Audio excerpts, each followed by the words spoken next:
Assalamu alaikum wa rahmatullahi wa barakatuh.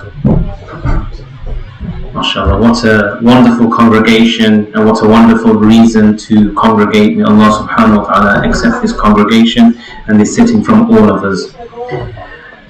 Inshallah, without further delay, I am going to begin because we've got a lot to go through and I hope we can inshallah stick to time. Can I request the brothers and the sisters not to lean against the boards, please? Not to lean against the boards. They're hazardous, they could easily tip over, so please be mindful. Jazakumullah khairan.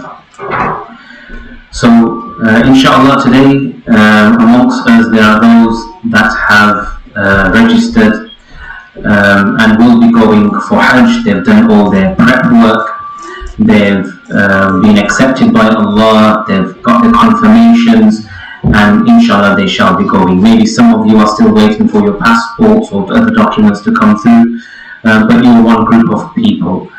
Secondly, sorry uncle, do you mind not leaning against that board? If you need to, we can get you a chair if you want one. Would you like a chair? Okay. Okay, Jazakumullah khair. No, this is fine.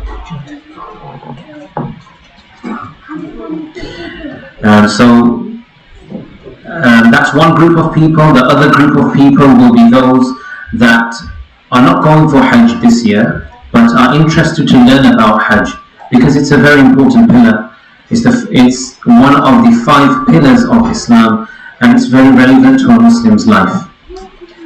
And then the third group of people will be those that are not going for Hajj, do not intend to go for Hajj, but they want to learn whatever they can today for as long as they can stay over here, and that's absolutely fine as well. That's absolutely fine as well. So, inshallah, this presentation is a compilation mainly from the notes that of my Shaykh, Muhammad Salim Durat, Hafidullah Ta'ala, who delivers it over 5 days and a course of about 7 to 8 hours worth of delivery over the 5 days. So this is the main notes are from there, and then I've enriched it with other parts and presentations as well. I just want you to have a look at what we'll be discussing as an overview, and I just want you to look through the slides. These slides are approximate. I've added more slides in today, so that's an approximation. So between 10 to 21 is all about preparation. Between 22 to 82 is all about Umrah. Between 83 to 101 is about Hajj. Between 114 to 124, there's a period in between. We'll be speaking about that when we get there. It's about ziyarah, and it's not the ziyarah meaning visiting Jannatul Baqi', visiting Mount Uhud, or visiting Masjid Quba. So it's not those ziyarat. This ziyarah is the ziyarah of Masjid Nabawi sallallahu alayhi wasallam and Nabi Muhammad sallallahu alayhi wasallam. And 102 till 113, so this section is at the, oh that's a bit weird, sorry, it's supposed to be the other way around I think. So the other way around is going to be is women related rulings. So this will come before the ziyarah. Ziyarah will be the last thing. So we're going to be discussing about women-related issues as we go throughout the entire presentation where it's relevant, but there will be a dedicated section towards the end that will discuss it all together in one place as well with more detail, and inshallah we will go through that. The first part of Umrah, and in this we're going to talk about the preparation, which is about 11 slides worth. This is your breakdown for Umrah. We're going to go through virtues of Umrah, before Umrah, departure, during travel, and how to perform Umrah. Now you see the section of how to perform Umrah, that's the most vast section. So there's lots of rulings over there, and there's lots of to-dos and don'ts as well. I'm not going to read through them, inshallah we're going to go through everything a little by little. Right, first things first, this presentation today, despite its aim at being somewhere around 3 hours at length, plus, is just a guide to performing Hajj for beginners. It is not the fiqh of Hajj. So we're not studying the books of fiqh over here, A to Z, with the details. Everything that's relevant for you has been taken up for you. You may come across certain scenarios in Umrah, in Hajj, that are very specific to you, and it's not happening to a lot of people. That's when you need the input of scholars, muftis, to assist you and to help you. But these discussions will be around that which is most prevalent and dominant across everyone, and which will be relatable to nearly everyone. Second point is, take as much notes as possible from this presentation. Please take as much notes. I've tried to put as much as possible onto that screen, but you need to take as much notes as possible. And I know you'll be thinking, could you not just print that out and just give it to us in our hand, and we'll just basically, you trust me, fall asleep in half an hour. Yeah. So the reason why you're going to stay awake, and the reason why you're going to be focused, and the reason why, because of that focus, you're going to take in as much detail as possible, is because you're going to have to work through every single slide. And it's very relevant when you write information, when you recall the information, when you go over your notes, when you revise your notes, when you discuss your notes, when you attend other seminars again, then you listen to talks, you listen to the repeat of this recording again. All these mediums will inshallah reinforce the message and give you a very wholesome understanding of the seminar. So inshallah it will be very, very helpful. So point number 2 is, take as much notes as possible from this presentation. Writing it down is fine, and writing it on your phones is fine. I just would like to ask you not to do any video recording of anybody, or including myself here today. You can take a direct snapshot of that screen if you want. That's entirely your choice. You can sound record here if you want. That's on the table. You can put that phone here. That's fine as well. Even though this presentation with all this is going to be uploaded onto YouTube. So if you have a YouTube downloader, again, I'm not your tech man, but if you have that, one of the points I will come across later will be that if you download from YouTube, just for now I'm going to mention this presentation, if you download from YouTube this presentation and you store it onto your phone's memory, then you have that with you right throughout. So even though it's 3 hours plus, roughly if you were to scroll to this page here in the beginning, and you were to find a rough guide of where preparation, Umrah, Hajj, and the last two the other way around, Ziyarah, women's related section, they are mentioned, then you'd be able to scroll through. Sorry, I don't know when my voice disappears off this. Is it going out of this? It is. Okay, we'll just wait for the technicals to come up upstairs, inshallah. So to support you to navigate with this content page, majority of all the pages, they have numbers on the bottom right, if you can see. Maybe you can or cannot, but it says page 3 here, it says page 4 in the right hand corner, page 5, page 6. So like that, as you scroll through the video as well, you will know what pages you're on as well. So try to make it as easy as possible. Number 3 is the ad'iyah, the du'as, that a lot of us are very passionate about to learn. They have been largely omitted from this presentation. And I've seen several presentations over the course of the years, and I've participated in a few as well. I've omitted it over here. The reason why I've omitted it over here is you're not going to learn it from a 2-minute screen displaying over there.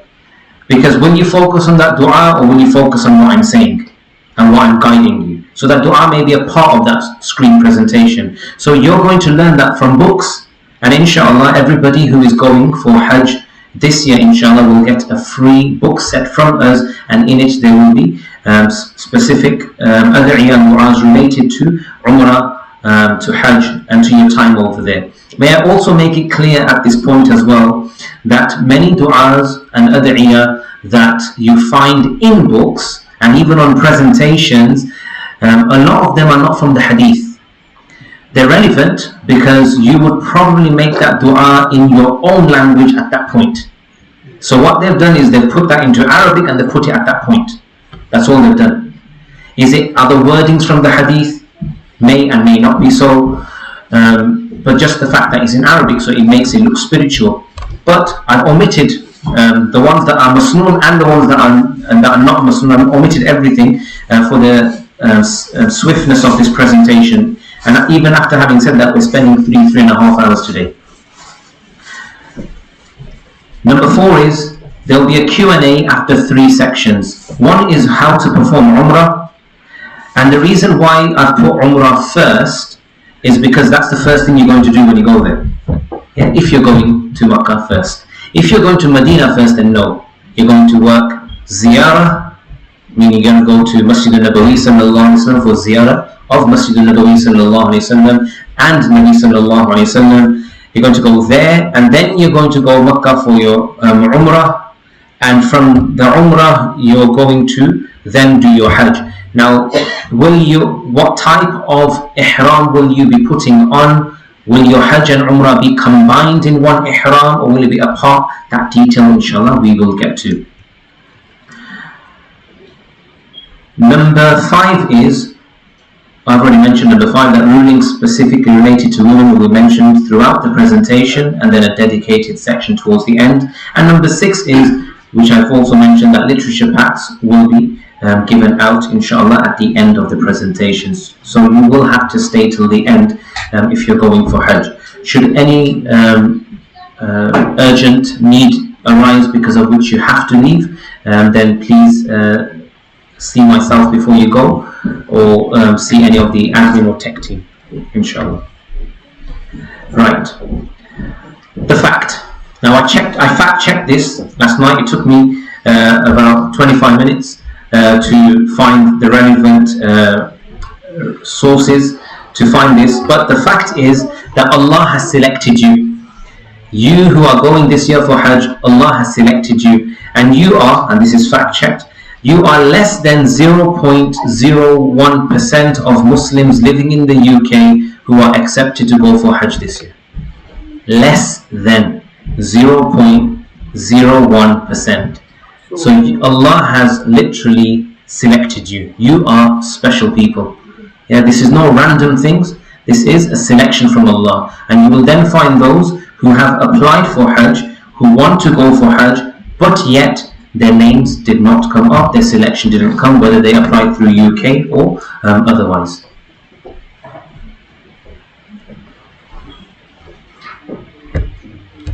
Okay. Right. Just 2 virtues. Again, so many virtues can be said, but just 2 virtues. Al-umratu ila al-umrati kaffaratun lima baynahuma. One umrah having been performed to the next umrah that is performed, Allah subhanahu wa ta'ala forgives all the minor sins that happen in between. Say subhanallah. And wal hajjul mabrur laysa lahu jaza'un illa al-jannah. And the hajj mabrur, again we're going through this. The hajj mabrur, we're just going to translate it as an accepted hajj for now. The accepted hajj, there is no reward and compensation for it except for Jannah. And this is your opportunity for those that are going this year, and you may not have one again in your life. This is your opportunity to perform your Hajj in a way that it is a Hajj mabrur. This is your opportunity. And the second hadith says, Al-Hujjaju wal-Ummaru wafdullahi azza wa jal. Those who perform Hajj and Umrah are the delegation, they are the jama'at of Allah subhanahu wa ta'ala. You are the designated people. You are the group of Allah subhanahu wa ta'ala. And whoever's the delegation of Allah and the appointed of Allah subhanahu wa ta'ala, they have to have a very special rank. So what does the hadith state? In da'uhu ajabahum. These group of Hujjaj and Ummar, those who are doing Hajj and Umrah, if they supplicate to him Allah, Allah answers their supplication. Okay, I'm really sorry about that board. I'm really sorry. Can one of the brothers please help put that board up? Jazakumullah. If you could stabilize it from both sides. I'm sorry. Okay, I did warn 2 times over about the boats. I understand mistakes can happen as well. So, in da'uhu ajabahum, if the Hujjaj and the Ummar, they supplicate to Allah, Allah answers their supplication. وَإِنِ اسْتَغْفَرُوهُ غَفَرَ لَهُمْ, and if they seek Allah's forgiveness, Allah will forgive them. You are indeed enjoying a very special station with Allah subhanahu wa ta'ala. But we're not there until we are there. So keep making dua to Allah to give you life, health, and ability to do it correctly. That He grants us, all of you, a Hajj Mabrur. Right, some very, very important parts are going to be mentioned now. I'm very passionate about them because until your preparation isn't thorough, your journey won't be easy. If your preparation is thorough, inshallah, your journey will be smooth. Not only smooth, how effective your journey is in terms of changing your life as a person, as an individual. The amount of ability you get to make such intentions of doing such things that you've never imagined to ever do in your life before. All this comes with the preparation. And the first stage of preparation is not your food and your diet, and it's not how much walking you do in order to prepare your soles, your feet and your muscles for Hajj. It's not the glucose tablets you're going to take along or the hydration tablets. No, the first preparation is that which is from within, inside. And one of those hurdles you've already overcome by committing mentally to that which is why you are here today. May Allah subhanahu wa ta'ala make all the other hurdles very easy for you to overcome. And I will be profusely making dua for you right throughout this presentation as well. There's no harm in making dua. The very first mental preparation is correct intention. In Sahih Bukhari, it is mentioned, إِنَّمَا الْأَعْمَالُ بِالنِّيَّاتِ. Indeed, all your actions are based upon your intentions. If your intentions are correct, accordingly you will reap that. So, we do what we do because we want to reap from Allah subhanahu wa ta'ala. We want the rewards from Him. We want the ajr from Him. So, if your intentions are good, then all your sacrifice will be worth it. But if your intentions are incorrect, then all your sacrifice is wasted. Who can quickly give me a few corrupt intentions? Wrong intention. Somebody who spends 8,000, 9,000, 10,000 pounds, 10,000 pounds as well, yet it is wasted. What kind of a corrupt intention could he have? Just for fulfill the order of Allah. The first thing that we are just following the first of Allah. Oh, we're talking about corrupt intentions, not the good intentions. The wrong intentions. Yeah. For show. Who could we show? Who could we be doing this to show off to? People. Who's the people? Family, okay? Friends. Colleagues. Neighbors. Community. Masjid, those that pray in the first saf with you. Maybe you're the muazzin, you can't wait for the reception when you come back to your masjid after Hajj. Yeah, so lots of corrupt intentions, lots of bad intentions. This is even before you have gone already. It is all a lost cause until you don't revive and really do your intentions. And what are the good intentions you can make? For the sake of Allah subhanahu wa ta'ala, the ultimate intention, and doing it for Allah. And then Allah becomes pleased with other things that you do in your life. So will Allah become pleased if with the intention to go for Hajj, you have attended this seminar and others to learn about Hajj? Will Allah become pleased with you? Yes, so even though this is secondary, but because this is something which Allah wants from you, you get reward for it. What other secondary intentions can we make? Why are we doing Hajj? Forgiveness. I want the forgiveness. Look, we read the hadith. You can always intertwine or stem your intentions from the hadith. So if the hadith says that if the people of this Hajj and Umrah, if they make dua, Allah will accept it. You can make this intention that Allah, I want my du'as to be accepted, so I'm going for Hajj. If they seek my forgiveness, I will forgive them. So Allah, I want your forgiveness, that's why I am doing this. They are the delegation, the waft of Allah. Allah, I want to be from amongst your delegation, your appointed people on earth. That's why I'm doing this. So from the hadith, now I only mentioned two, but there's many. But as you study the hadith, you can create your intentions from there as well. One of the great intentions that a person should make, and you should make it from now, is to become closer to Allah subhanahu wa ta'ala. It's not to tick a box. Allah, I want to be close to you. What does it mean to be close to Allah? Tell me about your thoughts day to day. What does it mean to be close to Allah? You're going to have to help me here. There's a lot of presentation to go through.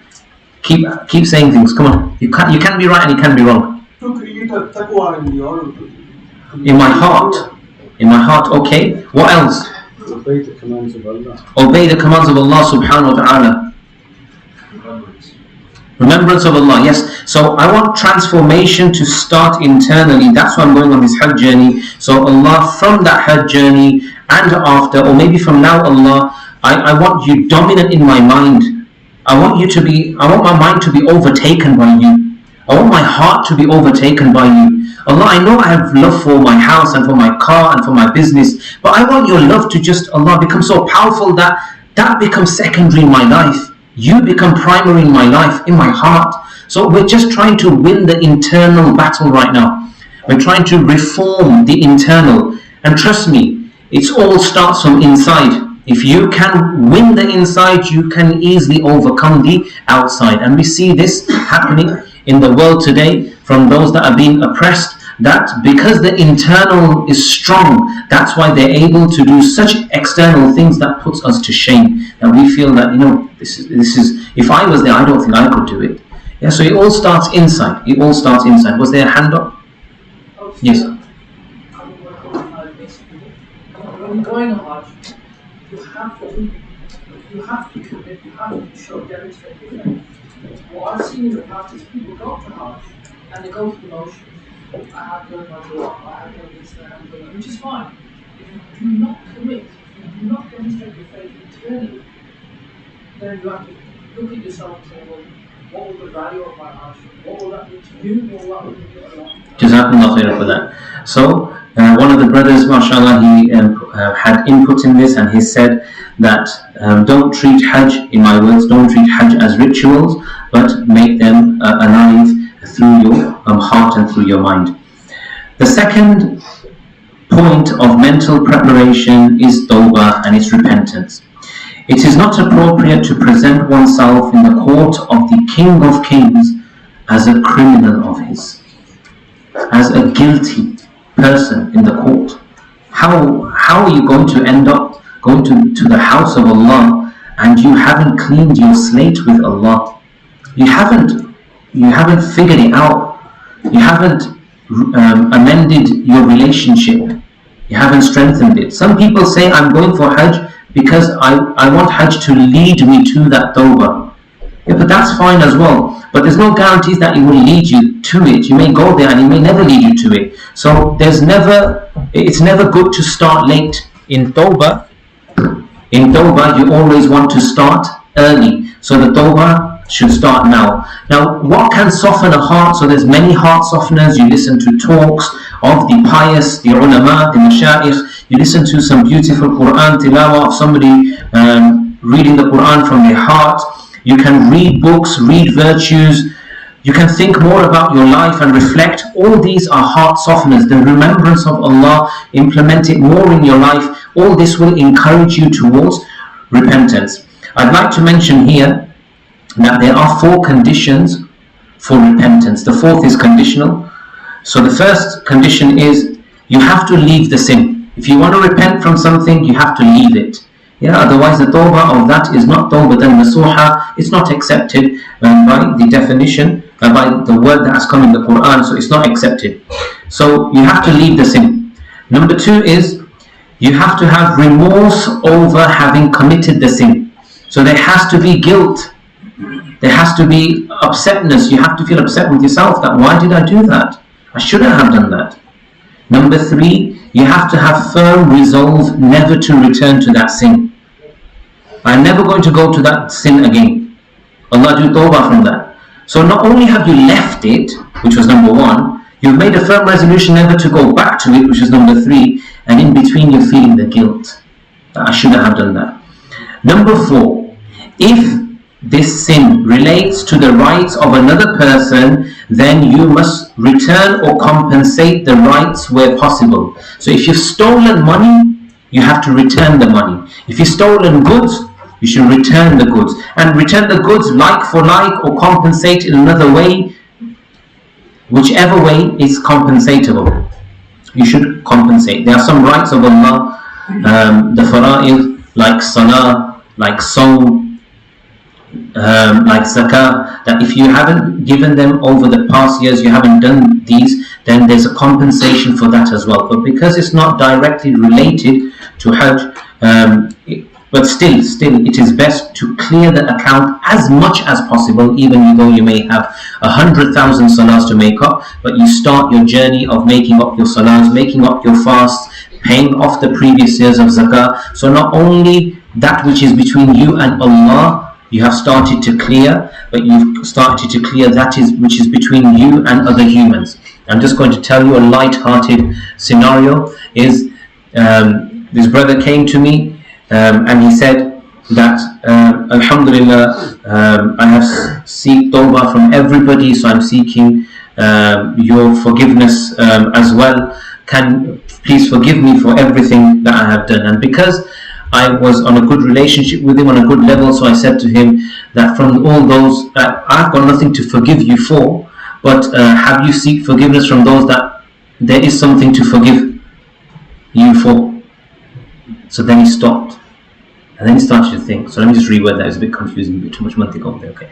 So you're asking me for forgiveness, but you haven't done me any wrong, but you may have done someone else wrong in your life whom you actually need to seek forgiveness from. Have you actually gone to them?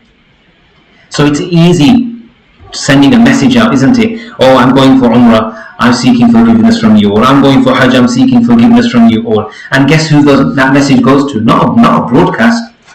Not everybody, a selective broadcast.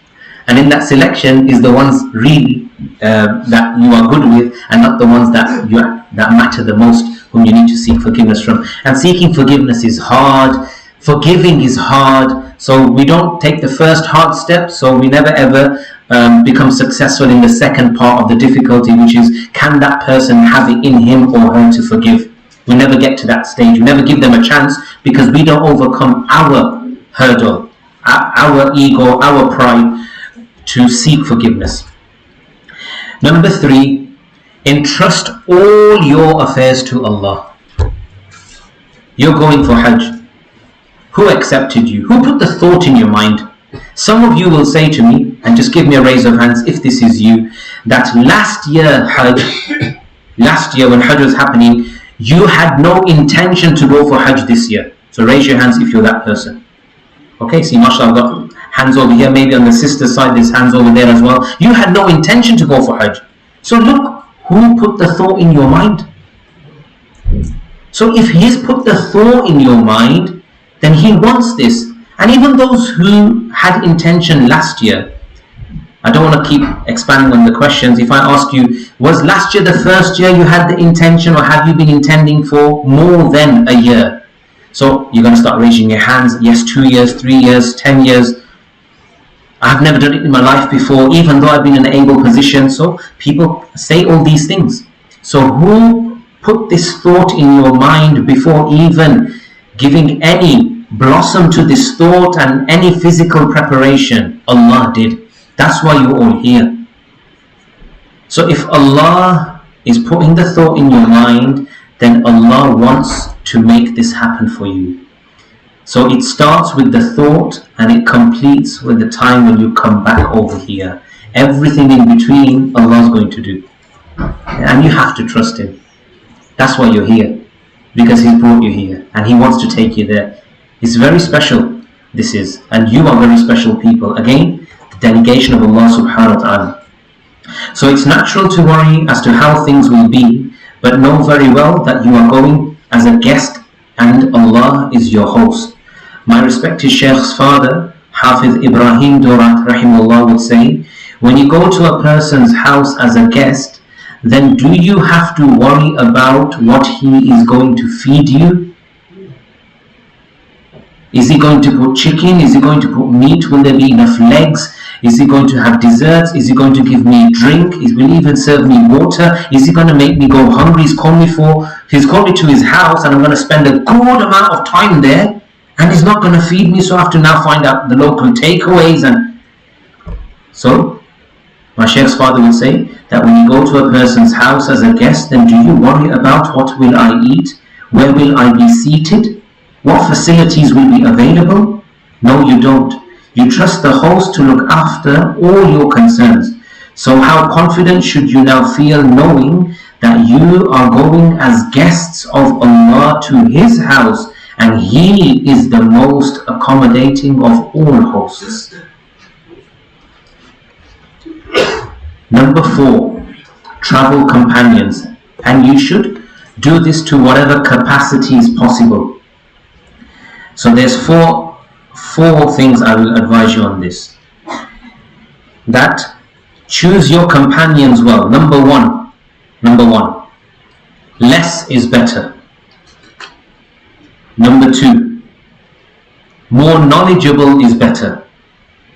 Number 3, more pious is better. And number 4, like-minded is better. So what was number 1? Something to do with less in number. So you don't want to go as 20 friends, 30 friends, 40 friends, 10 friends. Less is better.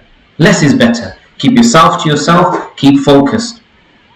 I tell you, the time where you lose most of your valuable minutes when you are there is over food and over shopping. And one of the greatest reasons why you lose most time over food and shopping over there is because you have someone to eat with and you have someone to shop with.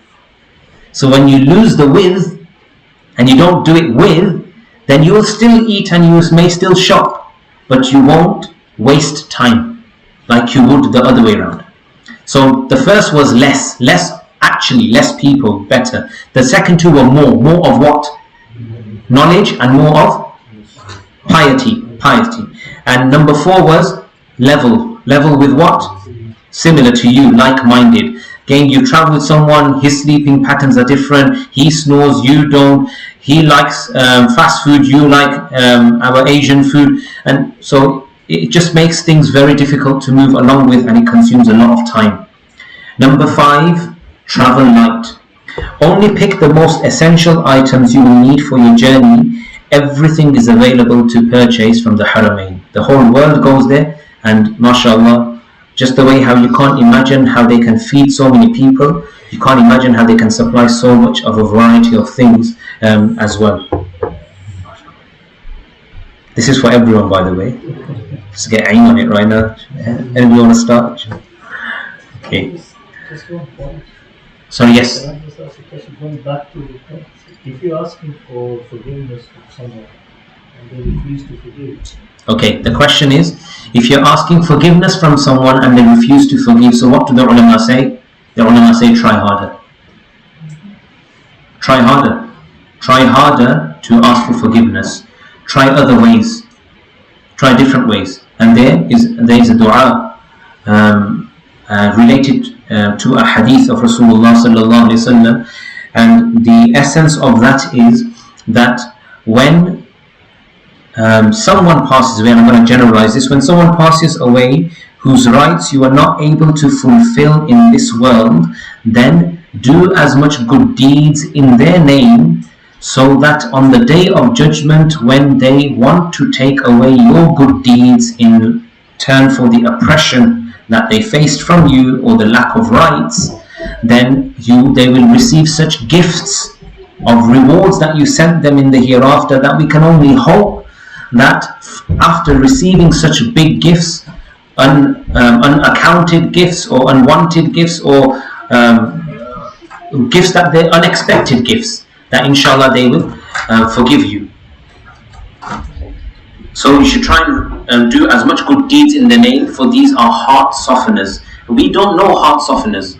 Yeah, we don't know heart softeners. I don't want to divert too much, but just one hadith of Rasulullah sallallahu alaihi wasallam, in which Rasulullah sallallahu alaihi wasallam said that, shall I not instruct you or guide you towards that which if you do, you will start to love one another. Your hearts will become close. So this is relevant for family and for enemies. Yeah, your hearts will become close. What? Afshu salam wa at'imu at-ta'am wa sallu bil-layli wan-nasu niyam.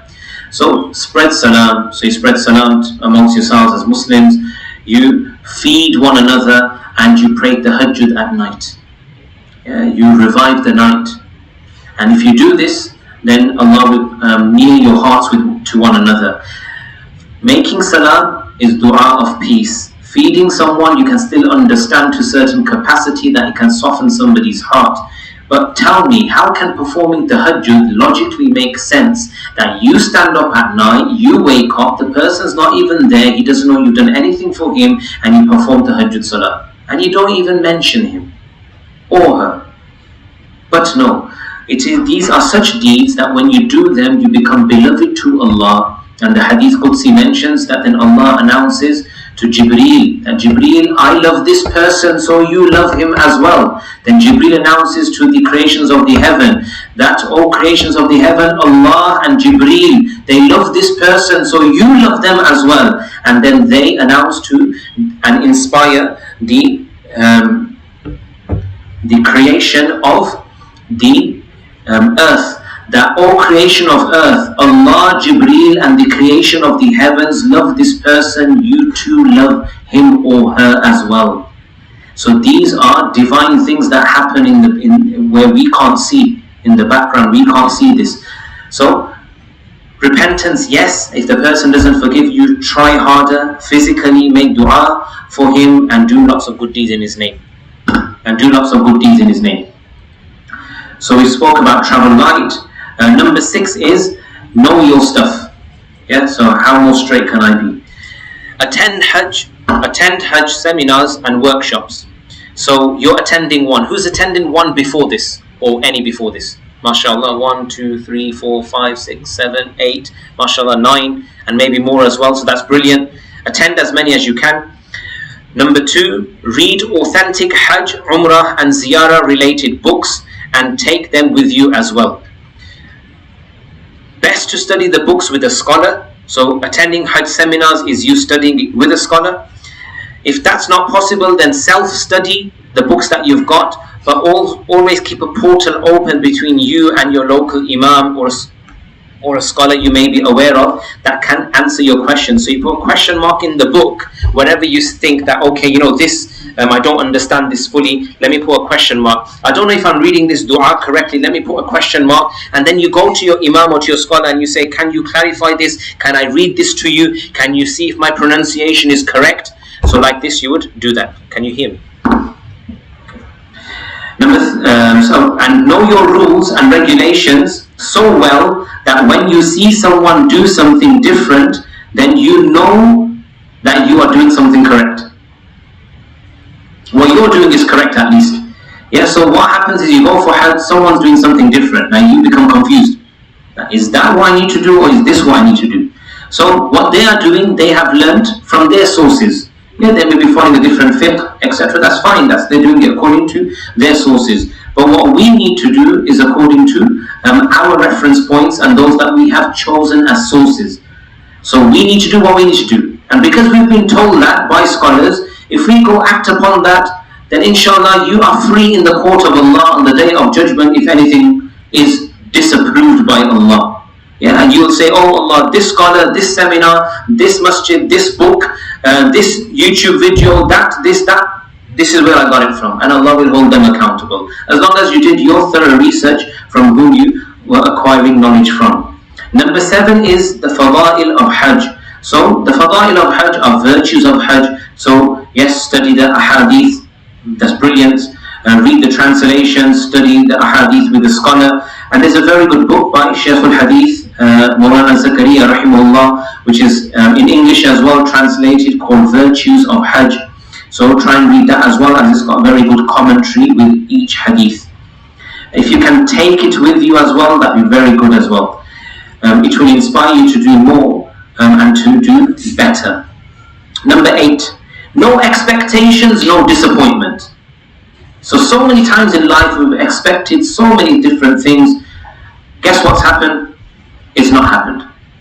Then what's happened? It's demotivated us, winded us, made us low, feel down, demotivated, depressed, disappointed. And that not only has affected our physical self, mental self, but at times it's affected our spiritual self as well. So we don't want to perform salah, I don't want to make dua, I'm losing hope, all these things. Why? Because of expectations.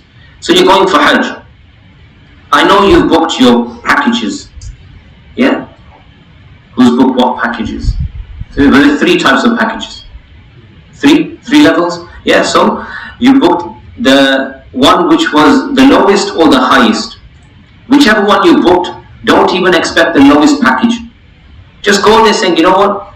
If Allah just takes me there, puts me on that land, under the sun, and doesn't feed me and doesn't give me water, and then I come home safely to my children, that's enough. That's enough. AC, food on time, type of food, hot food, cold food, hot drink, cold drink, enough sleep, sleeping on a comfortable bed, bed bugs, or whatever. Everything is irrelevant. Everything is irrelevant. Rather think that any difficulty and inconvenience that comes to me from now till the time I return, all this is a means of forgiveness of my sins. And what better, because Allah is accepting the effect of your repentance right now. So Allah is, without you wanting, putting you in the washing machine now. So He's already giving you the cycles now. Yeah, one after the other. You're getting beaten inside. You're feeling, what's this? I'm trying so hard to get through to this person. He needs to tell me if I got my passports come through or not. It's not happening. Why is this stress? I'm trying to find this suitcase. I got it from Amazon the next day, but it's not perfect. Send it back. And I'm confused. I'm still not sure if I'm confident. All these doubts, uncertainties, difficulties, physical, mental. Allah is washing you, cleaning your heart without you even going through something optional. So this is divinely cleansing, divinely cleansing from Allah subhanahu wa ta'ala. So accept it, embrace it, and do what you need to do in the face of it, which is patience and sabr, which is number 9, patience and sabr. So I say every year, if you take 1 suitcase of luggage, take 9 of patience. Yeah, you're going to need lots of it. Why will you need lots of it? Because you're not perfect. No, mashallah, you're perfect, but the world is imperfect. Yeah, you're a good driver, but you can't control the one that hits you from behind. Yeah, so it's life. Yeah. So you can't control the mishaps, and you can do everything within your means to control the situation, but you can't control it. Yeah, so many times it happens, it's raining, it's windy, you never forget your coat, but this time you forgot it. And because of that, now you have a flu. Because of that, you had to take sick leave. Now all that started from something which you would never normally do, it's not from you. So like that, from now till you come back from Hajj, things will happen which is not you. It's not your personality, it's not your character, it's not your lack of planning. Everything you did, but still when it goes wrong, then trust in the plan of Allah. Yeah? But what you're doing right now, attending these seminars, etc., this is all good, because taking up asbab is the sunnah. So you are taking up the means to avoid difficulty. This is part of the sunnah. So this is all right. But whatever happens after that point, then trust in the plan of Allah. Number 10, at all times, keep the focus on yourself. Keep the focus on yourself. Yeah. I was in Saudi, and we were being transported from Mecca to Medina, and he was a native driver. And in Saudi they have mobile cameras, meaning if you have the phone with you and the mobile camera flashes you, so there's points for mobile cameras. You're very fortunate here in the UK to to get away with so many fines. Only speed fines, and even that we can't take. Yeah, so this is mobile camera fines. Mobile camera fines. So we're not talking about mobile camera in the one on the street, actually the phone in the hands. So he started the journey on the phone. He ended the journey on the phone. Allah is my witness. 4 hours conversation on the phone. Every time the camera would come, he'd put it into his lap. And then as soon as the camera's gone, he'd take it up and carry the conversation. I was just thinking, why doesn't he just turn it on to Bluetooth speaker? But I don't know. It's a GMC, a good one, but Allah knows best. But that's what he would continue doing. Yeah. So I'm just going to give you an example from him. Yeah. This is a made-up example. Imagine he receives a letter home, a fine, and he says to himself, "Oh, I stopped at every traffic light. Why did they fine me? My speed was fine as well. Why did they fine me?" So what he didn't look at he didn't look at himself. He looked at the traffic lights. He looked at the speed, but he didn't look at himself what he's doing. So if he looked at himself, he would have seen that I was holding a phone in my hand. So something that I was doing, not what my car was doing, not what the traffic light was wrong. No, it was me. It was me. So when you keep the focus on yourself, you can find out faults within you, and you can save yourself from becoming attentive of faults in others. This is very important. Shaitan will use, and Shaitan will be there. Shaitan has access to getting his ways into Jannah. This world is not Jannah, nor any masjid is Jannah, and we have a piece of Jannah in Masjid Nabawi sallallahu alayhi wasallam, but this is the piece from above, and he got access to the entire above. So there is no place on earth where he cannot access, which means you are not free from his exploitation even in your journey of Hajj, and he just needs excuses to divert your attention and destroy your deeds. One of the greatest destroyers of deeds is backbiting, and foul mouthing and swearing and thinking bad of people all starts when the focus is not on yourself. So switch off from everyone else and keep the focus on yourself. May Allah accept. I'm just going to mention a point 11 here. So it's not written, but I'm just going to mention it, is that create your playlist. Yeah, so you're going to take your phones with you, your gadgets with you, create your playlist. Your playlist should include those talks which are inspirational, have been or you believe to be inspirational, better, tried and tested now. Those talks that inspire you to do good deeds, inspire you to perform the Hajj, inspire you to read more Quran, maybe inspire you to have greater etiquette in Medina Munawwara, maybe inspire you to release yourself from the phone itself, whatever inspires you. It should have nasheeds on there. What nasheeds? Those nasheeds that again motivate you towards good deeds, not just they sound nice and etc. No, halal nasheeds that motivate you to good deeds. And these are quite, you should have quite specific ones in relation to the love of Nabi Muhammad sallallahu alaihi wasallam. Those nasheeds which enlighten that and give further air and fuel to that flame in your heart. And on your way to Medina, you should be listening to these nasheeds. Really inspire you, excite you, create your love even more. So they should inspire, educate and motivate. May Allah subhanahu wa ta'ala give us the tawfiq for this.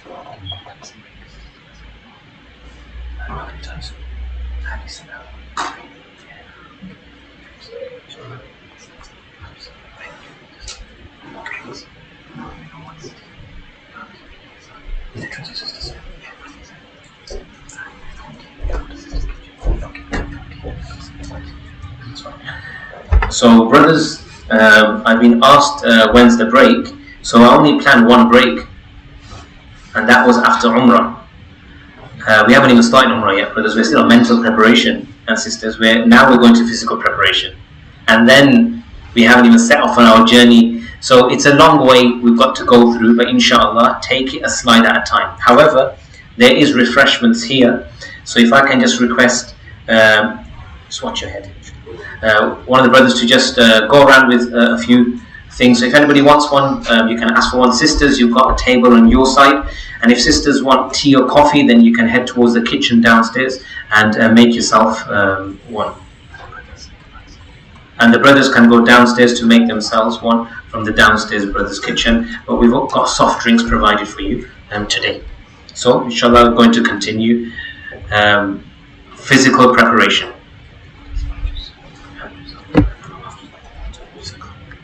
So physical preparation. Right. Have a look at that.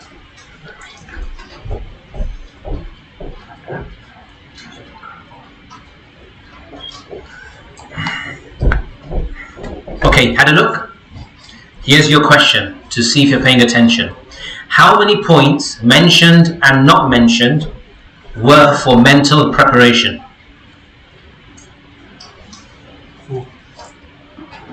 When we discuss mental preparation, how many points were on the screen? Okay, 10, mashallah. And what was the last one I said? Number 11, right. And there were lots of guidelines in between those points. How many are for physical? 5. And the reality is that even then mental is by far much more important than physical. So number 1 is learn, learn and learn. Keep learning, we've already mentioned this. Number 2 is get used to walking. Ideally in your footwear for Hajj. So the slippers for the brothers and the shoes that the sisters have ordered, hopefully already by now.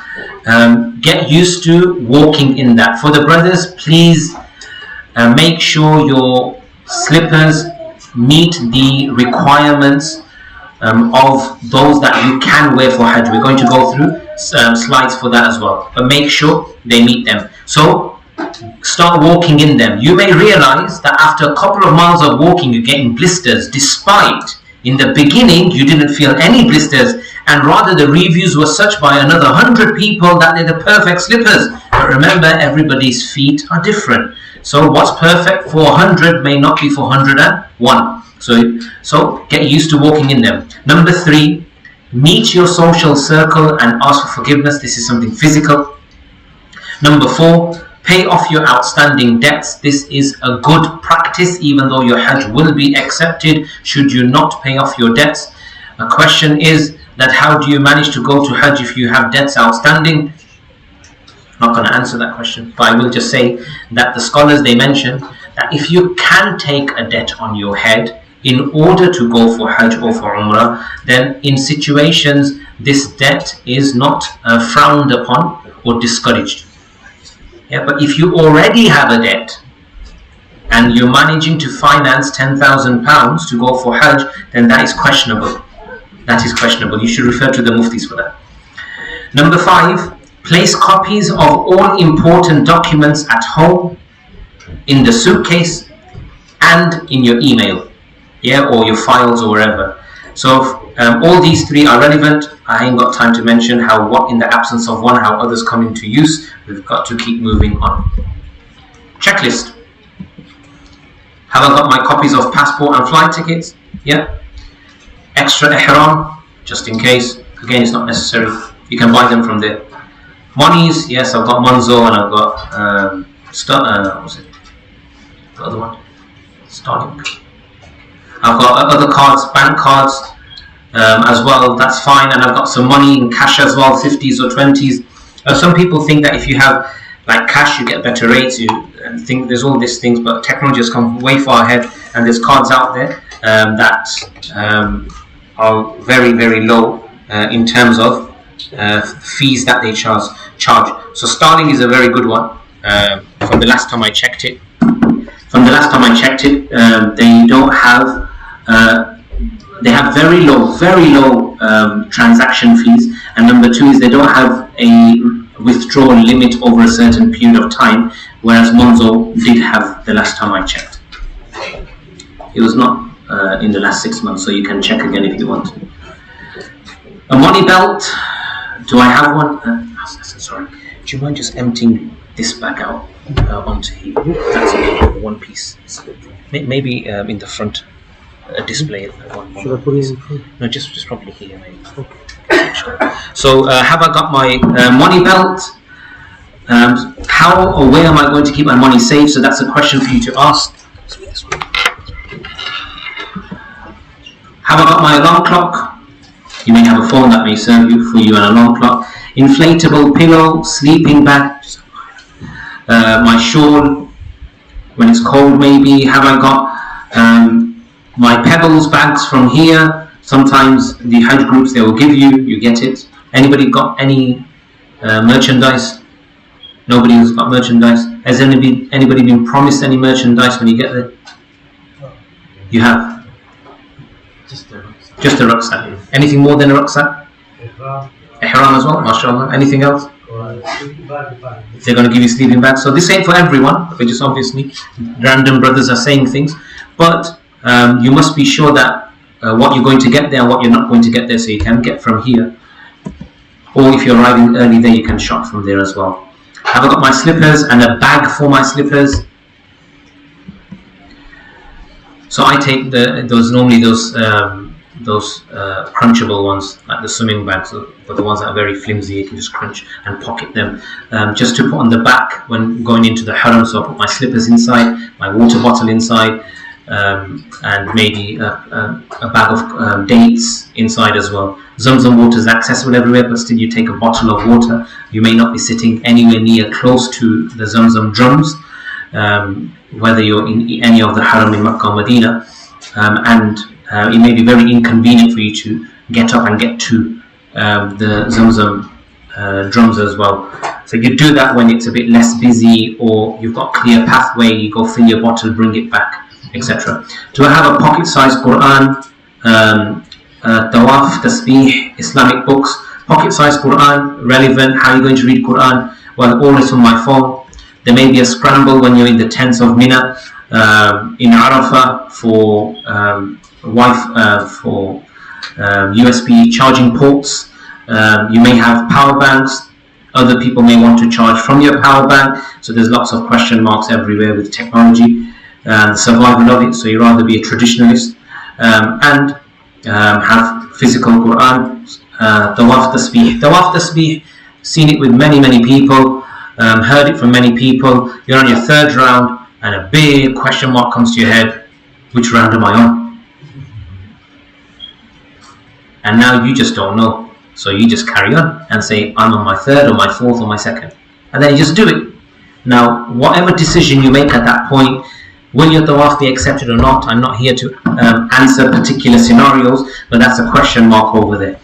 So a tawaf tasbih, just like a tasbih counter, tawaf tasbih, maybe a bead one. So the tawaf tasbihs, the physical ones, you get them in 7 beads only, and you just count that. So these are all tawaf tasbihs. Okay. Islamic books. So you know your phone, your credit cards, your money, and your Islamic books, they can be kept in the pouch that's tied to your tummy. They can be over there, unless you have a pouch that's going across your body, and that goes to your side or to your front, which is waistline above height. So you can keep it in there as well. But try and have as much respect and adab as possible of that which you need to. A marker, a rope. A marker to mark your belongings, a rope to maybe tie your suitcase or something of that sort. What I do personally is I take a mustard colour tape with me. So some people take those rainbow belts with them and that. So for my luggage going and coming, I just sellotape 1 round of mustard tape sideways and upways around the suitcase. So there'll be so many purple suitcases, blue suitcases, ones that look like yours, etc. Or you can do those multicolored belts or different color belts just to make it stand out. Even the Zamzam that they give from the airport, before I check it in, I do that mustard tape on that as well. So have it outside. So it just helps in identification. Then the marker, you'd write your name on it or address on it. As well, any other, so you may be parceling, etc., where you're going to just find suddenly a marker from, and it's the last day and you realize, oh, I haven't packed my dates yet, I've still got to buy my dates. So things don't just fall into place themselves. Planning is important. Food for travel, hotel card. So over there, when you're there, backpack, mobile phone, medicine, your charger pack, etc., your shopping list as well, and the other exhaustive lists that you have.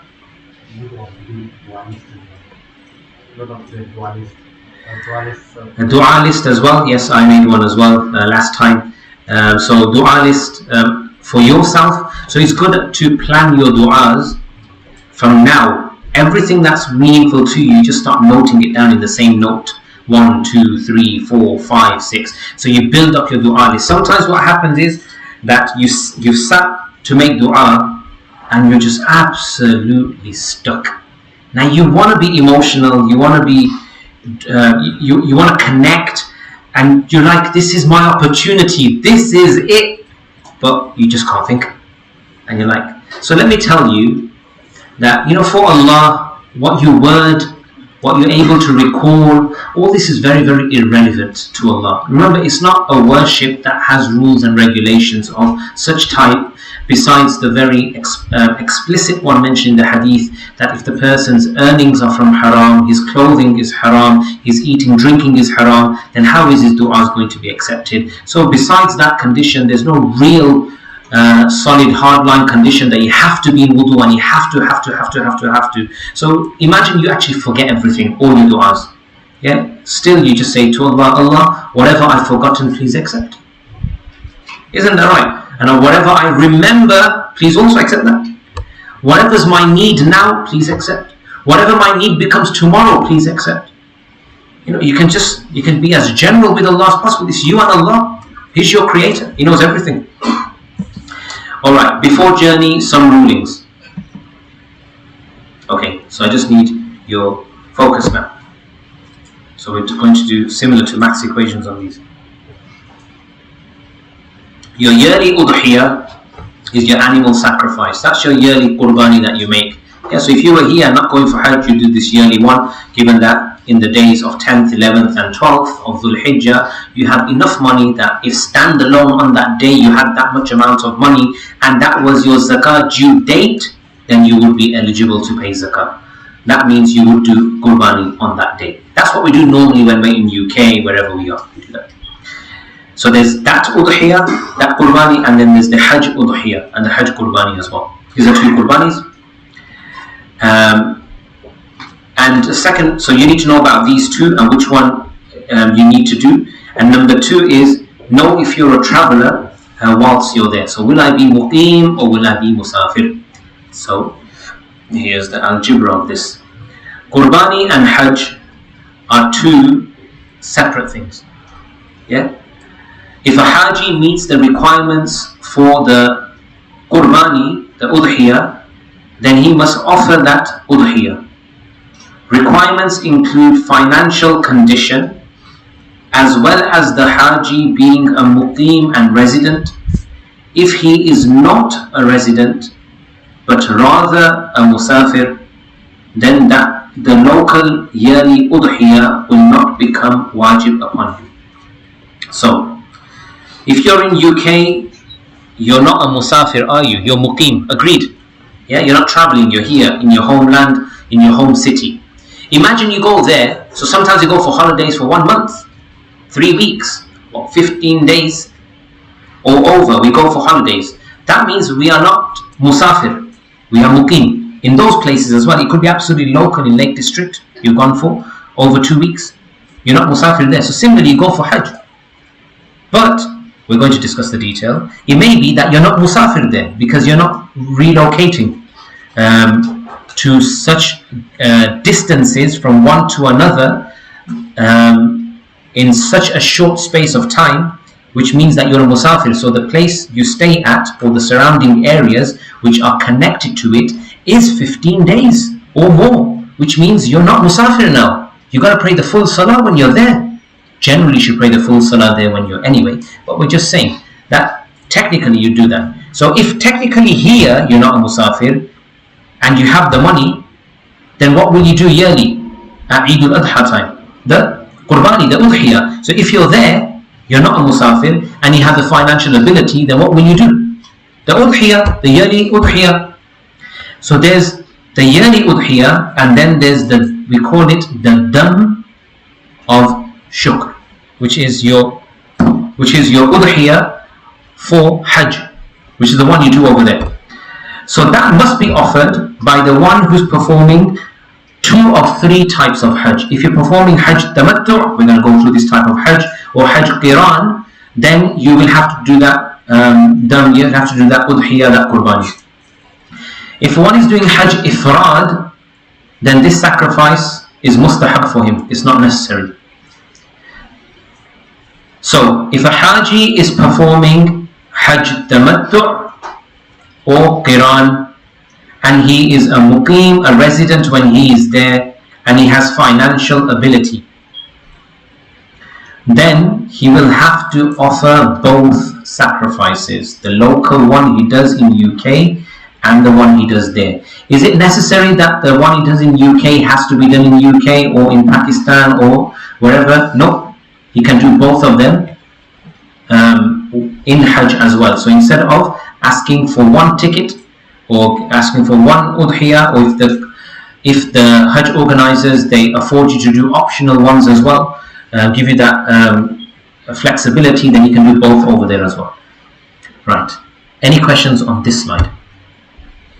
Okay, we haven't been through the part of if you're what makes you travel or not, so we're going to get to that when we get to Makkah in our journey. We'll talk about that then. For this point, this slide, the main thing was the difference between the yearly udhiyah and the dam shukr, the Hajj udhiyah as well. Yes, the yearly udhiyah can be given anywhere in the world, but the one that you do in Hajj has to be done in the haram over there, and your organizers will organize that for you as well. When I went, we were communicated via text message. So text message came, then we knew it was done, so then we knew that okay, we can proceed with continuing to come out of our ihram.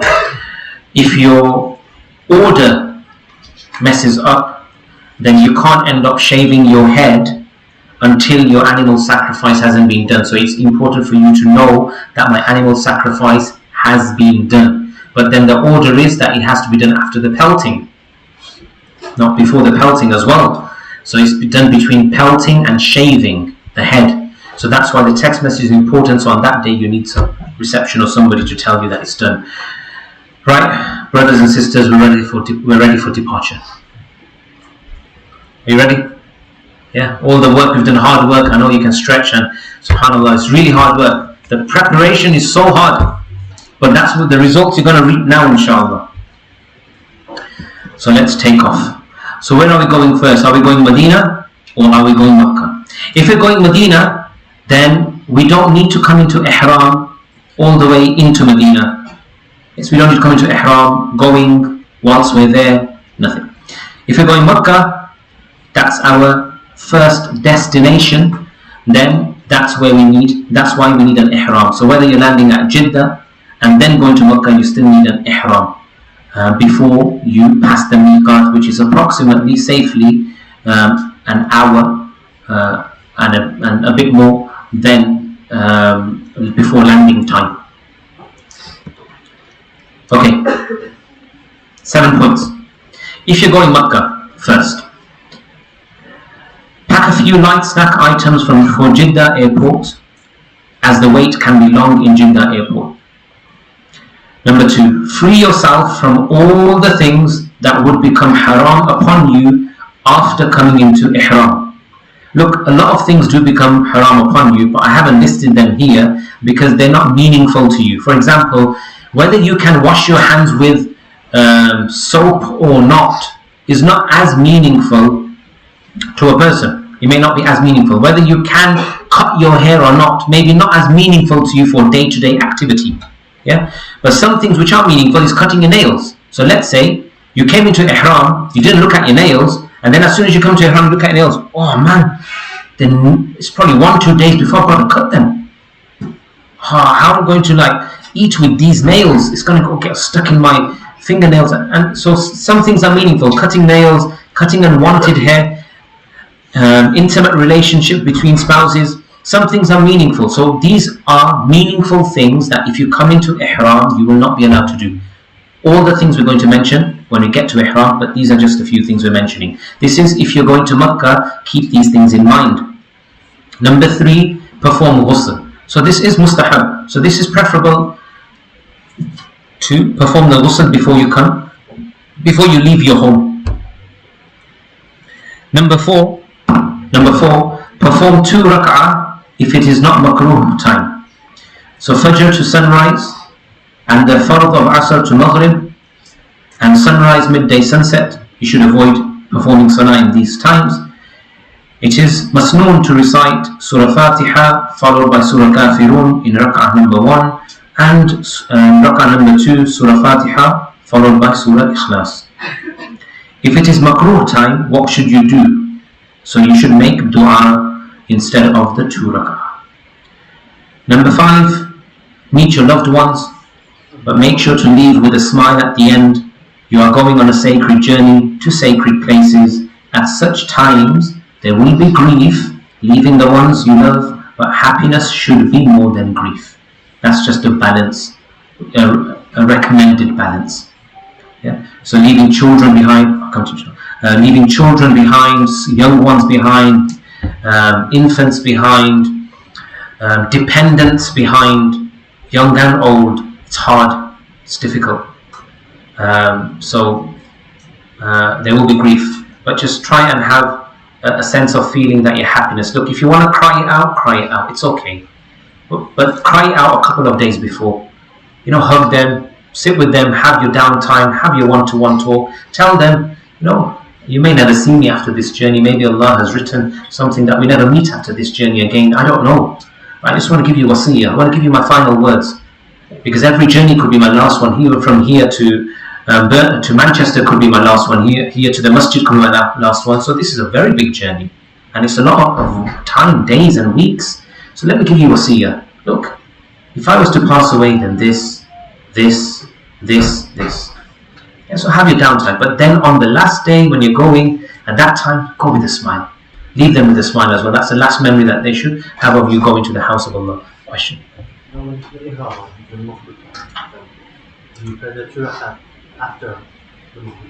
Okay, so if you miss the 2 rak'ats, we're going to come to Ihram specifically and we will discuss this there. But if you miss the 2 rak'ats because of makruh time and you want to come into Ihram, you can still come into Ihram and those 2 rak'ats will not be repeated. Yeah, there were 4 Ihram, so you missed them, so they're gone. So now you just carry on. Yeah, so it's not haram, something haram you've done, but it's just a time. So again, we can't control our flight times. We may be able to control the time of Ihram should we don it on earlier or later in a more convenient place, so we can control those circumstances. Number 6, give sadaqah before and during your journey.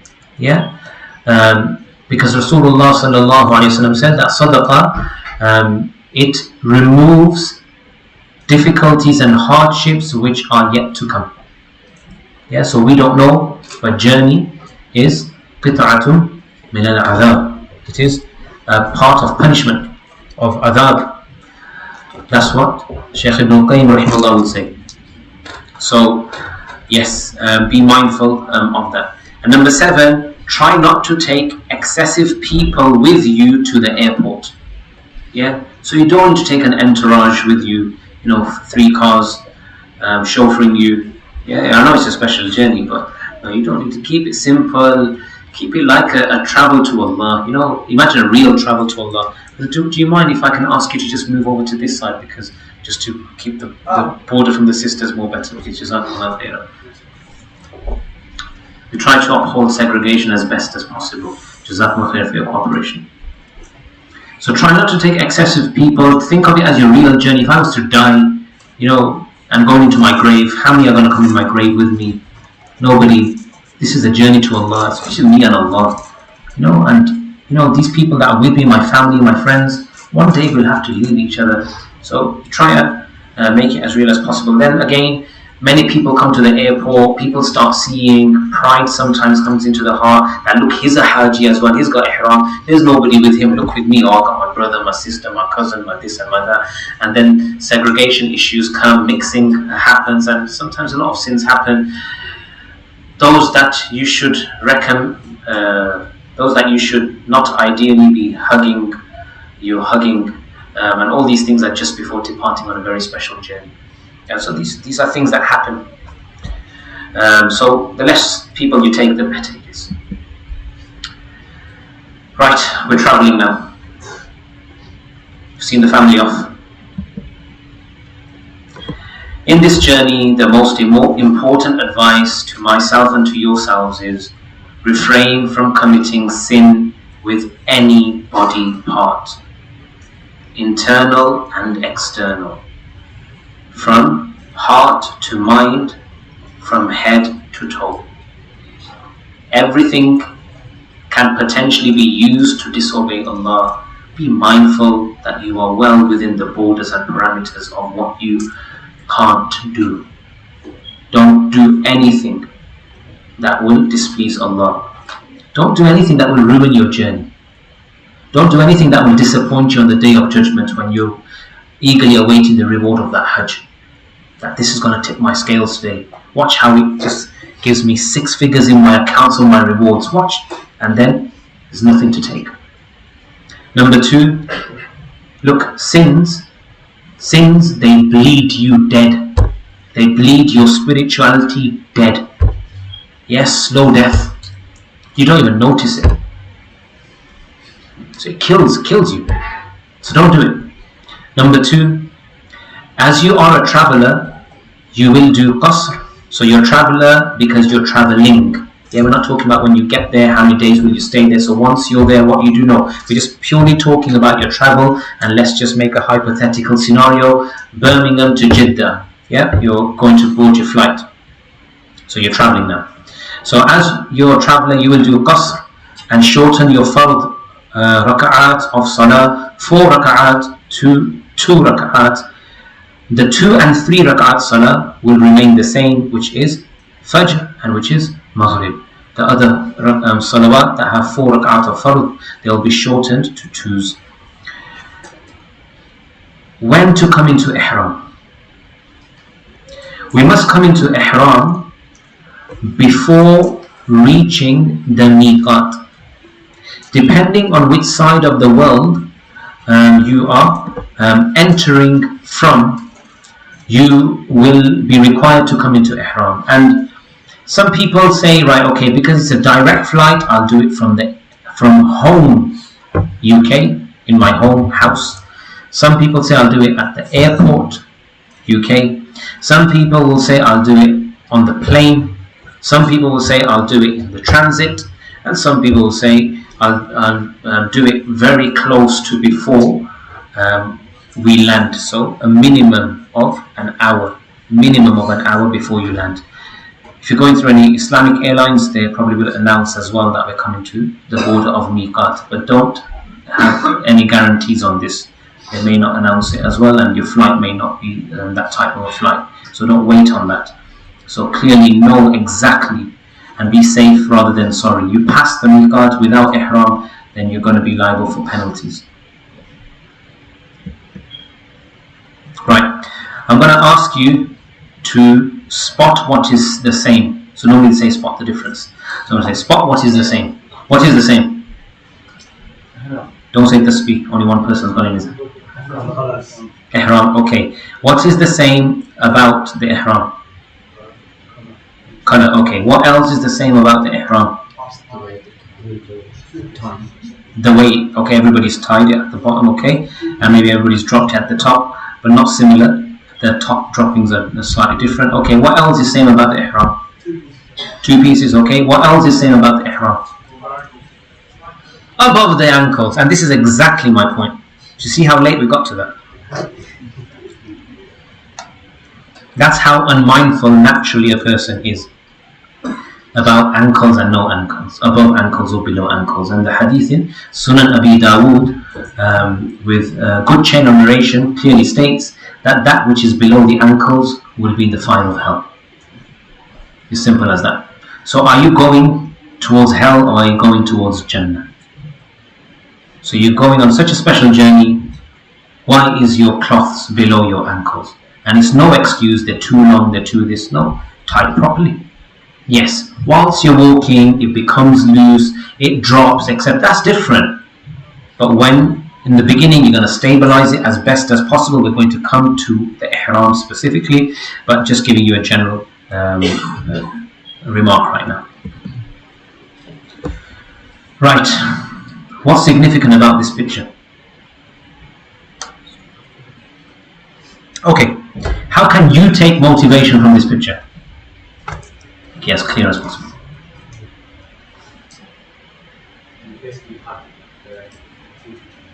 You now have an opportunity to do Hajj. You can take motivation from this picture. How else can you take motivation from this picture?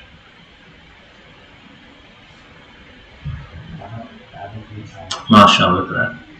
There's a child in Hajj. Dear adults, you're an adult tomorrow in Hajj, inshallah. If a child can do it, you can do it as well. There's no difficulty that cannot be overcome if the heart and mind is strong and focused. So keep focus, keep focus. May Allah make it easy for all of you. Right, the biggest question, the most common question. What is ihram? So who can read out the black writing for me? Someone who hasn't yet answered anything. Someone who hasn't yet answered. Brother, the black writing. Ihram is to recite the talbiyah with the intention of Hajj and or Umrah. Good, mashallah. One more person. Ihram is to recite the talbiyah with the intention of Hajj or Umrah. Okay, mashallah. And the third person is going to explain that to me. Who's going to explain that to me? What is ihram? It's a state. It's a state, mashallah. There you go. It's a state. It's not the cloths. It's a state. But because the cloths are worn for the state, then people just call the cloths ihram. So it's something that's common on tongue and culture, but technically it is a state. Which means, when I will be showing you, the brothers, that how to wear this ihram, as soon as I put it on, I will have to book my flight, emergency ticket, and quickly make my way with these slippers to the airport because I'm in ihram. I gotta run. No, it's not. The cloths don't mean anything without the state, being in the state. So we're going to talk about the state, inshallah. So coming into ihram, number one. So this is a lot of detail now. So ihram is one of the very detailed discussion points. So umrah is as well, but ihram is a fundamental part of that. So please listen in, take notes. So free yourself from all things that you may want to do in ihram, but then becoming permissible, like cutting nails, cutting unwanted hair, intimate relationships of spouses, etc. Number two, perform ghusl or wudu, whichever one you can conveniently do from where you are donning your ihram. Where it says W1, we're going to come across probably about 8 or 9 W's. That's women-related issues specifically, and I will read through them. It is sunnah for women who are in the state of menses or postnatal bleeding to still perform ghusl or do wudu at this point. So if you can conveniently do it, then please do it. Number 3. Now men should get changed by removing all garments including underwear and don themselves with the 2 sheets. So you cannot wear anything else but those 2 sheets. It is also permissible to tie a belt or a pouch at the waistline over the ihram to hold the ihram in place. Similarly, you can use a safety pin, and please use a very thick one that's got some kind of a knob with it, and not just those metal lines, because it's going to get stuck between your cloths and it's going to get tied and twisted. So use the pins. You can also use pins to. Another one. There's on the other side. You can use pins to secure your ihram. Take out my goodies. These are all my travel requirements. So I put a £1 coin here, but nowadays I think you can pay the trolleys with the car. pay the trolleys with a card, so you don't need the £1 coin. And in the airports, this is the safety pin, a type of a safety pin I'm talking about, so the brothers can see this. So look at this entire amount of whatever that is, and then the pin is just there in the back. How do I explain what it looks like? We'll pass it over to the sister side, inshallah. So that's the amount of pin that only comes out. If you have this side on that side, then it's going to get tangled in this cloth very badly, that you'll have to cut that cloth to get that pin out. It's not going to come out. And if it opens inside and it's tangled as well, then you're in serious trouble. So to be mindful. Okay, so the pin you can use. I'm just going to take out some other goodies as well. Do you mind just empty? Just mind the private documents. Don't take those out. So yeah, that's why you can show them. The brothers can see, inshallah, as it's being taken up. Sisters will see the pin that's relevant to them. That's soda cream. That's soda cream. I didn't bring a Vaseline tub, but it's a super important thing for me.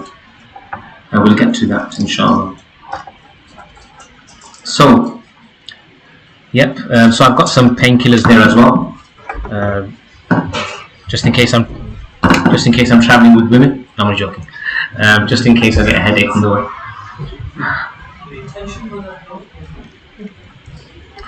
So just to clarify, this doesn't want to work now. It doesn't want me to clarify.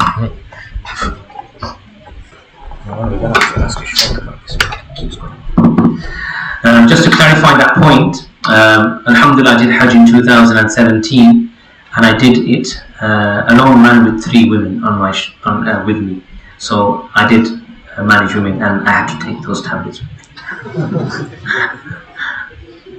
So that's why the tablets are.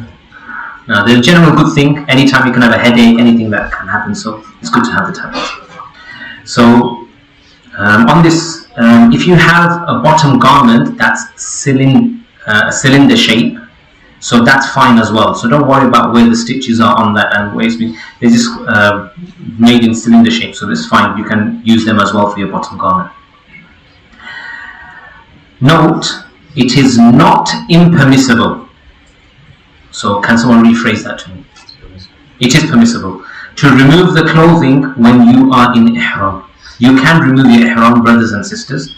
Therefore, at the time for wudu, or if the clothes get dirty, the ihram clothes or the sisters' clothes, then they can be removed and changed.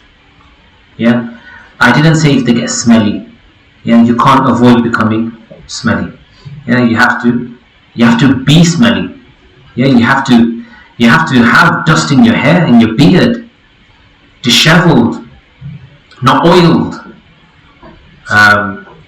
Look all tatty, it's fine, because that's the way Allah wants you to be. That's why He told you 2 cloths. Look, Allah subhanahu wa ta'ala says, خُذُوا زِينَتَكُمْ عِنْدَ كُلِّ مَسْجِدٍ. Yeah.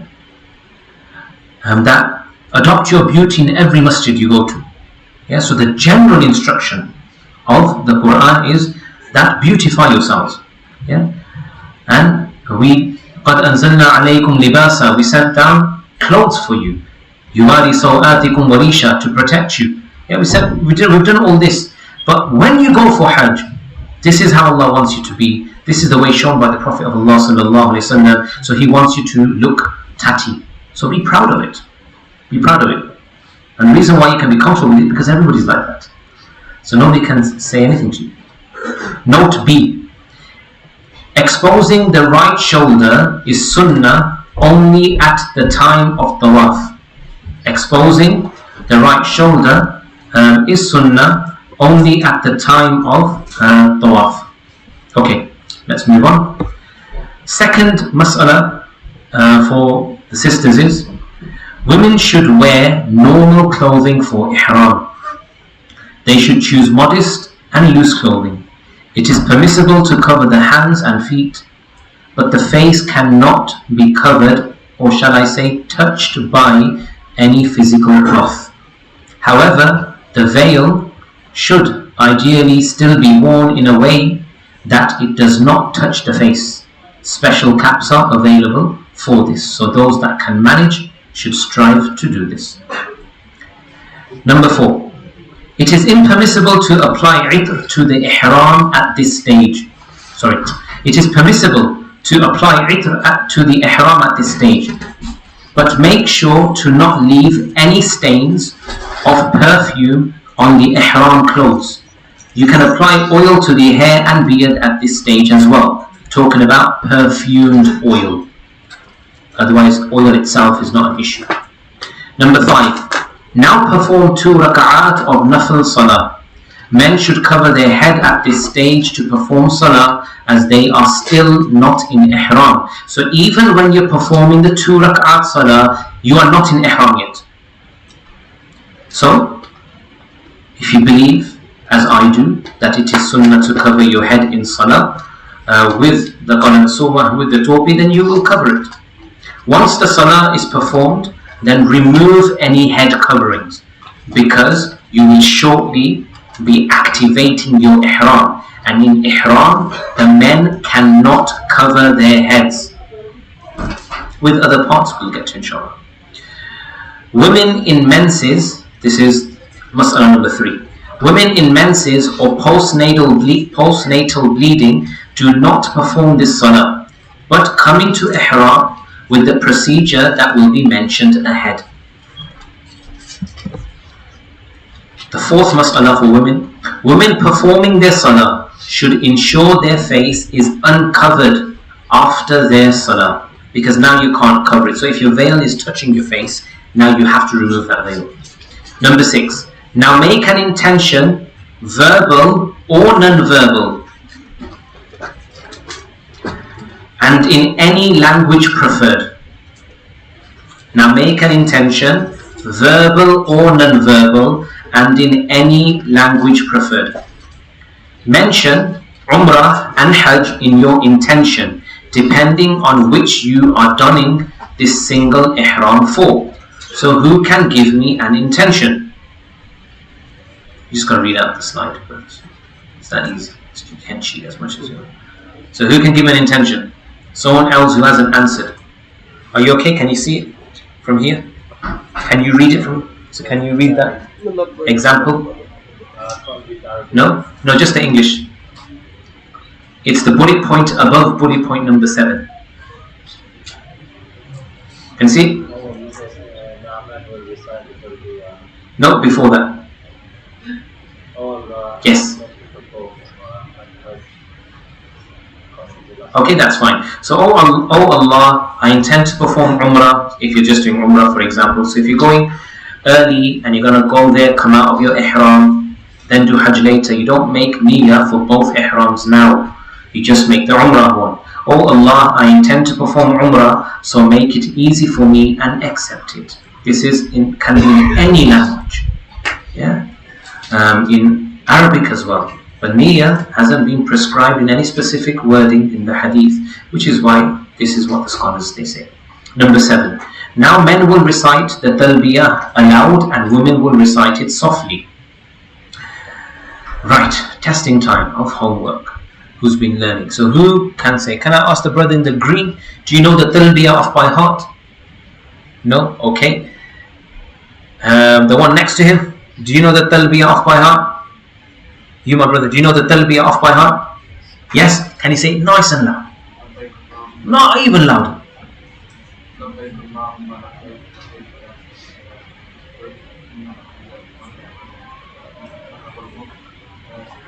MashaAllah, MashaAllah. And may Allah give us the tawfiq to recite this in the lands of Makkah and Medina. MashaAllah. Makkah, not Medina, but Makkah is okay. By making the intention and saying the talbiyah, a person comes into ihram. So a person makes an intention and he says the talbiyah, 2 things combine and you come into ihram. These are the activators. Intention and ihram. So the way you remember this is 2 eyes. So intention, ihram. Intention and talbiyah. The way you remember this is IT. So tech department, IT. So IT. Just remember IT. I for intention and T for talbiyah. This is all that you need to come into ihram. Yeah, this is how you come into ihram. So which means if you have everything but not this, you're not in ihram. Learn this as it is a masnoon dhikr when in ihram, this talbiyah. Women, mas'ala number 5. Women can recite the talbiyah in a loud, non-shouting tone if there are non-mahram. If there are no non-mahram around. Women can recite the talbiyah in a loud voice if they wish to do so, but non-shouting. But the condition is that no non-mahrams, ghayr mahrams, should be able to hear their voice. So let's imagine you get moved to Aziziyah, you get moved to Khudayl, and when you're in these apartments, in the shifting packages, the sisters are in their rooms and there's no men there. They've got their own quarters. Brothers and sisters, husbands and wives have been split. Mothers and sons have been split. So now the sisters in their own quarters, they can recite it louder than they would have if they were on the coach with the brothers, for example, with brothers right next to them. So they wouldn't say labbaik Allahumma labbaik. Their voices are also satr. They need to be concealed. So this is why Sharia, and in nearly every Hajj program you will go, majority of the scholars will tell you this. So loud you can, but the conditions have to be found, otherwise they will recite it quietly. Number 8. Now make dua from the bottom of your heart, asking your needs of the hereafter and of this world. So remember, you finished your salah, you've made your intention, you've just said your talbiyah. You're probably still sitting on the floor at this stage. So you raise your hands and you make dua to Allah subhanahu wa ta'ala for your needs. Best not to make intention and recite the talbiyah until you have boarded the flight, because in some cases flights have been delayed and a person has had to stay in ihram, in the state, with its restrictions for a long time, causing inconvenience. So do everything in terms of coming into the cloths, praying your ghusl before, coming out of all the impermissibilities of ihram before ihram, cutting your nails, etc. Doing all that, the last thing you've got left is intention and talbiyah. So save that for the flight. When you boarded the flight and it's taken off, then do it then. And if you're a transit, then do it in the second flight. Number 9, recite talbiyah excessively. Fix it with each action like everything. When you stand, say talbiyah. When you sit, say talbiyah. When you lie down, say talbiyah. Before you eat, say talbiyah. After you eat, say talbiyah. When you decide to get up to go get some water, say talbiyah. Before you open the Quran, say talbiyah. When you close the Quran, say talbiyah. Every action, start and end, put talbiyah there. Talbiyah is your super special, relevant, prescribed dhikr for ihram until you don't start your tawaf. Yeah, so this is your dhikr. This is more virtuous than salat and salam upon Nabi Muhammad sallallahu alaihi wasallam. Why? Because this ihram, with this you're going to be in Makkah, so you're there. When you go to Medina, then your salat and salam upon Nabi Muhammad sallallahu alaihi wasallam is your most relevant dhikr. Yeah, that you want to spend your durood at that time there. When you're in ihram in Makkah right now, you're not going to be in ihram in Medina there.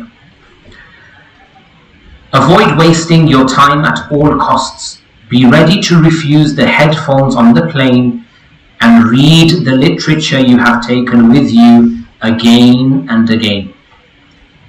Some people can't control themselves, so when they take the headphones and they start browsing, looking for some Quran, they see some latest movies and latest this and that, and games and time passing and all that, and we just basically, lose to shaitan. We haven't even got to Makkah Medina yet, and we're already bleeding deeds.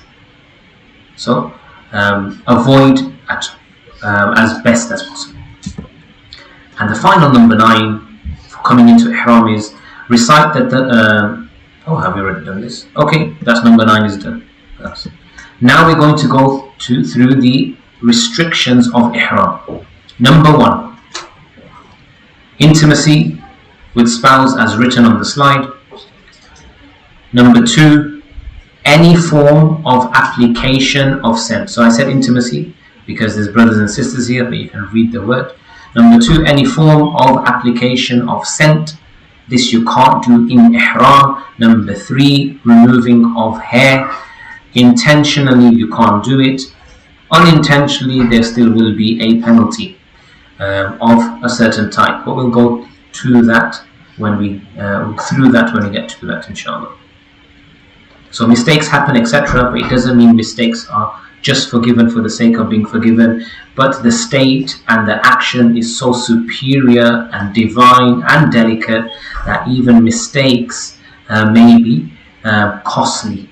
And when we say mistakes are costly, when the situation is so fragile and you penalize for removal of hair even by mistake, it shows that your ibadah can be affected by unintentional acts which would, for Allah, I'm not saying this, for Allah may equal neglect.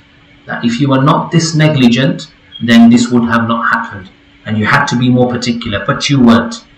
That's what Allah's, I'm just reinterpreting this whole thing, it's not saying for myself. Number 4, for men, 4, 5 and 6, and for women, number 7. So for men, restrictions. You can't wear stitched clothes that are the shape of your body, so sleeves and trousers and etc. And for men, number 5, covering the raised bone of the feet. You can't do this either. Number 6, for men, covering face and head. You can't do. And for women, only covering the face. You can't do. But around men, cover your face in a way that the face remains untouched, and we've already alluded to this with regards to the veil caps. Right, some pictures. I know you're hoping to see the Kaaba by now and all this. So here you go. That's what I can show you. That's what you'll get on your backside if you don't do it properly. Right, protruding bone and the ankle. And the ankle. That's what you can't cover. Yeah, so it's not exactly with the lines that they've drawn. So the line that you see drop from the top of the foot towards the sole, the angle it's dropped at, it's not always precisely that angle. Rather, that bone may start a bit more forward and that bottom line may be a bit more back. So it differentiates. But here you go.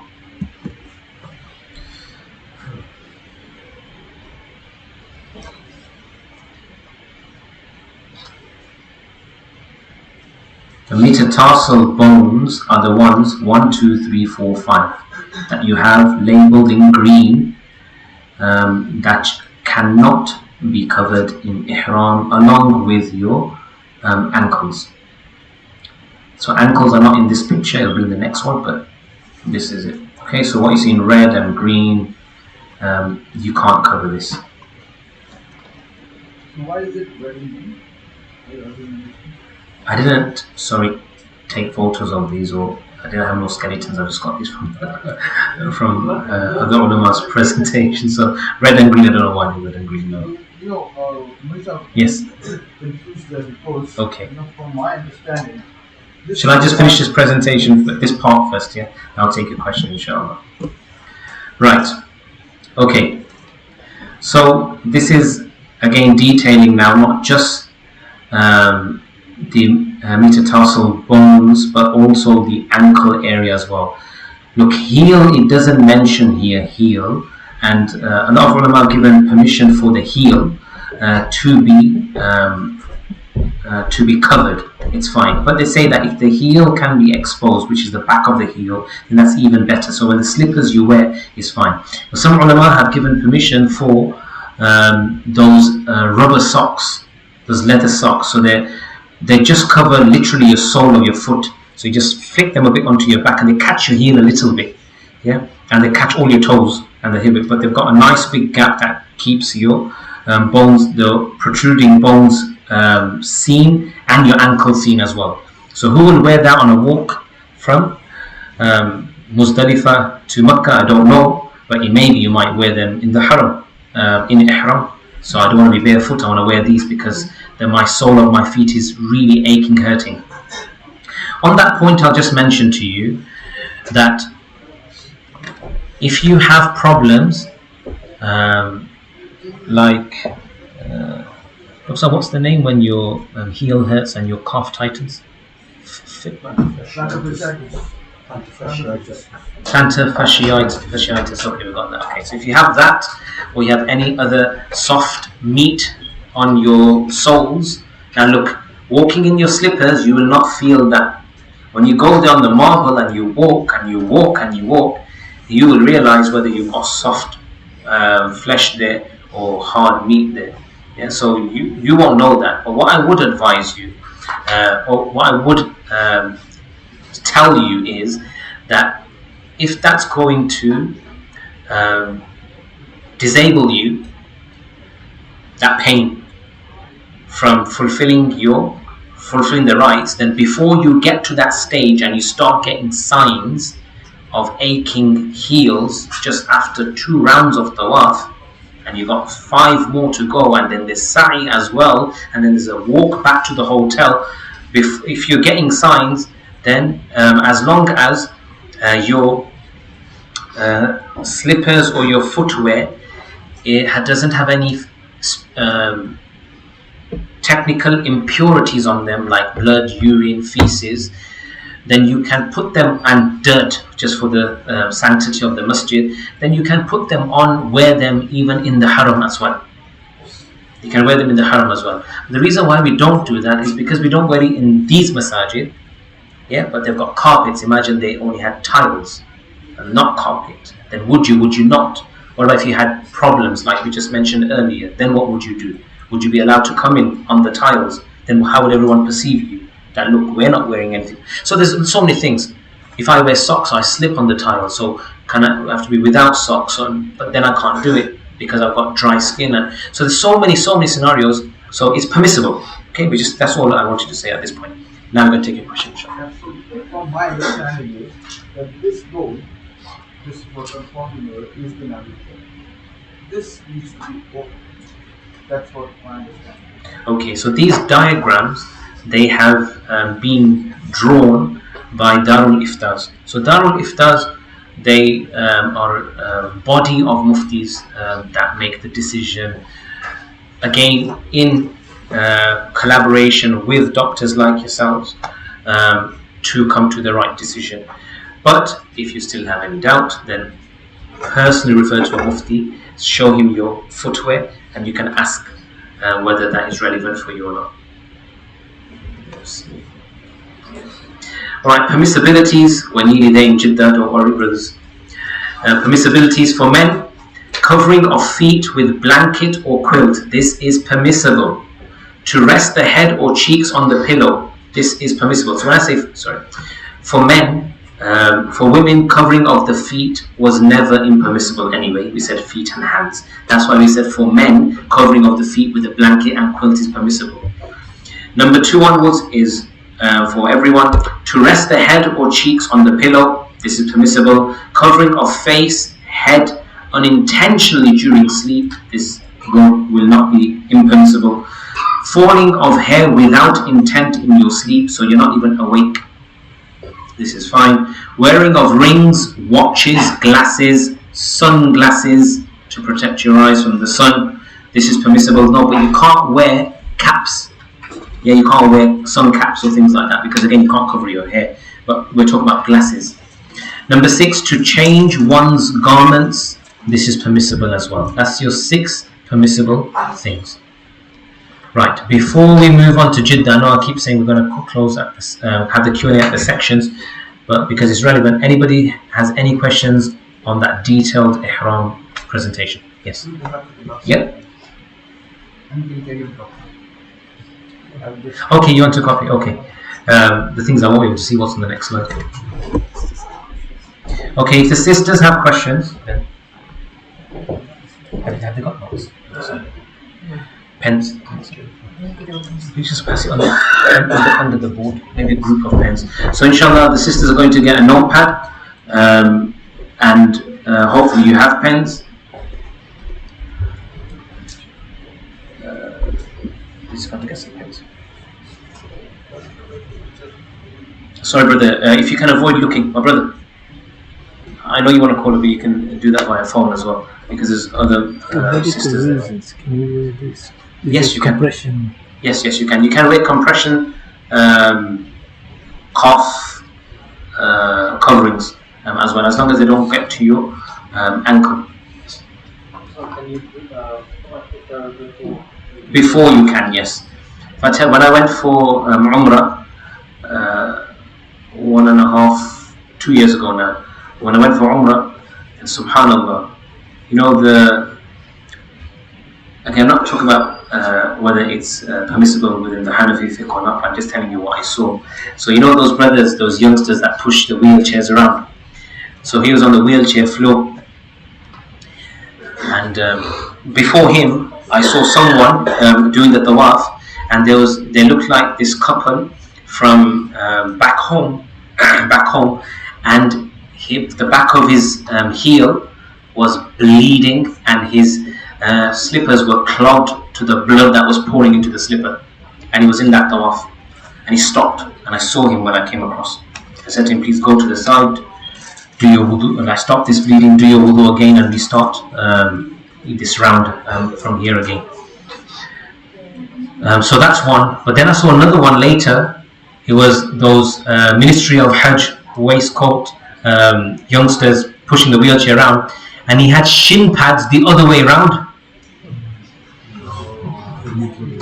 He had shin pads. Now he wasn't in ihram, he was just doing the service. But in the Hanafi fiqh, if you are actually that person in ihram, then you can't obviously cover the back. I'm just saying, he wasn't in ihram. For him, obviously, it's fine for him. So, according to him, so he had the shin pads, the facing backwards. So anybody hits him with the wheelchair, he doesn't feel it. So there's like a macho going right through everyone. But it's hard to not hit someone when you're doing a wheelchair. It's very hard.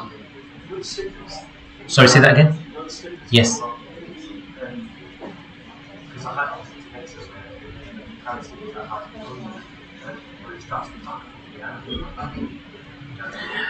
Yeah, so there is a difference of opinion in this, but I personally follow the one where the heels are exposed. Yeah, but there is a difference of opinion of this. So let's assume that these are the only slippers that you would be able to walk in, do it in, etc. You feel this way, then you can act upon that, because there is another opinion about that. But the one that I follow is the one that's the bone, protruding bone, and the ankles both have to be exposed. Yes. Sorry? Yes. Yes, it is, yes. Vaseline as well, Sudocreme, yes, it's all fine. And you're going to need it later, but inshallah, I'm going to come to it. Or shall we just say it now? Okay. I was walking in Hajj, we were about to enter the tunnels, and I saw this brother. He was walking very, very differently than normal people walk, with his legs, one stepping into the east and one step into the west, and east, west. And I had the magic potion. I took out my Vaseline tub and I gave it to him. I said, brother, just make dua for me. But this is, you see, you may laugh at that, but really, fulfilling the need of the needy, that is the perfect way of getting a dua. So you know, when we serve our parents, thing that in Hajj time was I would instead of my water bottle, so with my water bottle I'd take a spray bottle with me, ihram, and heat of the sun, etc. So I'd fill that spray bottle up, put in my backpack, and then as I walk through the crowds, I would spray that into the air, because the mist that would come from there would give coolness to the people around. And again, they haven't asked for it, but everybody wants it in the heat of sun, and you get the du'as, like, mashallah. And guess what? People learn from you, they go do it then after that as well. It catches like fire. Now you will buy this and will do it for someone. Look how much peace it brought me. So look, these are things. If you think, become abna'ul akhirah, become the people of the hereafter, and think about your account over there and your needy state on that day, and then Allah will inspire you to do things to fulfill the needs of the people in this world. Okay.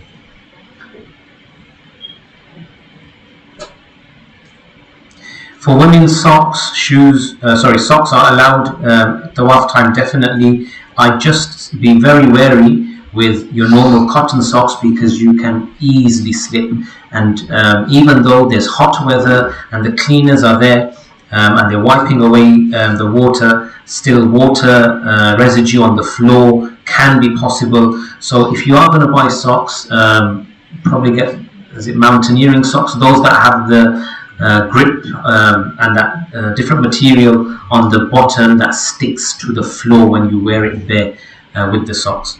If wudu breaks during tawaf, we're going to come to a more detailed slide for that because there's case scenarios for that as to what you would do. I know I mentioned it briefly, but we'll come in more detail. Right, we're landing in Jeddah now. What can I advise you? Just one advice, my brothers. That's all I've got for you. 3 times over. Patience, patience, and patience. Think of any difficulty that you have to experience as a means of forgiveness of your sins. And that's for the sisters as well.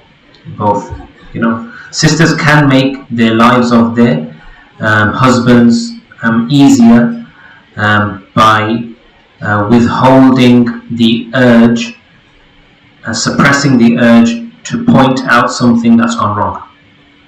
Yeah, they can really make the lives easier of their husbands, even though they may only be pointing it out and not necessarily require a resolution to that, but it just adds to the stress list of the husband who, as the supervisor of his wife, as the one who needs to look after her, as the one who needs to make her feel comfortable, and hopefully that's how we are towards our wives, then it just adds to his stress list.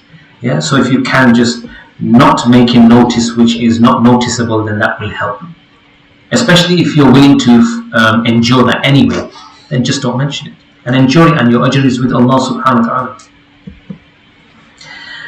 Right, brothers, we've passed the customs, collected our luggage, our suitcases, boarded the coach. Off we are now on the way to Makkah. I've really kept all the images out. It just takes long going through, so I just kept plain writing. We'll come to the images later, inshallah. So, on your way to Makkah, stay focused. Yes? At the airport, when you arrive, a lot of countries have restrictions and restrictions on what you can really about some seats. Is there anything that's changed in the last couple of years when you arrive relative to customs to the airport? No, nothing that I've noticed has changed in terms of what you can and cannot bring into the country. Whatever you're not going to be allowed to board on the flight that's going to transport you to that country, whatever their restrictions are, you're going to abide to them from here. Even if it's a connecting flight, they're going to make you do the same thing at the connecting point, the transit point. So whatever they make you abide, that means that's enough for you in hand luggage, or that's legal for you in hand luggage to come to Saudi with that, because they all work together in partnership. So you'll be fine. Yeah. Having said that, in my very last trip, subhanAllah, I was in pain.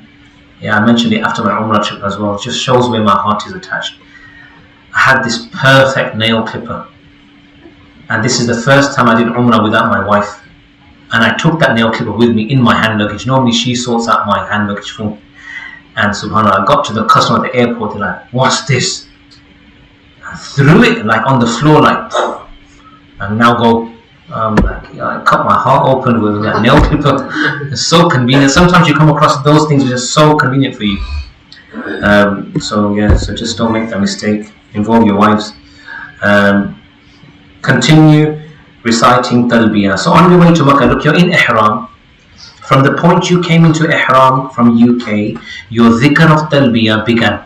That's your main dhikr began. So all the way now until you don't make the intention to do tawaf and start, talbiyah is your dhikr all the way. You should set a target that I'm going to do 1,000 a day, 2,000 a day, 3,000 a day, 5,000 a day, 1,000 with every salah. Why not? What else are you going to do? This, you don't have to work. The food has been catered for you as well by those that have organized everything. You've taken everything with you. Now what? Why are you not going to do dhikr? So you either sleep or you're either engaging in the remembrance of Allah. Sleep or remember Allah. These are the only two things you should do.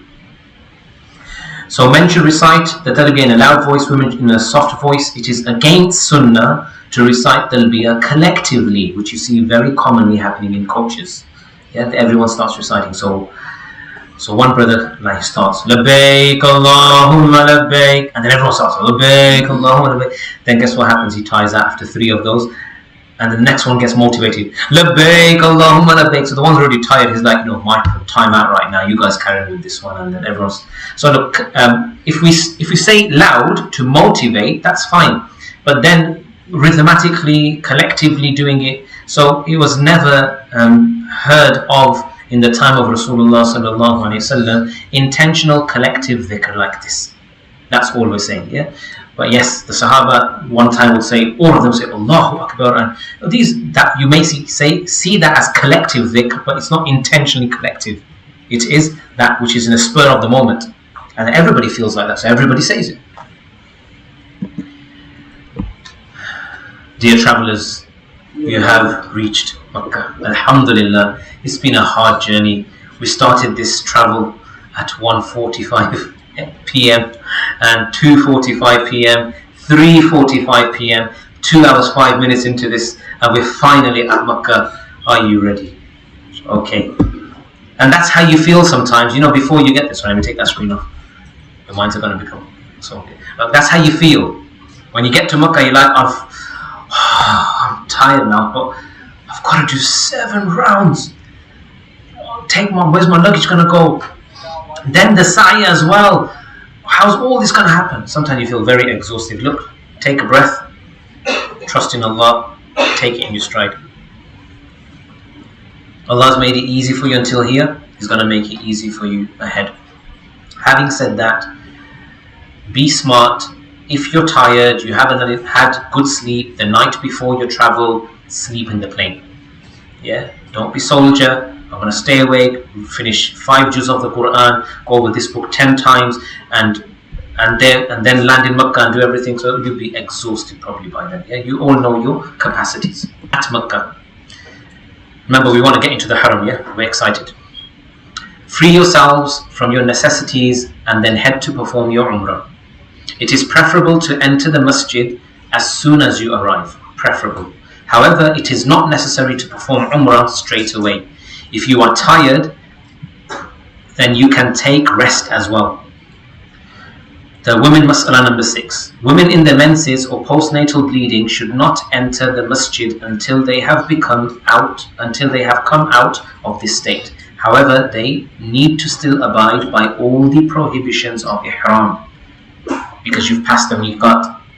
You couldn't have come into it without ihram, so you are there. So all the ihram restrictions are going to stay upon you until you haven't come out of that state, taken your ghusl, and come into a clean state, and then coming out of your ihram.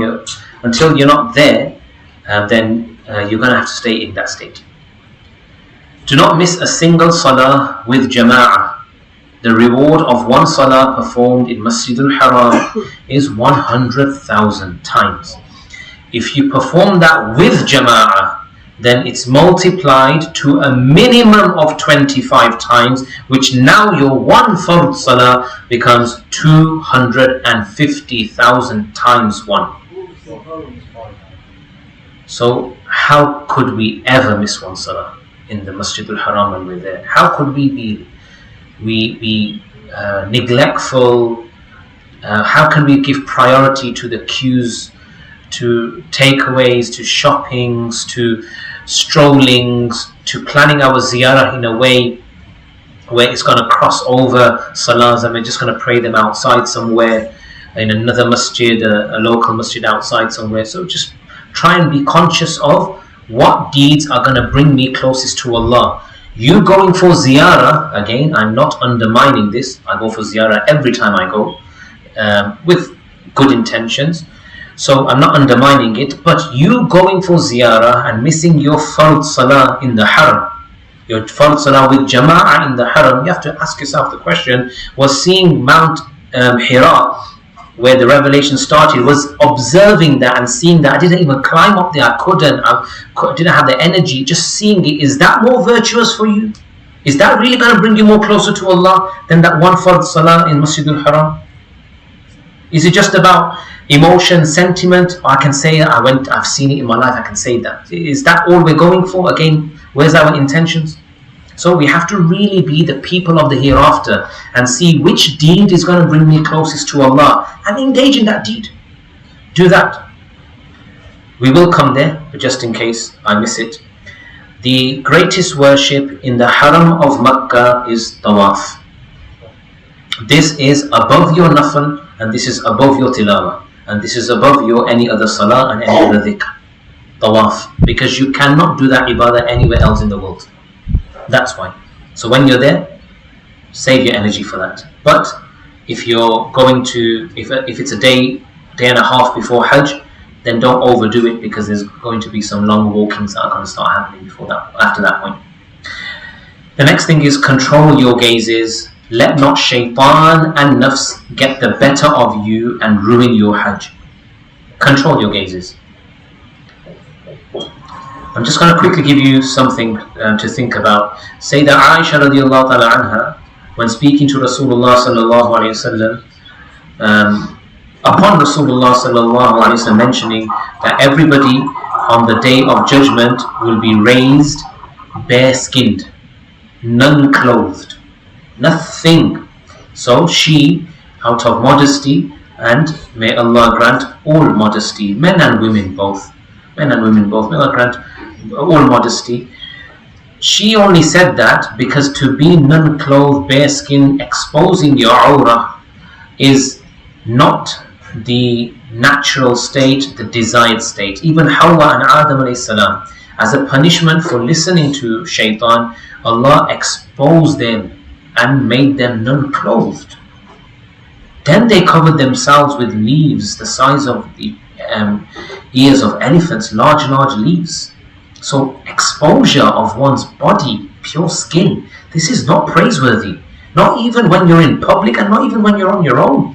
Who was there to see Adam and Hawa alayhi salam? Besides Allah, who is there all the time in this world as well, He can see us. Who else was there? Which other creation? No.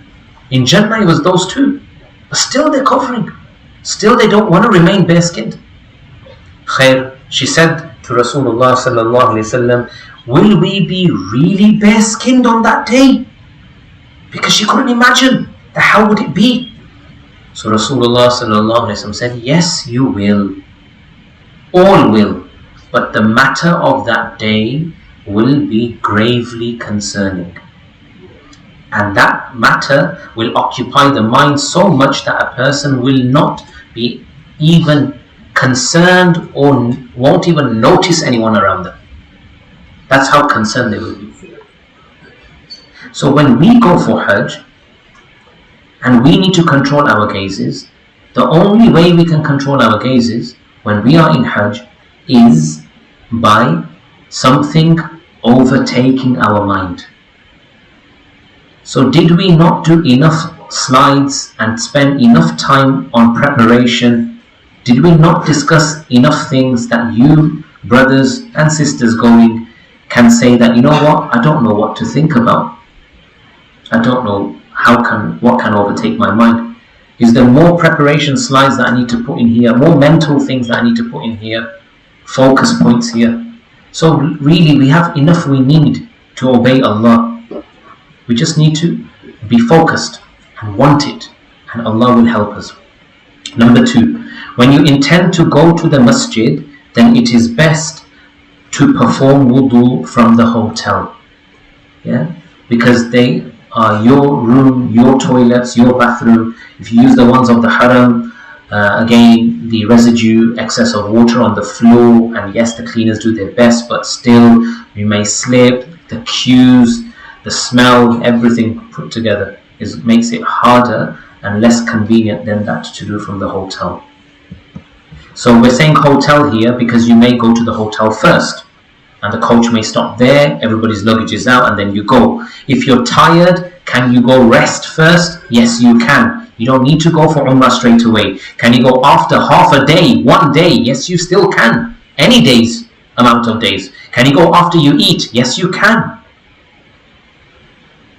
Can you go after another ghusl mindfully if you feel very tired and just want to freshen up? Yeah, you can. So there's nothing stopping you. You don't have to do it straight away, but it's preferable. So let's go. Entering the haram. Take a string bag or a shoe bag with you. I didn't bring one. Okay.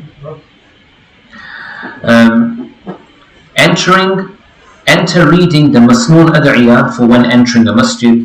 So brothers would be more practiced with this, sisters probably less.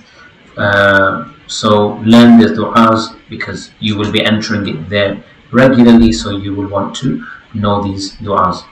Number 3, make intention of nafil i'tikaf for your stay in the masjid to reap continuous reward for every moment of your stay.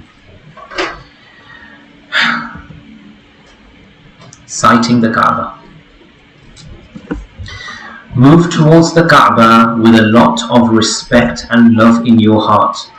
Find a position from which you can peacefully make dua without being disturbed. Sight the Kaaba. Make dua to your fill. You do not have to perform Umrah straight away at this point if you do not want to. One of the practices that I do with companions that I take with me is that I say to them that, look, you go first, you go do yours, then I'll go after, but you take me, or whichever way around, twos and twos go. So whoever has already seen the Kaaba and been there, they look up, they navigate your way, and you haven't seen the Kaaba, so you want to control your first gaze as to when you put it on the Kaaba. So you look down, until that person positions you in a place where you're not obstructing anyone, nor will you be obstructing someone in 2 minutes and 5 minutes and 10 minutes time. There's no rush in this place, and the Kaaba can be sighted, a portion of it or the entirety of it. And then he will say to you, or she will say to you, right, look up. And then you look up and you're blown away. And then your heart starts to melt and your hairs start to stand, and the sky you can see above the Kaaba, and you just start thinking of Allah, Day of Judgment, the end of this world, nothing, the emptiness of this world. And that's when you get hold of yourself, you just raise your hands and you start pouring your tears before Allah subhanahu wa ta'ala. And you would have said to the person that has taken you that, look, I don't want any time restriction to how long I can make my dua. So if you're busy, if you want to do your thing, you carry on, meet me here, I'll wait for you. Or he or she says, no, don't worry, I'll stay here, take your time, no pressure. Whatever that is, that agreement. So in the back of your mind, you don't start thinking 5 minutes into dua, oh, I need to finish now, I need to finish, because they're waiting for me. So you don't need to do that.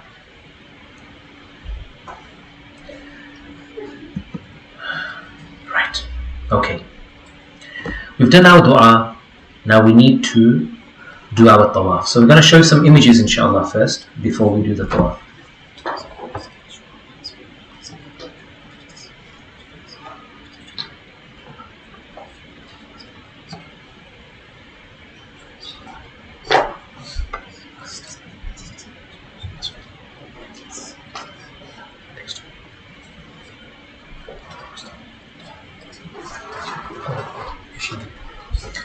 Okay, just before we continue, can we have a show of hands of brothers who are going for Hajj this year?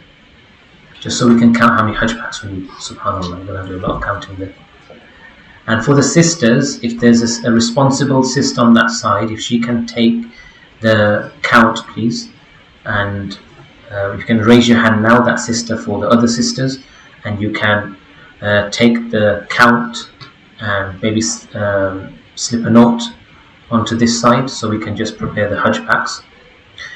If we don't have enough Hajj packs for everyone today, then inshallah we will order them and hopefully by Monday, tomorrow's Monday, Tuesday, Wednesday, Wednesday, let's say Wednesday earliest, the Hajj packs will be here, so you just have to come back and collect them, inshallah. But they will be in the main office, so you can come back any salah time, and masjid will be open, but mainly any time from 11 in the morning, 12 in the 12, let's say 12 in the afternoon till about 6 in the evening. That 6-hour window will be best. Right? Sorry, there was some hands up. Yes. What is this? Okay, Jazakallah.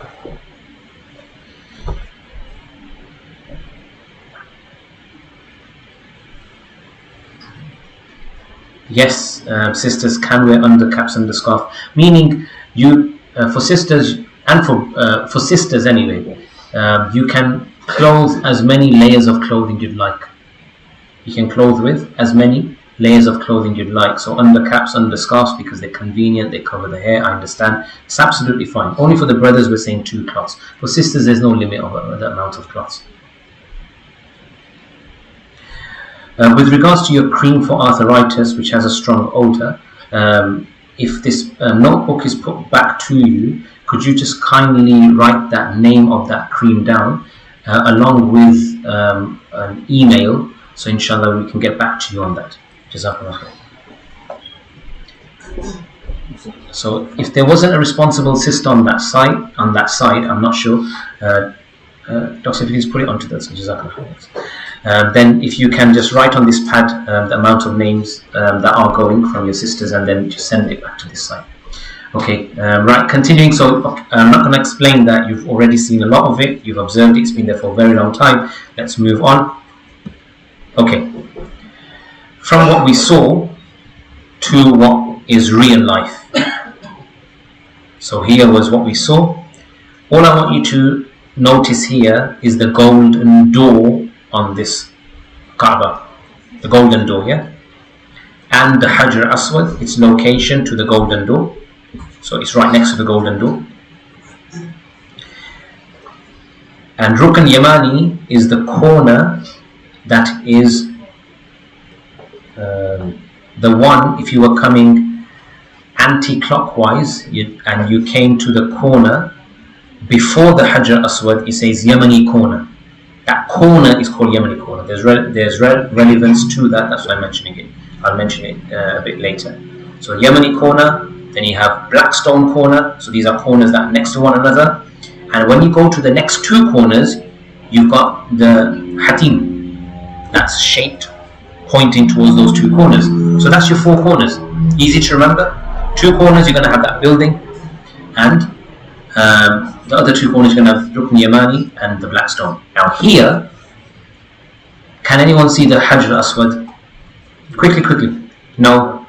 Is there any label besides what I've done there to say that it's Rukn Yamani from the Saudi labeling or anything? No. Okay, and this is what real life is going to be like. How will you know it's Hajar Aswad is there and Rukn Yamani is the further corner?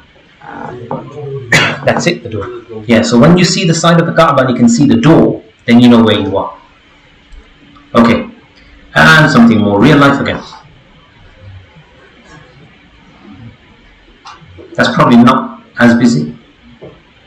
Maybe a little bit busy. Okay, when you're standing one of those people, you can't see Maqam Ibrahim probably. You definitely can't see the Hatim because it's for a 5'4", it's probably to be under the chest, so you definitely can't see that Hatim. Chest height probably, yeah. You definitely can't see the Hatim. You probably can't spot the Multazam. Oh, sorry, you can spot the Multazam, but you can't spot the drain pipe from the top of the Kaaba. Maybe you're at a bit of a distance. You definitely can't see the Hajar Aswad, and there's no label for Rukn Yamani. And the 3 sides, besides the door, all look the same. So they all have 2 stripes. I'm going to show you them now. They all have a stripe like this, a solid stripe and a second broken stripe. That's what all 3 corners look like. It's okay. Once you start, you roughly get some kind of indication. If you see those 3 green lights, at the lower part of the Kaaba, they are the green lights that are here. If you see the green lights here on the Hatim, there's 3 green lights. So the same 3 green lights are on the Hatim over here, on that wall. They're over there. And that drain that drops the water from the roof to the floor when it rains, that's right above that side of the Kaaba. Right, the reason why I showed you this image, and I'm going to show you more, I want you to spot the green lights that will show you the sign of Hajar Aswad, where you need to start your tawaf from. Who can spot the green? So you're going to say left, middle, or right? Left? Okay. MashaAllah was. There you go. Right, I don't think it's that easy. Right, okay, here we go. Green light, please. Left, middle, right. Middle, okay. Anybody for right? No, you got left and middle. On the left, look how small they look. So when you're on the top floor, when you're on the roof and you're looking for those lights, hey, where's that? It's probably easy just looking for that door. And then when you get close to that corner, look, when you're going anti-clockwise, the door don't come first. That's the reality. When you go anti-clockwise, the door doesn't come first. This is only if you're trying to find the start point. Because once you make the start, after that, you're going to roughly get your coordinates right, where, look, we're coming to the light slowly like that. But this is just to find the starting point. Okay? Hajar Aswad is over here. And sorry, but that's enough of pictures. Back to the writing now. Okay, this is now all about tawaf. This is detailed stuff as well. The way ihram was detailed, this is detailed. So please listen in, make notes. Wudu is necessary for tawaf. You must have wudu for tawaf. Tawaf without wudu is not acceptable. The same way salah without wudu is not acceptable. If your wudu breaks, so this was the detailed scenarios I was going to share with you. If your wudu breaks during tawaf, then you must stop your tawaf. Just the way if your wudu breaks in your salah, you will stop your salah. You can't say, oh, it doesn't matter, just got half a tawaf left, it's okay, majority of it's done. No, can't do that. If the tawaf was stopped due to a shari'i excuse, for example, breaking of wudu, needing the toilet desperately, bleeding, etc., or having passed some urine by mistake, not able to control your bladder for the elderly, etc., something's happened, then you can restart from the beginning of that round after you have seen to your need. However, if you broke away under 4 rounds, it is better to start all over again. So if it's 3 or under, and you had a shari'i excuse, you start all over again. So what about if your excuse is, I'm hungry? That's no excuse. Yes, you have to question yourself. Why am I breaking it for this? Yeah. Yes, but you lost someone or something like that, then these are excuses. Number 2, look, what I say is that before you start the tawaf, this is an advice, before you start the tawaf, if you're 5 of you, you need to fix a point that once tawaf is finished, you're going to perform your 2 rakat salah behind Maqam Ibrahim. Yeah? And then you're going to drink water, and then you're going to go for sa'i. So you may say, right, before we perform salah, where will we gather for salah? If there's space. Now look, that's a very subjective thing, space. You may be there at 4 o'clock when you finish, but you may not be there at 4:30 when the next person finishes. It's subjective, meaning you might be all packed. But you need to fix a location. You need to say, right, okay, do you see this name, this gate, what it says in Arabic? Do you see this? Do you see that? Do you see that? This is where we're going to meet. So if you get lost in tawaf, don't worry, carry on, do your tawaf, finish your rounds, we meet here. That's the easiest. Trust me, you don't just ring someone at that point. To even take your phone out in this busyness, to take even your phone out, someone could easily knock your hand and that phone could drop, and that's your communication gone. And if you turn around to pick that phone up, then your communication with the world is gone. Yeah. So 2 networks are lost. So Don't do that.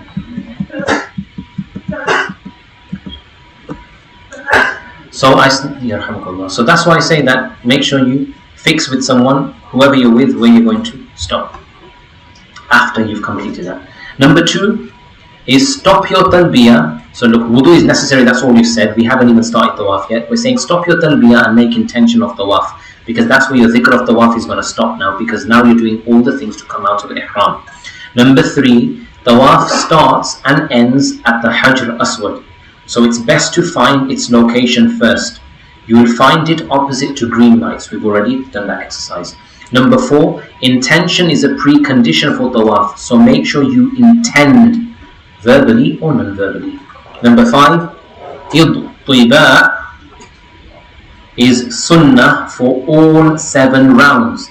That is exposing the right shoulder. So you would cover both shoulders before and after tawaf, literally tawaf itself, the 7 rounds, you'd cover it. But for tawaf, you're going to expose your right shoulder. So as I'm talking, can one brother volunteer to don the ihram, please?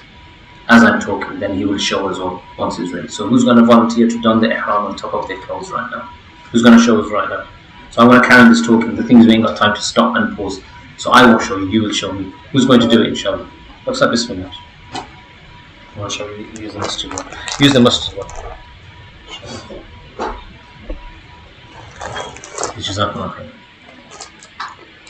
We just change in front of the brothers. Okay. Just go to this side. 2 pieces. You should do both of them. Top and bottom. Yeah. Yeah, just do on that side only.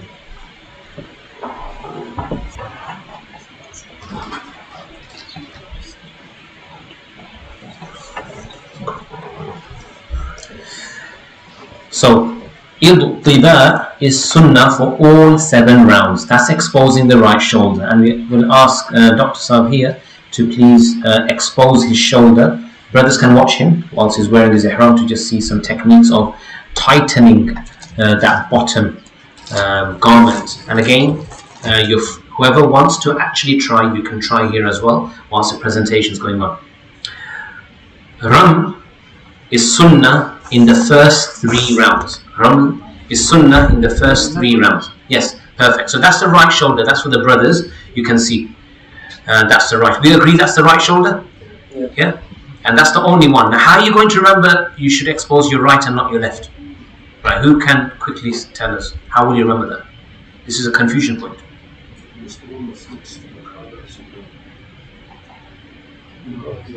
Other side of the other side. Okay, that's the right way, yes. So, because this is for tawaf, you're going to do this. Now look, like for me, for example, because I put safety pins around the top end of that drop, I put a safety pin there, and I put another one on the bottom end of that. I put 2 safety pins there. So even if someone pushes and shoves, it doesn't just come entirely off. So because I do that, and it's very difficult to do on my own, then I make my missus do it for me when we go together from the hotel. Can you do this safety pin on me? So I expose it from the hotel, because I know the next thing I'm doing, I'm just going straight for tawaf right now. If I get to the haram, see the Kaaba, now in front of everyone, not in front of everyone, but in the midst of that congestion, now I'm trying to expose my right, and you may simply feel that, you know what, it's just drop the cloth and just do it and just carry on. That may be okay for you. It wasn't for me. I felt like I need to be secure, and my mind shouldn't be on, oh, is my cloth on, off, what are my part of my body showing, what's not showing. I don't want that stress. I just want it pinned, and then just go with it and just focus on the rest of what I need to do mentally. So that's what's convenient for me. So do you mind tying this on, see if it fits around your waist? Just this one. You can loosen it up. Another way of securing your bottom ihram. That will be shown inshallah. So Ramal is sunnah in the first 3 rounds. That's to walk like a soldier and avoid running. Yeah? Walk like a soldier.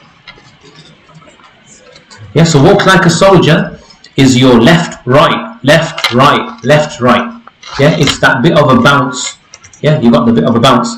Your shoulders are dropping 1, 2, 1, 2. They're dropping up and down, up and down. That's your soldier walk. You're going to do that for 3 rounds. Okay, it's a sunnah. I don't have time to explain the history, sorry. Masala for women, women do not do Tiba or Ramal. So Tiba, which is exposure of right, and Ramal, which is the soldier walking, these both are only for men. Number 7, join the people going around the Kaaba from anywhere you can conveniently. So we've got the numbers a bit wrong here, so that's 7, so 7. So there's supposed to be 8 at the top. Line yourself up with Hajar Aswad and perform istiqbal. And istiqbal is to raise the hands. Raise the hands with palms in line. So sorry, the istiqbal is, so that's istilam, but there's istiqbal before this. So there's an istiqbal, so you find this in the books. So this is, so it's not written here, this is istilam. So istiqbal is that you, when you're in line with the Kaaba, sorry, get off the mic. So when you're in line with the Kaaba, then your hands are raised, and you say to your earlobes like in Salah, Bismillah, Allahu Akbar, and then you drop your hands. Okay. So raise your hands, like as if you're doing your call for Salah, Bismillah, Allahu Akbar, then you drop your hands. Then istilam, this you're going to do for every round from the beginning of the first and concluding the 7th. So if you do beginning of 7, how many times do you do this? 7. And when you do it at the end of 7, then how many do you get? 8. So 8. So this for istilam, you raise your hands to the height of the Hajar Aswad. Yeah. So however tall you are, your height will be dependent on that. So normally, if I was to go to Hajar Aswad, then this is the height. That's the height of Hajar Aswad. So I'm doing this. So if you're taller than me, then your hands will, you'll be lower. You just need faith. You don't have to be perfect, pinpoint line perfect, but you raise your hands to the line of Hajar Aswad, and again you say Bismillah, Allahu Akbar, but this time you give a non-sounding kiss to your palms, and then you carry on. Yeah. So istiqbal is once only for everything, and that is this is the welcoming one. So you raise your hands as if it's you're doing it in your salah to your ears. Bismillah, Allahu Akbar. There is walhamdulillah wassalatu wassalamu ala rasulillah. There's this as well with it, a short Bismillah, Allahu Akbar, and then to the Hajar Aswad height, Bismillah, Allahu Akbar. Kiss your hands without any sound, and then carry on.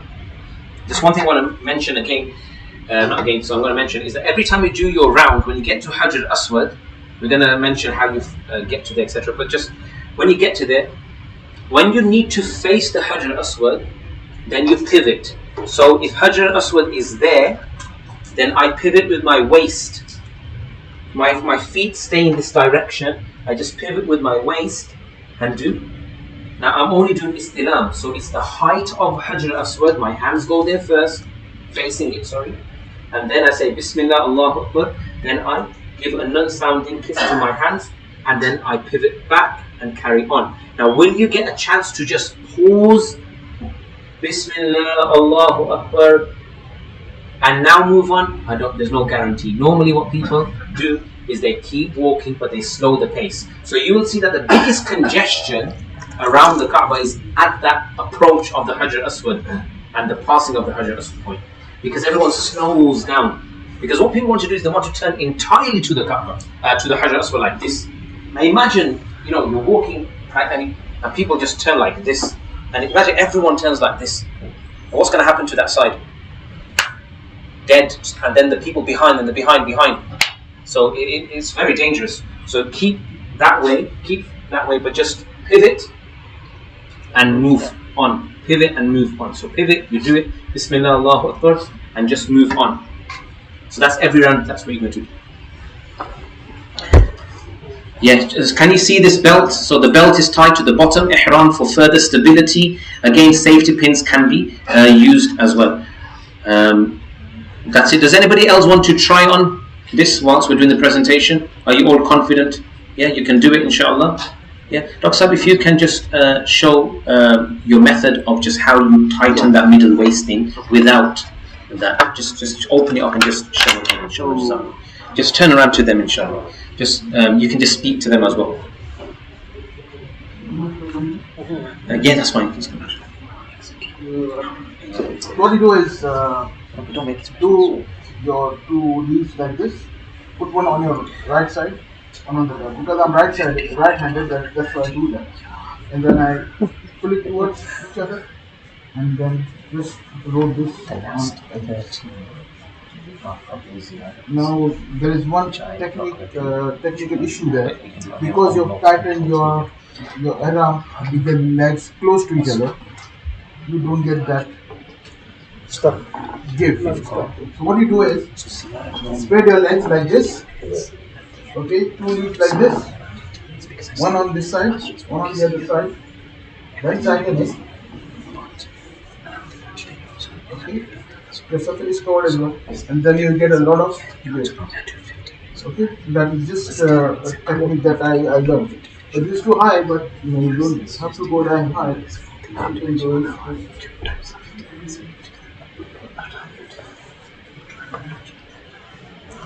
one place should be secure enough.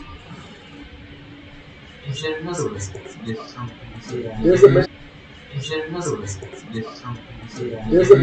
As long as you can secure the ihram, you can secure. Sorry, I've got to carry on. Yeah, you can show them silently, but I've got to carry on with the presentation. Do it afterwards, maybe. So there's many ways of securing the bottom ihram, whatever's convenient for you. But of course, we're saying that it has to be a straight cloth, and then you've got to find a way to secure it. So a belt has been convenient for me. So with the roll over, I put the belt as well. So even if the roll over comes out, which is difficult for it to come out, but at least the belt will secure the bottom of the ihram. Right, carrying on.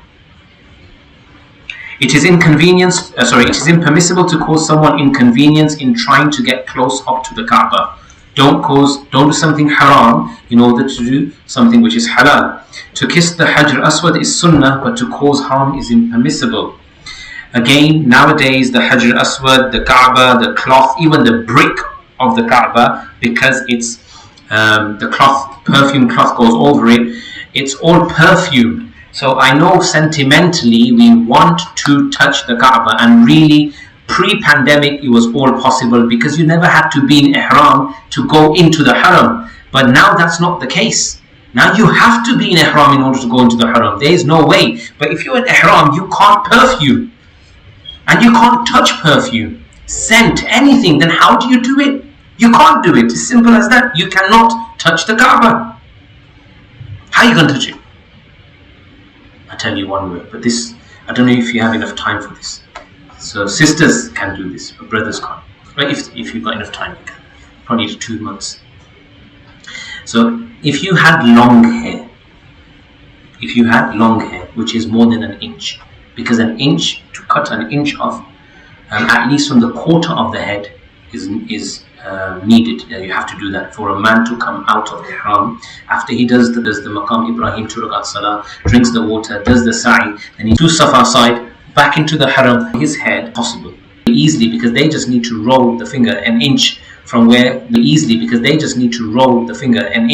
from where the majority of their hair collects at the end. They just need to do an inch from there. They can easily go back in if they want to. Man is difficult. What can we do? Allah knows our hearts. Number 8, so this will be number 9. How you will perform 7 rounds. So now you will perform 7 rounds. Every time you approach the Hajr Aswad side facing the Kaaba during all the rounds of tawaf, showing any side, other side intentionally means you have to repeat that part of your tawaf. If due to others pushing or shoving, your left turns away, then there is no problem in this. If for salah you have to turn, this is a valid part is when you get to Rukn Yamani, from Rukn Yamani, which is the corner before Hajr Aswad, before you finish your turn, from there the masnoon dua is Allahumma Rabbana atina fid dunya hasana wa fil akhirati hasana wa qina azab an-nar. And we thank our Sahab al-Jahr after all our fard salahs, this biggest bid'ah of time of the era, and that's why we know this dua, otherwise we never know this dua. So there is khair in everything, and when someone does something, then we should inquire the reasoning as to why they are doing it, rather than pointing fingers. So best to make dua from the bottom of your heart than to hold a book whilst walking around. So many people you'll see they're walking around with books in their hand, reading from them. So is your heart and mind in your book, or is it in the place, in what you're doing? So learn all your du'as beforehand. That's why you've got all this time.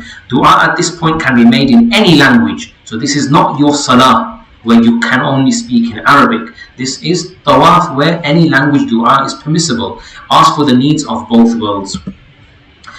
Best to fix a meeting point for after tawaf with whomsoever you are with, just in case you break apart during tawaf. Don't cross people in the masjid whilst they are performing salah. Well, try not to. A minimum of that much space should be avoided in which they would do sajda. So if you need to cross, then when they do sajda, just estimate that space, then don't cross that part, cross after that part.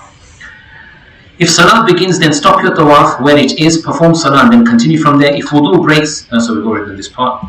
After tawaf now, to my fill, this is entirely acceptable as well. Drink to your full from wherever the taps are, the coolers are, the containers are. Make dua facing the qibla. Whilst you're staying in Makkah, drink lots of zamzam and make dua after drinking, because the hadith comes that zamzam is for whatever it is drunk for. So whatever intention and niyyah you have, Allah will inshallah fulfill that for you. It is preferable to perform istilam again before heading for sa'i. That will make it, how many istilams? 9. 7 so for each tawaf. Then we concluded the 7th one with an extra istilam, that made it 8. Then you went for Maqam Ibrahim, you performed your 2 rakat salah there, you drank water as well. Now before you go for sa'i, it's an entire round again to get back to Hajar Aswad. And you should always follow the flow, never go against the current. Yeah.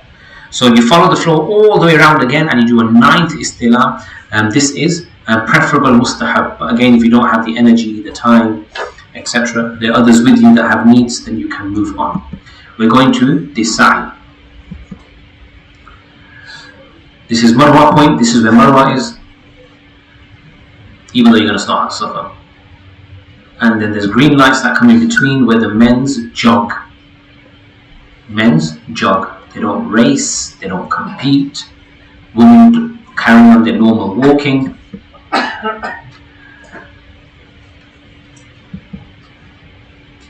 There's going to be 7 rounds. What can I say? 7 lengths is better than 7 rounds. 7 lengths. So 1 length is from Safa to Marwa. 1 length is from Safa to Marwa. 1 length is from Marwa to Safa. So if Safa to Marwa and Marwa to Safa is 2, where will I be at 6?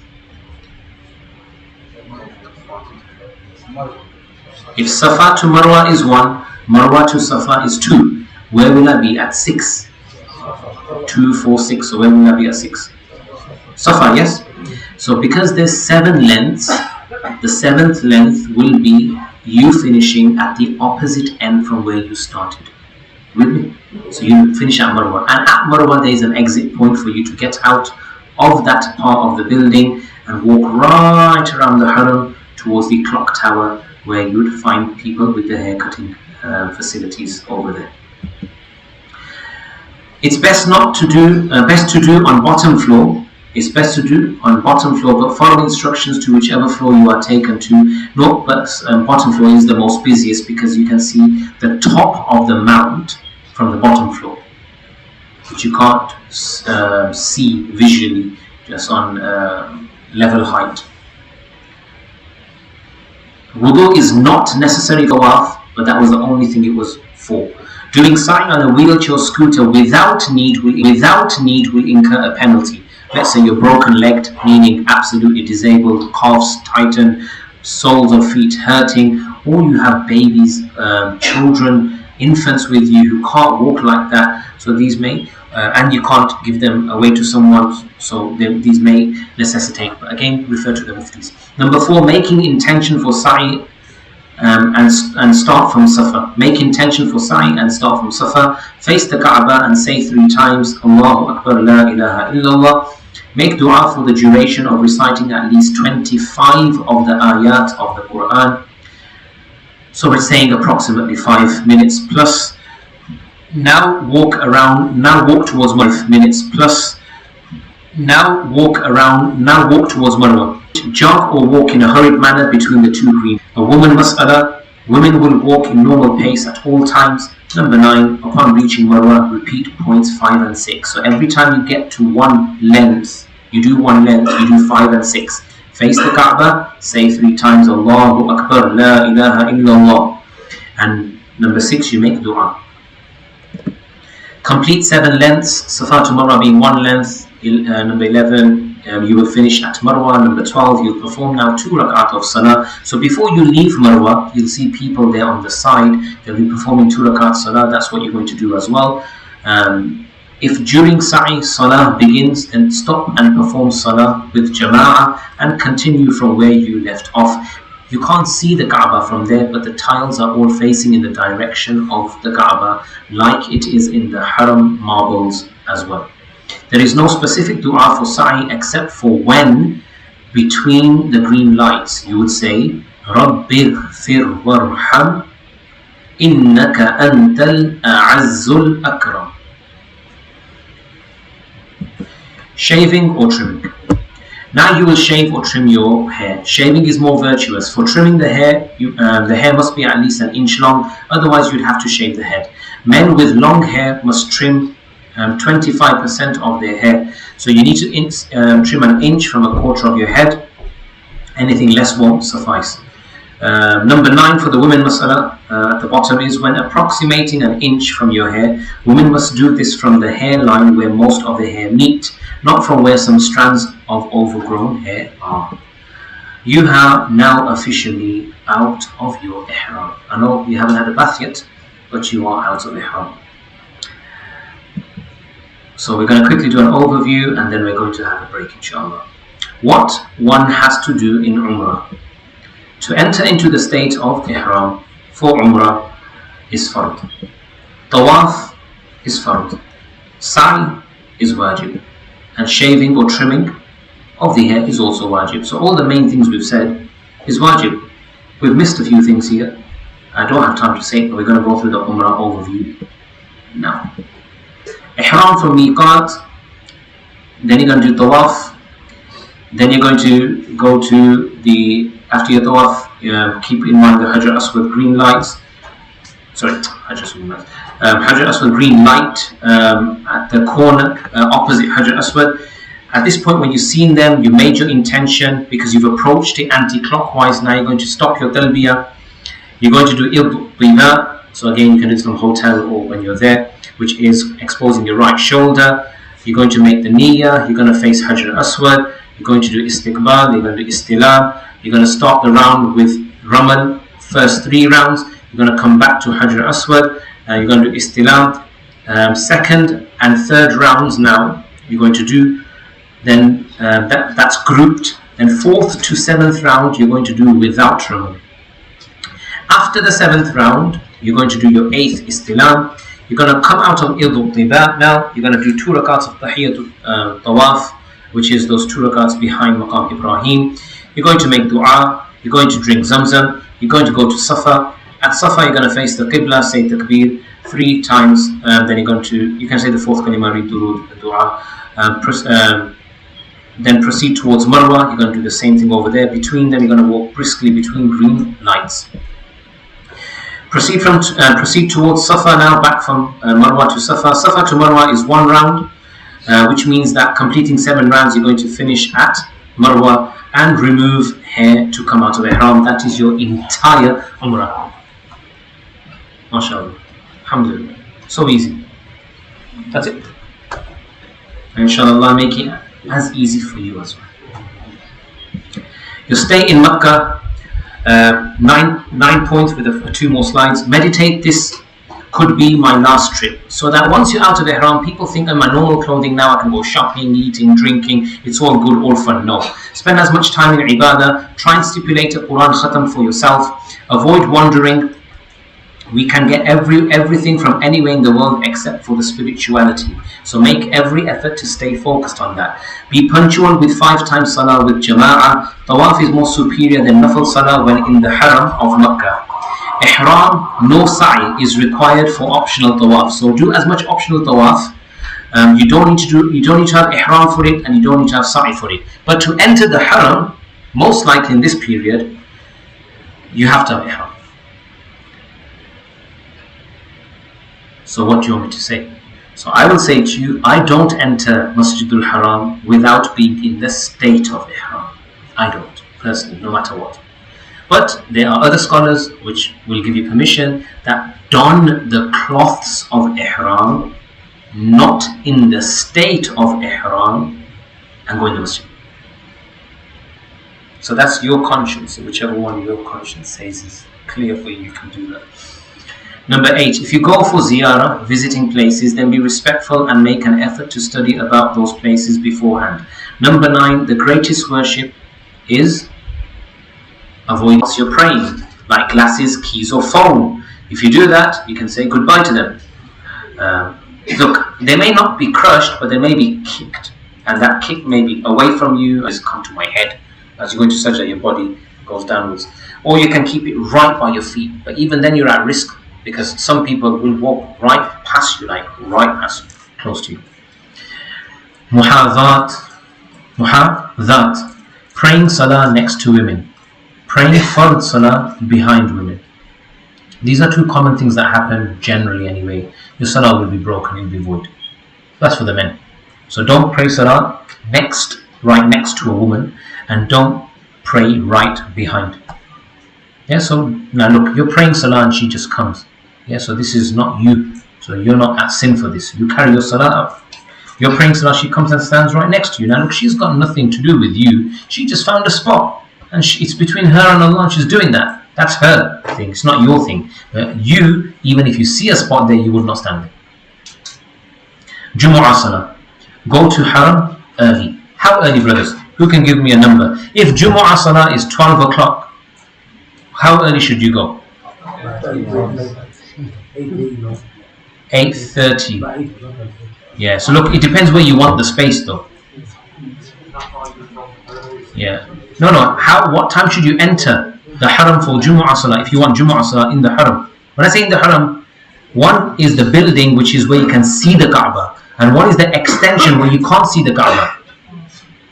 So if you want to see the Kaaba, then after Fajr don't go. And if you want to be in another part of the building, then you come at 8 o'clock, 8:30, 9 o'clock. And if you think 11, you are praying in the sun on the marble outside. No. You can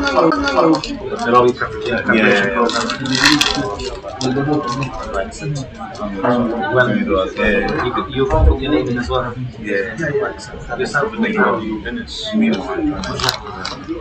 I have a banana? Please. Banana, grapes, please, whatever you like.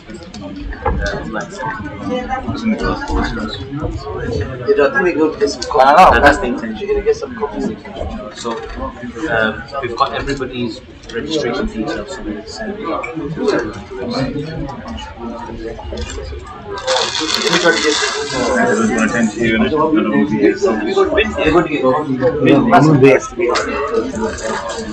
Okay. Then they will be recording us. Try and catch up on them. If you just look on the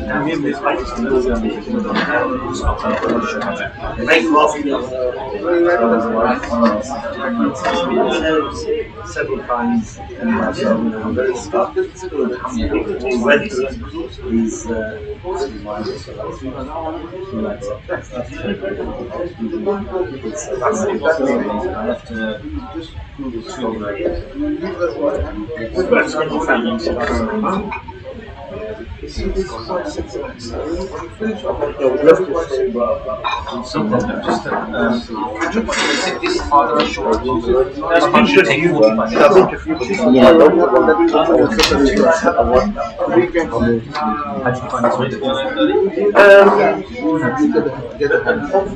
every time I've gone, I've always come to these things, so it's just recapping.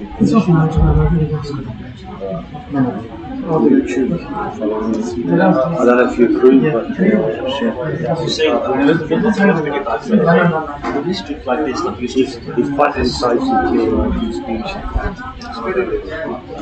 Negative thoughts about it. So, quick question. The language of I don't know the state around there. So, will they get into Iran from the They will tell you that you can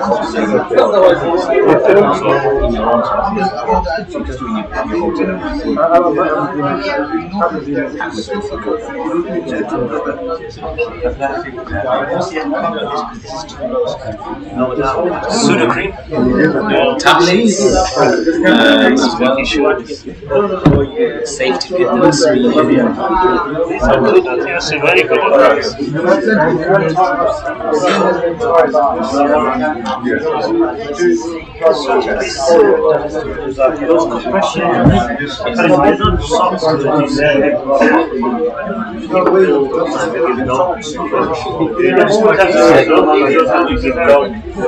No, the thing is, if you're in need of them, then you can only take advantage of them.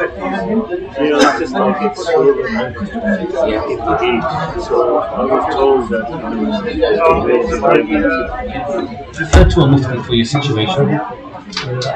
We have a mufti, Masjid Esa Ibn Maryam. Ask one of the team to give you Mufti Hassan's number and just ask him this question. He'll give you his number. You just ask him this question.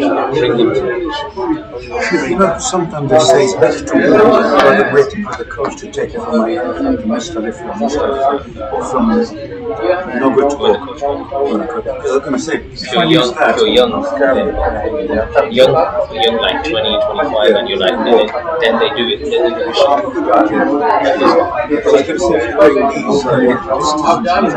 You'd rather sit and extend your journey for 2 more hours, then go and get there 2 hours earlier, but take the strain on your legs and your thighs. Do you recommend us? Please. So safe. Safe.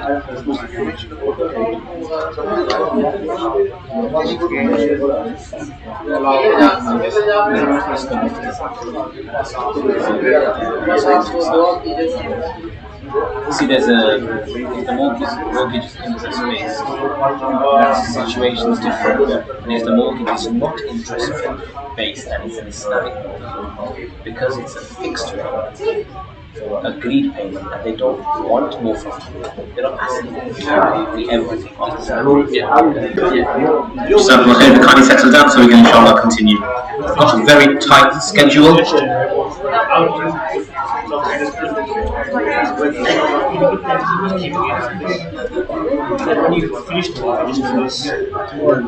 Jazakallah khairan. Kindly settle down. Jazakallah khairan. Much appreciated. Jazakallah khairan. Right. 5 days of Hajj, 8th to 12th of Dhul Hijjah. Intention is there, no preparation. Right. So 5 days of Hajj, 8th to 12th of Dhul Hijjah. So this is going to be the content overview. Part 2. So number 1, we're going to discuss types of Hajj. Then before 8th of Dhul Hijjah. Then we're going to discuss the 5 days, 8th till the 12th. Then we're going to discuss the 13th day. Then we're going to discuss Tawaf, Wida, and after Hajj. Now the types of Hajj. The first type of Hajj is Hajj Qiran, which is Umrah and Hajj in one Ihram.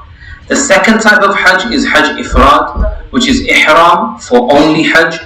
And the third type of Hajj, which is the most common one, is Hajj Tamattu'. And in Hajj Tamattu', you have one Ihram for Umrah, but then you have another Ihram for Hajj.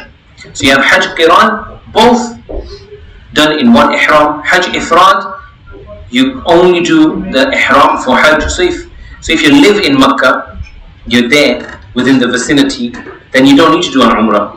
And then you say, I'm going to do Hajj from here.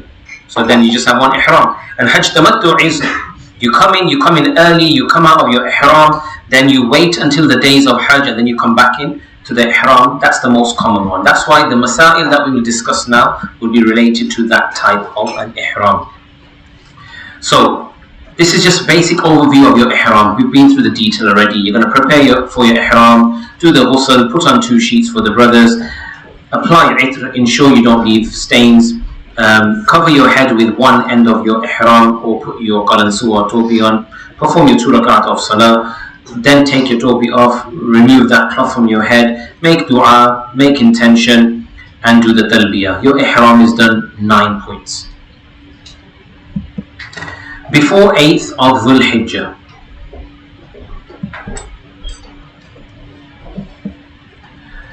coming to ihram, the procedure will be the same as coming into ihram for Umrah. New research shows that the residents of the Haram have reached the boundaries of Mina, Muzdalifah, which means that Mina and Muzdalifah cannot be regarded as a separate place from Makkah city itself. Therefore, whoever is staying for more than 14 days, which is 15 days or more, in Makkah, in Mina, in Muzdalifah, Aziziyah, Khudayy, Shisha, any of these places, collectively, if you're there for 15 days or more, then you are not a musafir. You are a muqim. And you will have to perform your full salah. So this is quite relevant to sisters. Brothers always make an effort to go to the masjid, whether they're in Haram or whether they're in UK. The requirements by Sharia are such. For women, there are no such requirements, obligations or necessities. So therefore, they would choose to perform their salah at the hotel as well, many a times. So they would need to know whether they perform the full salah or whether they do qasr and they do it short. So this is the research I'm telling you. It is better to come into the state of ihram in Masjidul Haram. So this we're talking about is that you have come out of your state of ihram for Umrah, and now you are in your state, now you want to come into your state of ihram for Hajj. So do you have to go to Masjid Aisha like you would do for every Umrah? So no, you don't have to. You will stay where you are. The whole Haram vicinity up to Masjid Aisha, you can come into ihram. Do you understand what I'm saying? Up to like the whole vicinity. So after pass, there's a miqat point because of why Masjid Aisha is considered out of the miqat. But up to that miqat point, you can go do it anywhere. So you can do it in the local, like by the local shops, stores, the hotels which are a shuttle bus distance away, short shuttle bus distance away. That's all the Haram vicinity. So you can come anywhere. But it is preferable that you go to Masjidul Haram. And you commit to your ihram there, which means how many things? We said a code abbreviation for that. IT, remember, which means intention and talbiyah. Yeah, these two are the only things. So after donning your 2 cloths, you do IT. Make a note of the adhan times of all 5 salahs in Makkah, so you know what times to perform them in Mina. There's confusion. 10 views, 10 opinions, time started, not started, and then everyone's a mufti over there. So it's nice to note all the 5 times salah in Makkah, because they'll be very start, and all the adhan times, they happen at the start times, if you don't know. So the times that are there and the adhans that happen, that marks your start times. Yes, we have apps now, etc. So if you have access to internet, whatnot, you can always get it on your phone as well. The Haram Jama'ah times. 5 days of Hajj. Let's start. Hajj is the easiest. That's why we're going to do this very quickly. I hope you're all going to, inshallah, enjoy the easiness of Hajj. You're thinking it's hard. The hard part is only the walking part. Everything else is easy. Okay, day 1, look. 8th of Dhul Hijjah, Makkah to Mina, coaches, nothing hard. Day 2, 9th of Dhul Hijjah, Mina to Arafah, and then Arafat to Muzdalifah. We're going to go into some detail, but this is just going to be a quick brief overview. Day 3, we're doing Eid here, and you're doing Eid over there, but you will not see any lights, any fireworks. or any street, or anybody, any of the locals inviting you to their houses. But look, you're going there for a great cause. That's probably one of the biggest things emotionally that hit me with my children when I left them over here when I went for Hajj, is that they're doing Eid, and there's no family to do it. I was with my wife and 2 other relatives, women, but there's no Eid. That's probably the thing that hit me the most. But look, the pain is for Allah. Day 4, so from Makkah you're going to go back to Mina. You're not going to just hang around in Makkah and chill out and do that. No, you finished there. You've shaven your head. Some people may give you access to your Makkah hotels, but normally they don't. So your showers and all that probably has to happen back at Mina. I'm not sure about the facilities or what you're going to get over there. But day 4, you're going to be in Mina, and day 5 you're going to be in Mina. That's your Hajj. That's it. After that, you're going to be in your normal clothes. Then you may go to Medina, etc. So let's go into some detail now after this overview. Day 1, first day of Hajj. You may start Hajj after Maghrib Salah, but it is preferable after Fajr Salah. So they may make you start it after Maghrib late, but it's best to set off right early in the morning. Look, don't fight the people who are in charge. Whatever they tell you, just get on with it. Just do that. It's still going to be accepted. You're going to be there in the times that you need to be. Enter into Ihram. Do this in Masjid al-Haram preferable. It is permissible to make sa'i for Hajj prior to departing for Mina.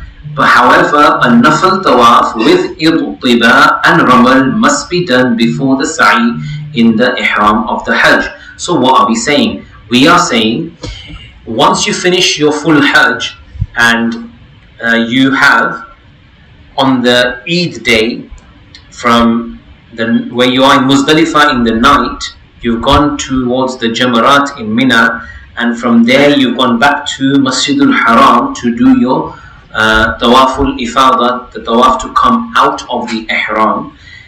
Now you know that a Tawaf on its own can't be done. You perform the 2 rakat Salah behind Maqam Ibrahim, you drink Zamzam, you do the Sa'i, and you shave your head.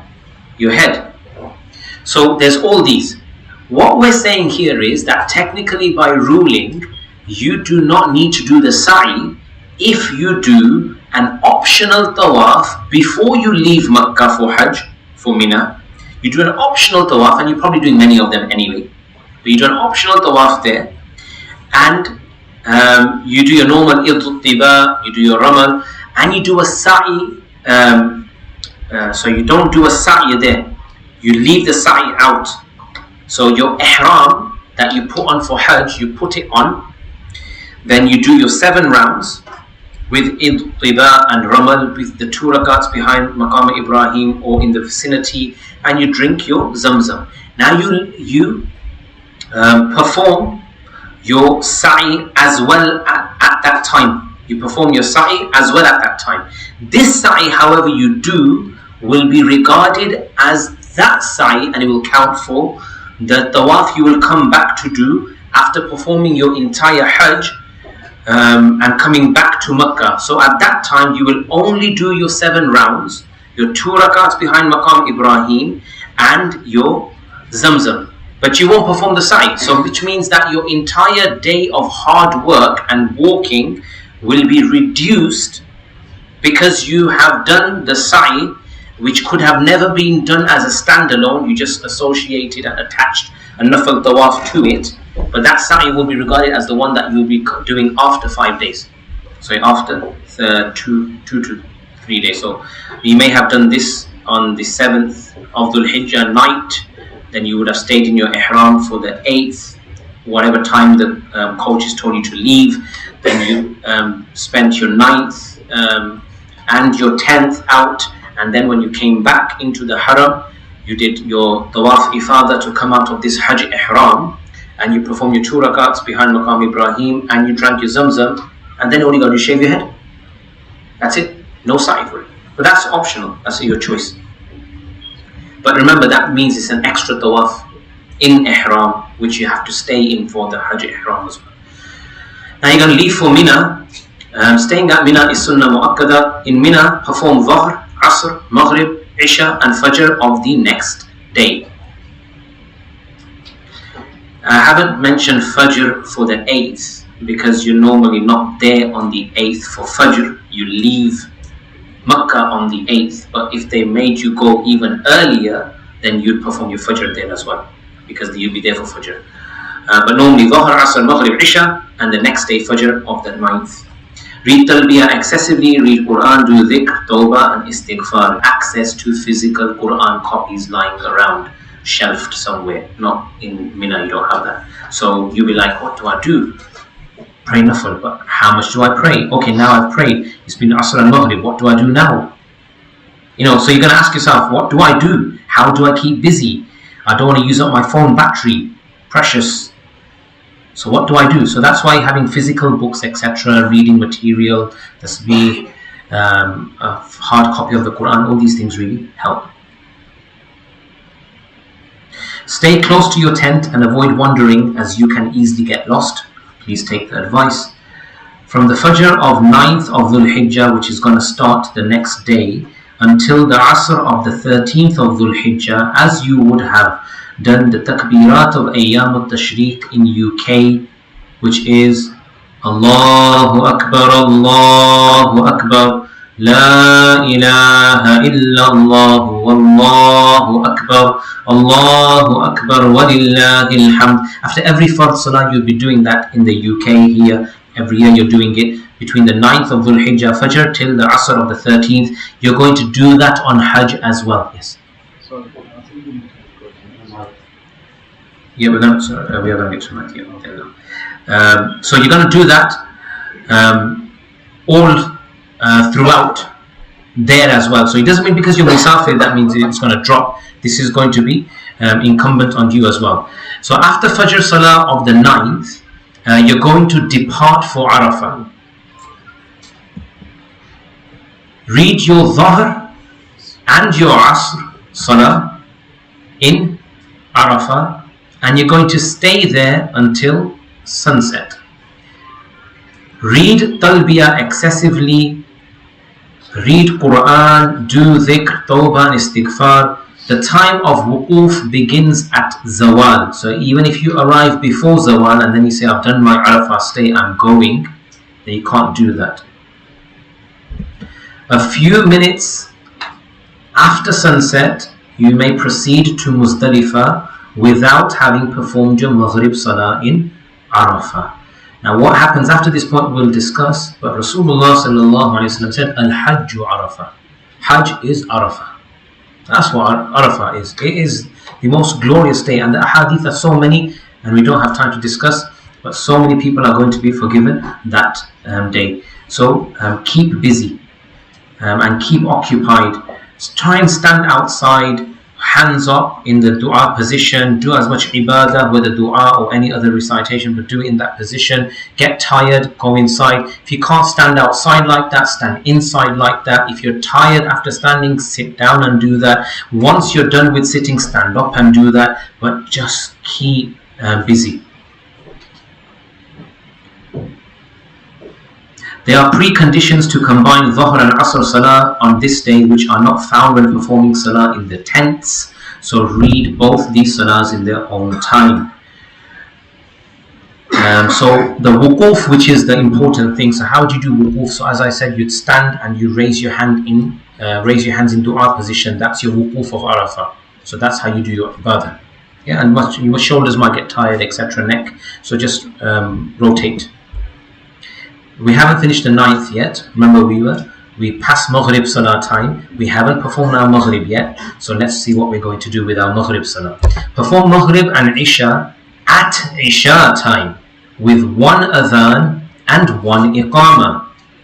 Where? In Muzdalifah. And that's where you're going to spend your night as well. So you're going to delay your Maghrib. And you're going to allow Isha time to step in and miss your Maghrib time. You're going to do this.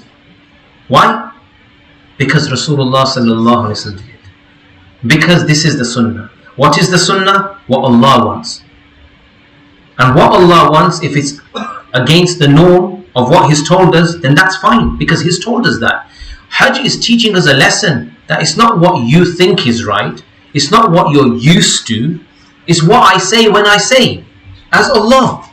And that's what you will learn from there. And that's what you'll come back and do here as well. When Allah says what He says, that's what I'll do. Perform the Fajr Salah in Muzdalifah. There's no tents in Muzdalifah, brothers.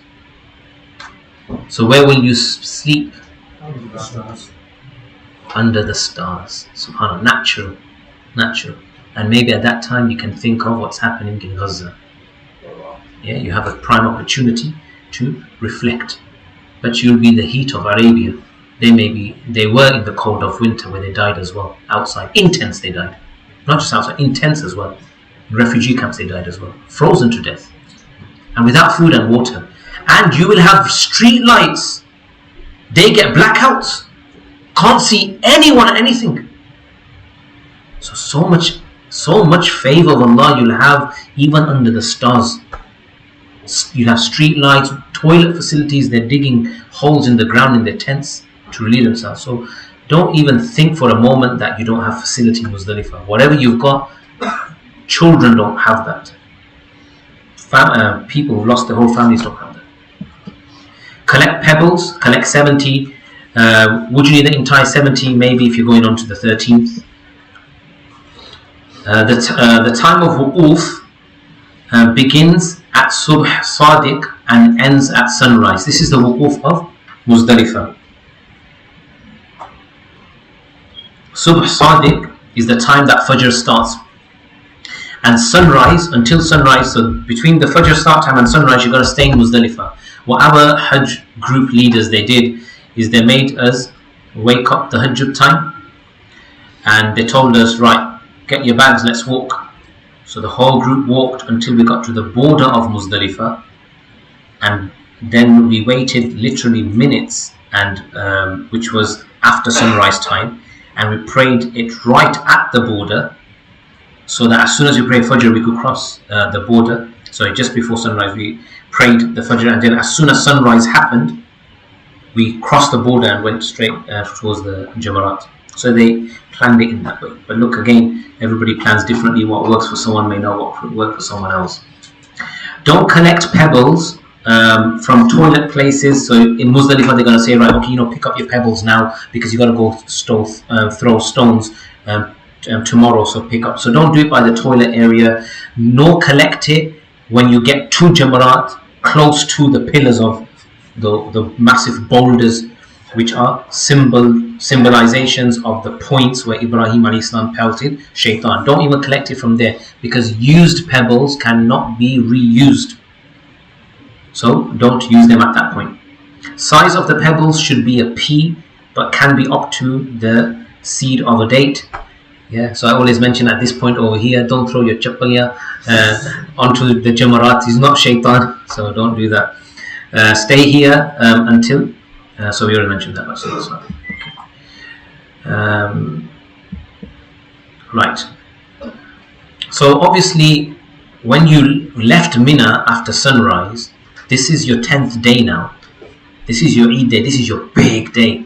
Yeah. So already, what you started from Mina, from Muzdalifah, walking towards Mina to pelt the stones. This is in your 10th day.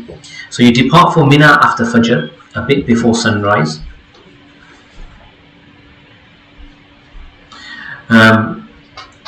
Rami of Big Shaitan is the only Jamara. Jamara is that big boulder we're calling. Rami is to throw the stones. So you're only going to do Jamaratul Uqba today. Today you're only going to pelt one of the pillars. The next 2 days you're going to pelt all three. The time for Rami is from Subh Sadiq until Subh Sadiq of the following day, so you get 24 hours. Masnoon time is from sunrise to Zawal. On this day, you're going to do animal sacrifice as well. On this day, you're going to shave the head as well. And this sequence is wajib.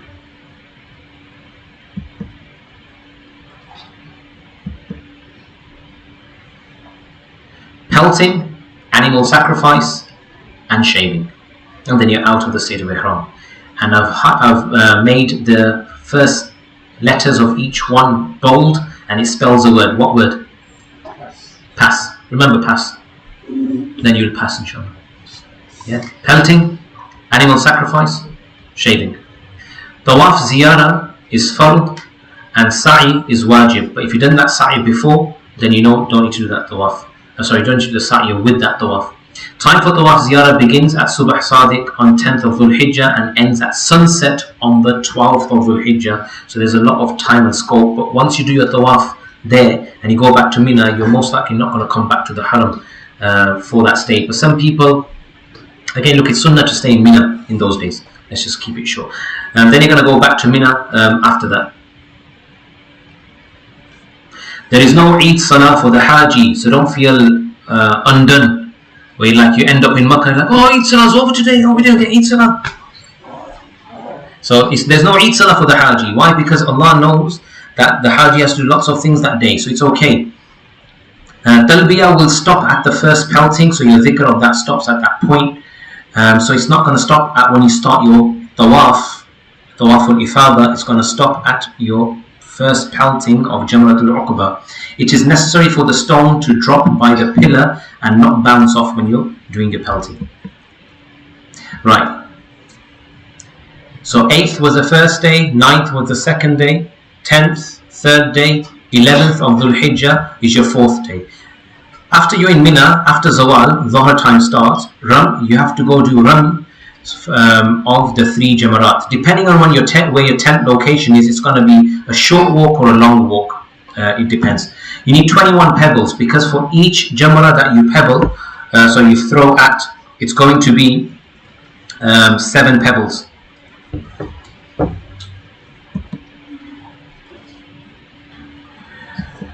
The next day, so that's your main ibadah for that day. Then you're just going to do as much dhikr, etc. as possible. The next day, you're going to do the 3 again. The masnoon time for Rami on 11th and 12th Dhul Hijjah is from Zawal till sunset. Before sunset, you leave for Makkah. You perform Tawaful Wida, which is wajib before leaving Makkah. And whichever last Tawaf you perform, it will be regarded as your Tawaful Wida anyway. But your Tawaful Ifada can't be confused with your Tawaful Wida. Tawaful Ifada is to come out of the Ihram of Hajj. After that, when you go back to Makkah anytime and whatever Tawaf you do, this is not the Tawaf in Ihram. This is just a Tawaf in your normal clothes with 2 rakat salah after that, Zamzam. That's it. Nothing else after that. That will be your farewell Tawaf. But that Tawaf, Tawaful Wida, the Allah Hafiz Tawaf, the Bayt Tawaf, that one is wajib to perform. We're going to have a quick Hajj overview inshallah before we get to the Ziyarah section, brothers. I wish I could go through all this, but I can't, so you might just take a photo. Yeah, if you have it. But this is your entire flowchart of every day of what we discussed to go. So if you have this flowchart, you know what you're doing every single day. Look, it's not hard. We've been through some simple things. Simple method. We've been through some rulings as well, so it's not hard. I'm going to move on to the next slide. This is your 3rd day and 4th day.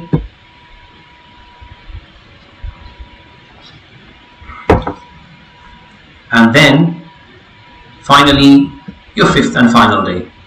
Your 5th and final day will only be your 5th and final day if you have decided to go back to Makkah. Should you stay in Mina, then you have, I can't recall if it's after sunset on the 12th. Is it after Dhuhr?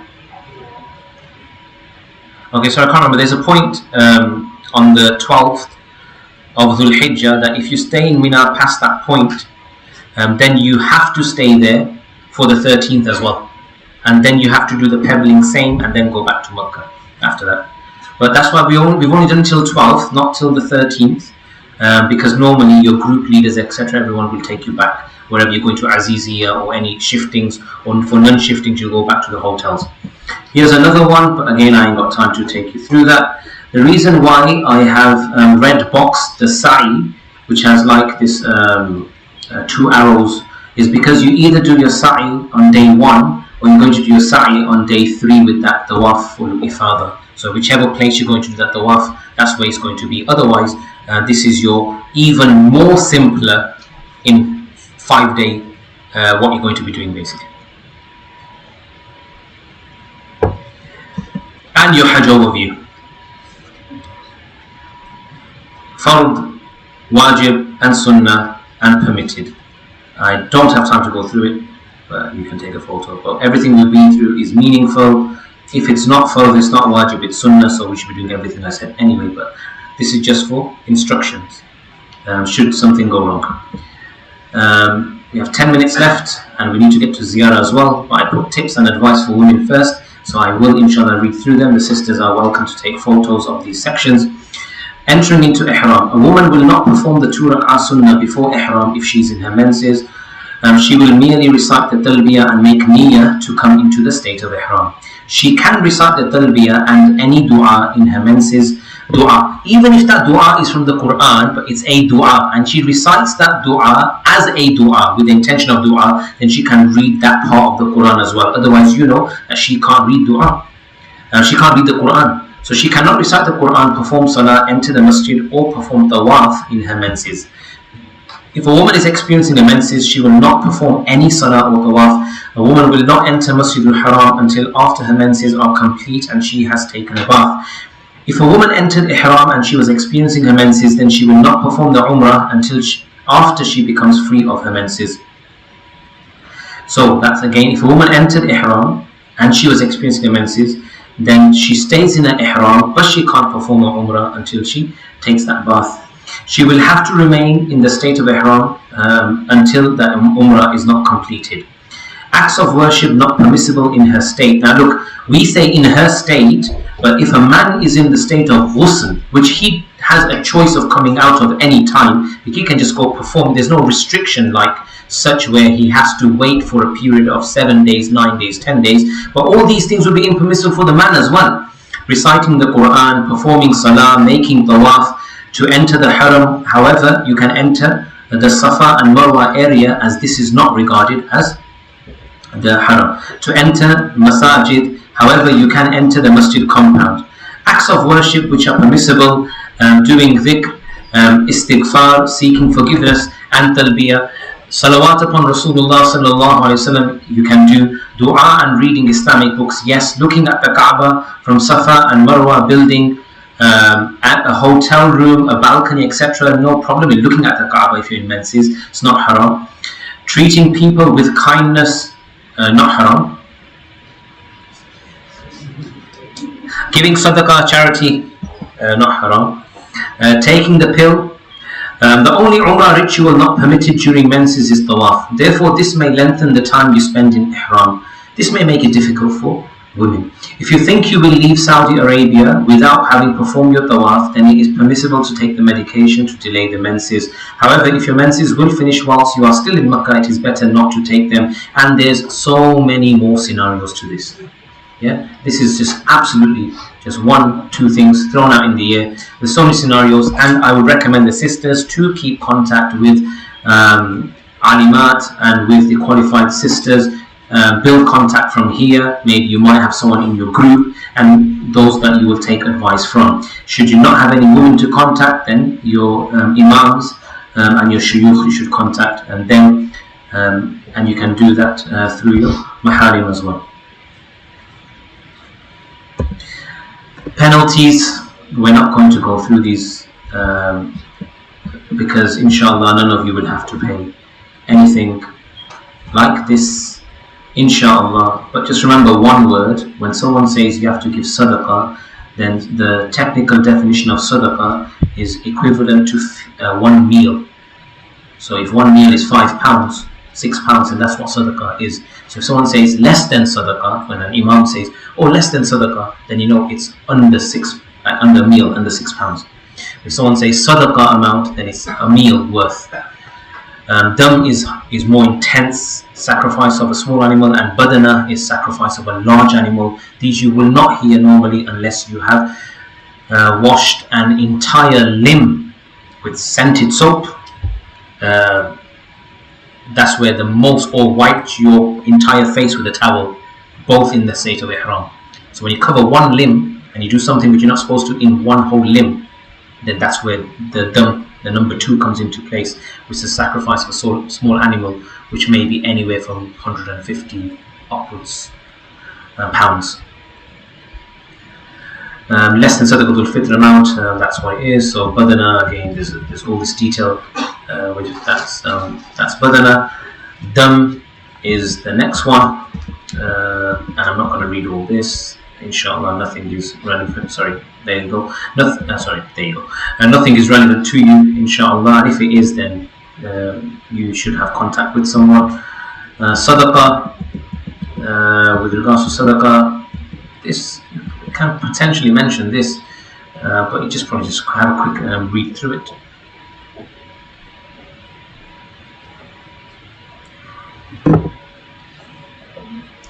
As you're reading it, I'll just say that sometimes people say, oh, I don't know, wudu some hairs might have come out. I don't even know if some hairs come out. I think they've come out. What shall I do? Then you just give one sadaqah. That's it. It's one sadaqah. It's fine. Oh, sorry, missed one point. Number 9, sorry, please take that photo again. Leaving one pebble out in run. Just one pebble. So you hit, but you weren't sure if that last one went in. And then you're actually more than not sure that it didn't go in. That's when you put in that sadaqah. Less than sadaqah, this is what falls under less than sadaqah. 3 things. Killing lice, killing a locust, to pluck 1 or 2 hairs. So the fuqaha mentioned 3 as that one which activates a sadaqah amount. Intentional or unintentional. Right. And now we're going to move on to the section of the final section, which is ziyarah. And inshallah, this section, before we move on to that, I'm going to ask. I'm just going to show you some. First, ask questions. Were there any questions related to the Hajj section? So Umrah section, then Hajj section as well. Yes. Before we get to ziyarah, and as we are, you can just cool your eyes with this. Yes. Yes. Sorry. Carry on.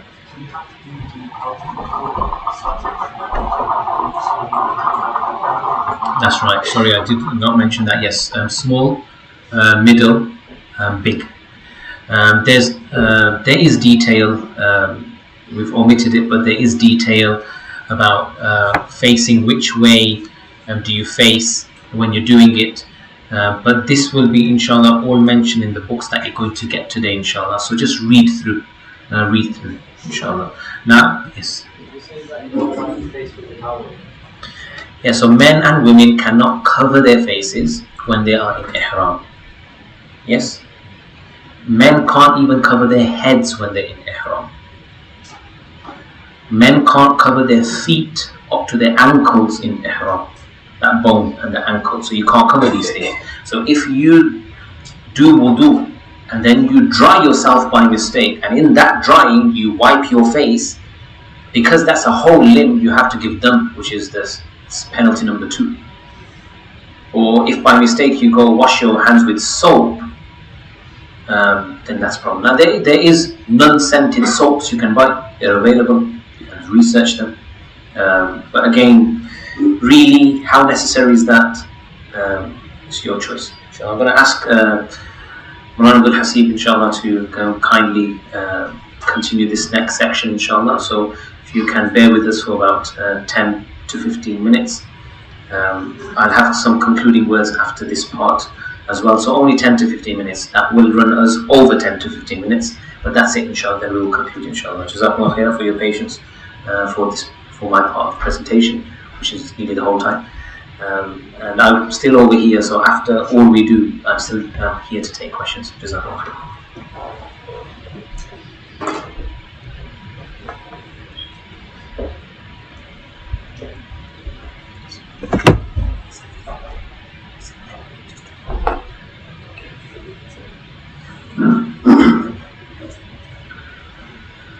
بسم الله الرحمن الرحيم الحمد لله رب العالمين والصلاة والسلام على أشرف الأنبياء والمرسلين سيدنا ومولانا ومرشدنا وحبيبنا محمد وعلى آله وأصحابه أجمعين. أما بعد. Just request everyone to recite salawat inshallah. اللهم صل على محمد وعلى ال محمد كما صليت على ابراهيم وعلى ال ابراهيم انك حميد مجيد. اللهم بارك على محمد وعلى ال محمد كما باركت على ابراهيم وعلى ال ابراهيم انك حميد مجيد. جزا الله عنا سيدنا محمد صلى الله عليه وسلم بما هو اهل. Respected brothers, honorable mothers and sisters, Assalamu alaikum wa rahmatullahi wa barakatuh. Jazakumullah khairan for your patience, and may Allah reward you and bless all of you for taking in so much, subhanAllah. For one day it's quite a lot, and inshallah we will have a feedback form at the end, or we may send out to you, so do give your feedback as well inshallah. Jazakumullah khairan to our Imam, Shaykh Riyadh, for all his efforts. May Allah bless him and reward him. It's not easy to speak for so many hours consecutively, and mashallah he does it every year all by himself. May Allah reward him and bless him. Ameen.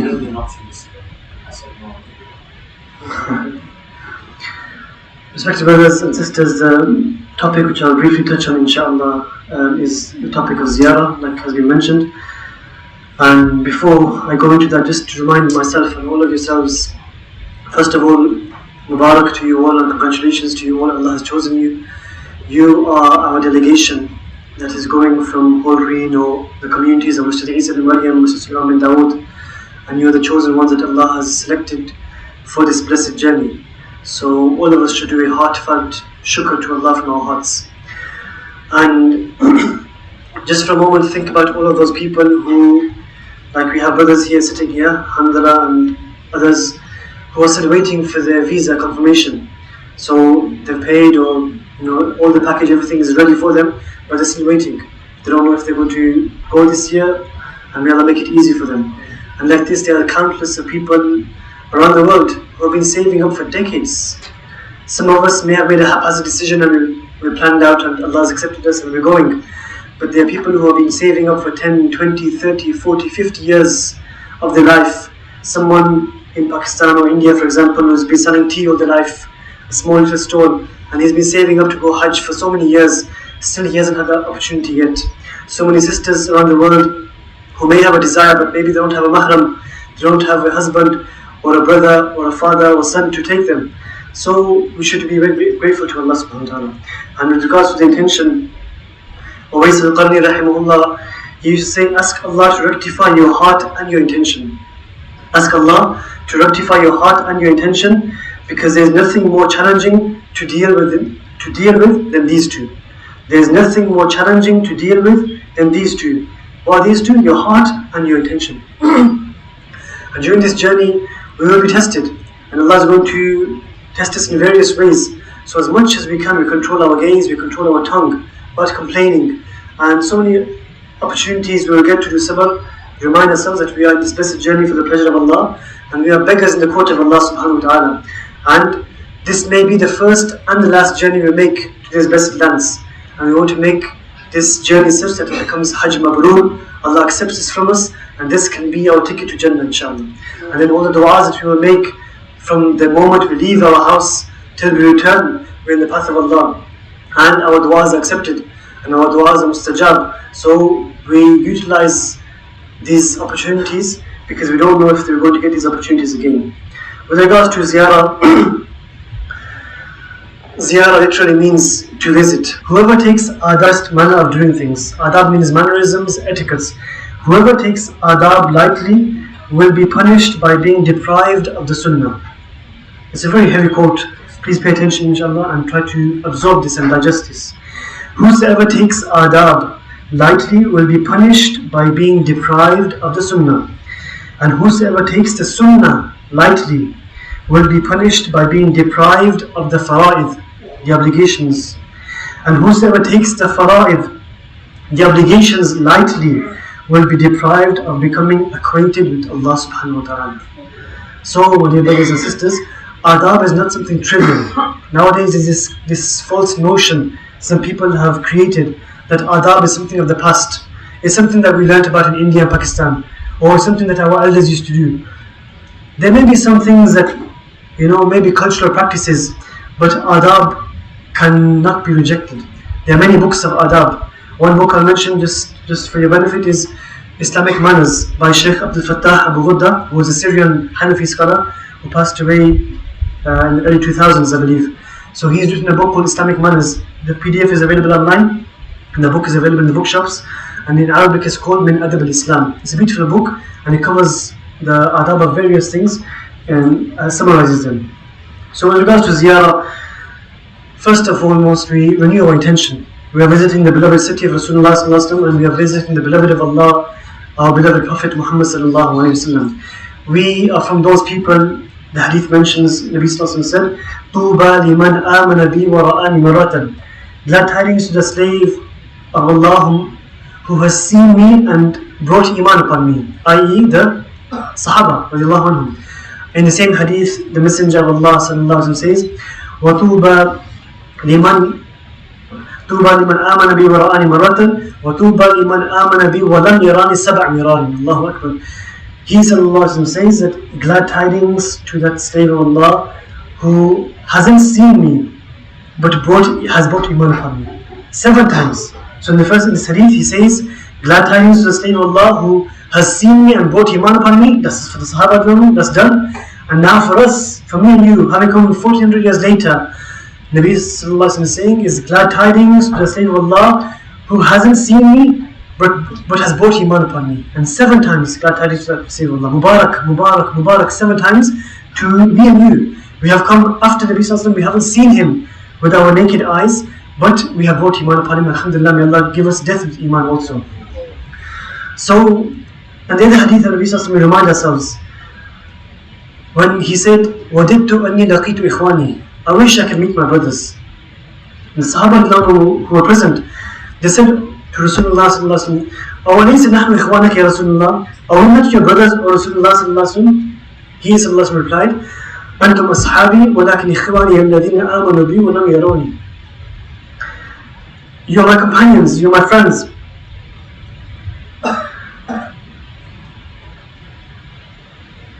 But my brothers are those, and of course sisters are included in this, are those who will come after me. They will not have seen me, but they will have brought iman upon me. So we are going to see this beloved of Allah who cried for us, who spent his nights in such a way that his feet will become swollen, and he tied stones to his Mubarak stomach. He went through so many toils and sacrifices for me and you, and we have been given the golden opportunity to go and visit his blessed court, his resting place, his Rawdah. So the first thing is that we renew our intention. We're going for the pleasure of Allah subhanahu wa ta'ala, we're going for the love of Nabi sallallahu alaihi wasallam, and there are many virtues mentioned regarding this blessed act of ziyarah. So ziyarah is an ibadah, and when we go to visit Nabi sallallahu alaihi wasallam, we remind ourselves of some of the virtues. And inshallah, the pack that you're going to receive, there's a specific book called How to Perform Ziyarah. And there's a number of other books that are there, inshallah. One for Umrah, one for Hajj, one on some guidelines, one on Salat al-Salam, Salawat on Nabi sallallahu alaihi wasallam, one on just dua, and a couple of other pamphlets, inshallah, and leaflets. So this book, please do take out time to study. If it's easier for you, if you're a family or a couple who are traveling, try to take out some time daily where you just read a couple of pages, and one of you read and the other one listens, and like this you take turns and you refresh your knowledge, inshallah. So it has been reported by Abdullah ibn Umar radhiyallahu anhu, he says, the Messenger of Allah sallallahu alaihi wasallam said, "Whosoever visits my grave, my intercession will become obligatory for him." Subhanallah. Another hadith mentions, the Messenger of Allah sallallahu alaihi wasallam says, "Whosoever visits me and has no other motive, you're not going to buy some dates in Medina, or you're not going to buy some abayas or some hijabs or buy some gifts for your family. No, you're going solely to visit Rasulullah sallallahu alaihi wasallam, and you have no other motive." Then Nabi sallallahu alaihi wasallam says, "This person has a right over me that I intercede on his behalf." What is intercession? Intercession is on the day of Qiyamah, when all the other prophets alayhi wasallam, and they being the best of creation, if they are going to be in such a state where they're going to be worried about their own selves, the only person who will be given the honor of intercession is Rasulullah sallallahu alaihi wasallam. This is that great honor that we can receive if we have the noble intention when we're going to do ziyarah, inshallah. And there's many other hadith which I will leave for now, inshallah. So when we go for this blessed journey of Madinah al-Munawwara, we'll be leaving Makkah. It's the hustle and bustle of Makkah, and we look forward to the calmness of Madinah al-Munawwara. Those of us who have been, we've tasted this, and that sweetness cannot be found anywhere else. That's the truth of the matter. So when we are on the journey from Madinah al-Munawwara, we renew our intentions, we pray 2 rakats salah before we go, if we're able to, and try to revive as many sunnah as we can. You know, the basic sunnah that we nowadays forget and we so easily, forget to practice. For example, the siwak, or any other daily sunnah that we should be doing. Try to make an effort to learn these as much as possible. And so if you can get a book to do with daily sunnah, this is a very beneficial thing to do, we should do so. I'll just give you one example. Shaykh Yusuf Patel rahimahullah, who is one of our grand teachers, the teacher of many of our teachers, and many of the shuyukh and imams in the UK, he passed away a few years ago. It's mentioned regarding him that before he would go to Madinah al-Munawwara, or before he would go to Umrah and Hajj, he would make an effort to go to visit the dentist and get his polish and cleaning done of his mouth, out of love and veneration for this blessed journey that he's going to be reciting salawat excessively, and is going to stand in front of the court of Allah, the Haram, and the court of Nabi Sallallahu Alaihi Wasallam in Madinah al-Munawwara. Just an example for us of how people, even in the recent past, just a few years ago he passed away, but how much dedication they had. Another example is Shaykh Zakaria rahimahullah, whom we know about, who may have wrote the famous book Fadail A'mal, or many other books he's written as well, the books from Sunnah Abu Dawood and other books, a very great scholar of hadith. It's mentioned regarding him that he passed away by the way in Madinah al-Munawwara, when he was in his wheelchair and his khadims, his attendants were bringing him out for the blessed day of Jumu'ah. His gaze fell upon his thobe or his kurta, and he realized that his kurta or his thobe was slightly above half the shin. And the sunnah of Nabi Sallallahu Alaihi Wasallam's clothing was that his clothing would reach to the middle of his chin. He realized this, and he said to his attendant, "Take me back to the hotel room, I need to get changed." They said to him, "Shaykh, it's the day of Jumu'ah, if we go back and we come back, remain at the place that you want to get in Medina, in Masjid Nabawi, and we're going to lose out, because the day of Jumu'ah people come 4, 5, 6 hours early, and they're sitting there waiting in anticipation for the day of Jumu'ah." He said, "No, take me back." Out of love for Nabi Sallallahu Alaihi Wasallam, he felt ashamed to come in Masjid Nabawi whilst his thobe was slightly above the sunnah length. That's the dedication and love some of the pious predecessors of the recent past had for Nabi Sallallahu Alaihi Wasallam, and the examples of full in the books of Seerah and the Hajj Sahaba, of the Sahaba and how much love they showed. Number 2, we try to recite as much salawat as we can. Our tongue should be moist with dhikr of Allah or salawat upon Nabi Sallallahu Alaihi Wasallam, especially salawat on the journey to Madinah al-Munawwara. And we should have enthusiasm and love in our hearts that we're going to see our beloved. And some of the other adab are that it's mentioned regarding some of the scholars of the past. Again, we don't expect us to do this nowadays, but some of them, they would take off their footwear as they would enter the vicinity of Madinah al-Munawwara out of love and veneration for Rasulullah Sallallahu Alaihi Wasallam and the blessed areas on which their blessed footsteps touch the ground. Nabi Sallallahu Alaihi Wasallam, the Sahaba and the pious predecessors. This is why, because of their love, many of them, they lived their whole lives outside of Madinah al-Munawwara, but in the end they passed away, and they're resting adjacent to the Sahaba and the Nabi Sallallahu Alaihi Wasallam himself. When you get to Madinah al-Munawwara, you get to your hotel room, try to put your stuff in order. If you need to have a ghusl, freshen up because you've had a journey, do so. Freshen up, wear your best clothes, and adorn yourselves. Of course, for the men folk, we can use perfume, but for the women, we should be careful of using perfume and going out and so on. But of course, we clean ourselves and be ready to present ourselves. Just like we take our time before the day of Eid, or we're going to visit someone, or we're going for an interview. How much dedication and effort we make for this meeting, for this day like this, we should make an effort for this also. And of course, the adab of entering the masjid, we should keep in mind.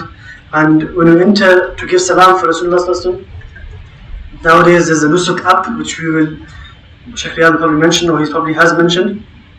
To book a slot in the Rawda, this needs to be done beforehand. So if you need any guidance on this, you can speak to Shaykh Riyadh afterwards, inshallah, he'll give you some guidance. And some of the PDFs that we may send to you, those of you who have registered, then inshallah there's some guidance on this as well with regards to booking the Nusuk app. And this is by Shaykh Ibrahim Noor from Coventry, who has written many books, and his PDFs are readily available, which we will share with you inshallah, those of you who have registered. When we enter the masjid, of course, with the right foot, we recite the dua, Bismillah wa salatu wa salam ala Rasulillah, Allahumma aftah li ababa rahmatik, the duas that is mentioned. They are easily available on the Dhikr and Dua app also. If you have an app if there's an app that I recommend anyone to have, one of them is the Dhikr and Dua app. It's mentioned, it's by a Dawah project of Ummah Welfare Trust, and it's called Alive with Allah. And in this app, it's full of articles, full of du'as, transliterations, translations, virtues, meanings, and references. And it's a very beneficial app. It's in Urdu also, it's in Arabic. The Bangla one is coming out soon, and Pashto one is out also. So please do download this app, inshallah. When we visit the Rawdah of Rasulullah sallallahu alaihi wasallam, you will see three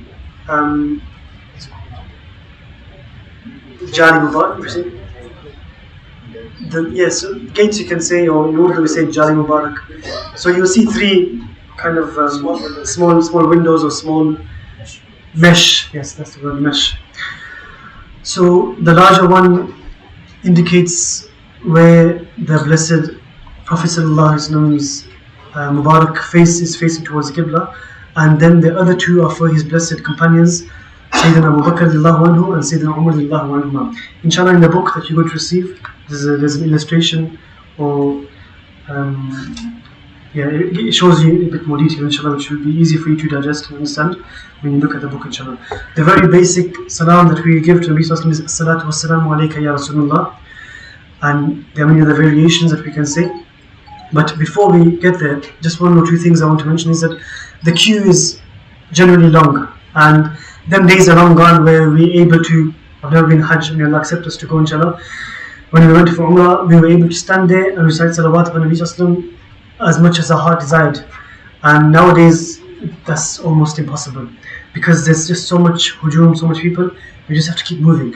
So keeping the adab in mind of other people, and we don't cause any inconvenience to them, we try to walk in with adab, keep our gaze low, and walk with the etiquettes that you walk in the masjid, in the house of Allah, in the masjid of Rasulullah sallallahu alaihi wasallam, when you're about to visit his blessed grave. And of course, we recite salawat successively, and then some of the salawat that we can recite for the Sahaba next to him sallallahu alaihi wasallam are As-salatu wassalamu alayka ya Abu Bakr radiyallahu anhu wa ya Umar, and the slight variations mentioned in the book that we're going to give you, inshallah.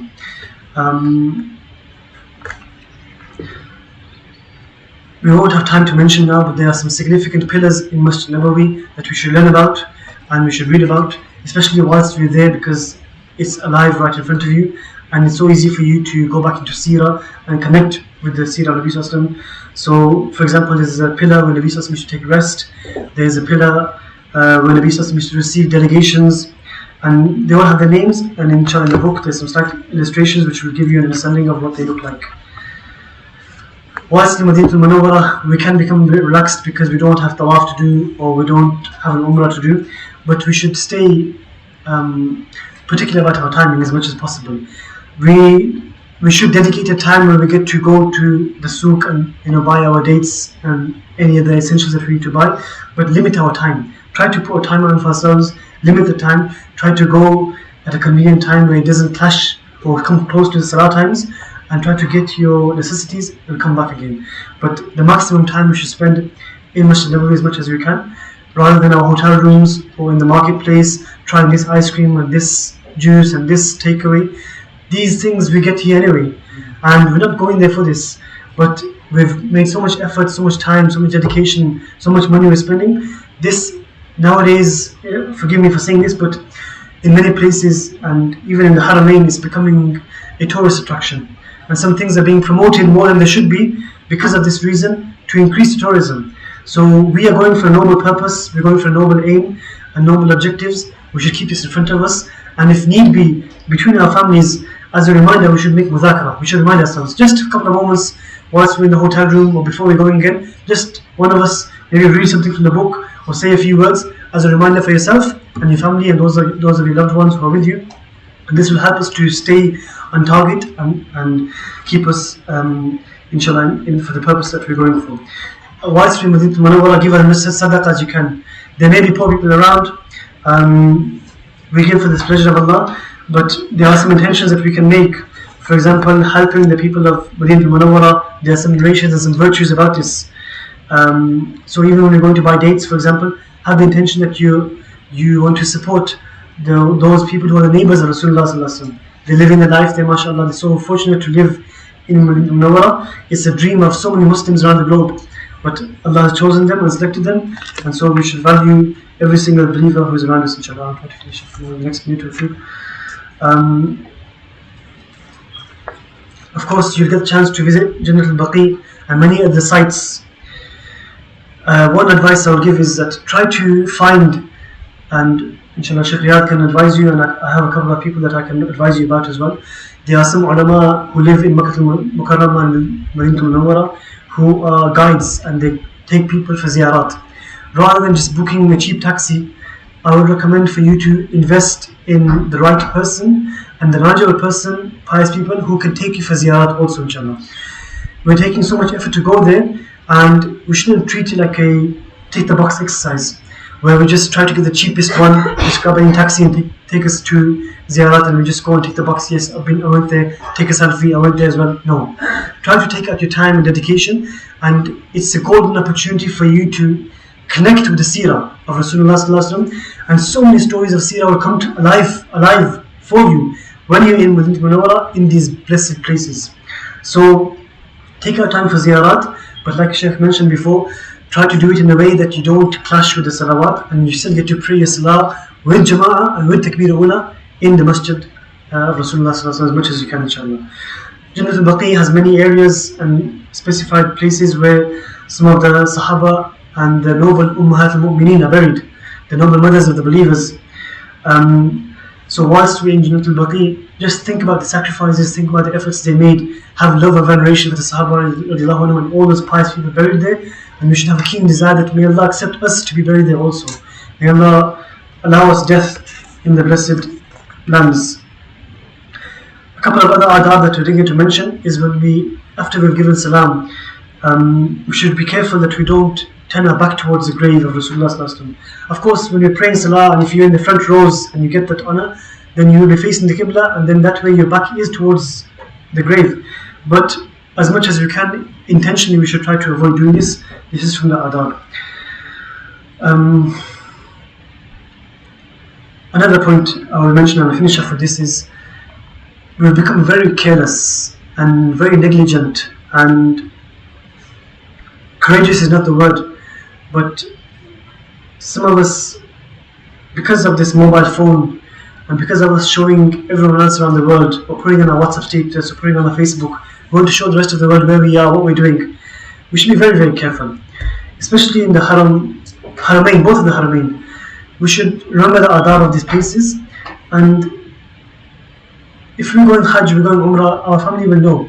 We don't need to make a live phone call, we don't need to make any selfies and do these kind of things, because it really makes your heart pain when you see this. In the Haram, as soon as the adhan goes off, the phones go up in the air, and people are recording the clock towers and all these other places, and when we should be enjoying the moment of being in the blessed place, listening to the adhan and imagining the day of Qiyamah, imagining Jannah, imagining these scenes, where they're busy showing the rest of the world what's happening, when there's no need for this. There's plenty of videos on YouTube, plenty of videos. Your video is not going to make any difference.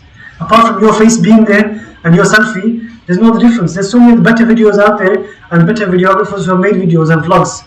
So please don't destroy the moment, and enjoy the moment that you're in, inshallah. May Allah give us all the ability and tawfiq. There's many other things to mention, but inshallah you can read the books, and may Allah make your blessed journey one that gets accepted. May Allah give us all tawfiq to do this blessed journey in the manner that pleases Him. May Allah fill our hearts with love of Him and the love of Rasulullah sallallahu alaihi wasallam, and allow us to remain steadfast when we come back also. And just one last thing for the brothers. The only sunnah that you're able to visibly show, probably more than any other sunnah, is the blessed beard of Rasulullah sallallahu alaihi wasallam. So those of us who have not yet got a beard, make an intention, inshallah, that because of this Hajj journey, I will inshallah make intention to keep the blessed sunnah of Rasulullah sallallahu alaihi wasallam.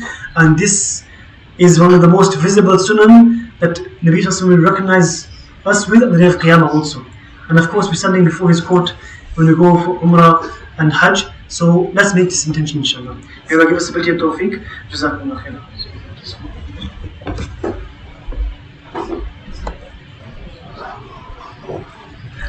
Jazakallah khairan to Mahmoud Hasib for sharing very, very important points.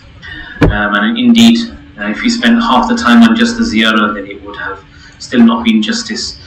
That is the likes of visiting Medina Munawwara and our Nabi Muhammad sallallahu alayhi wasallam.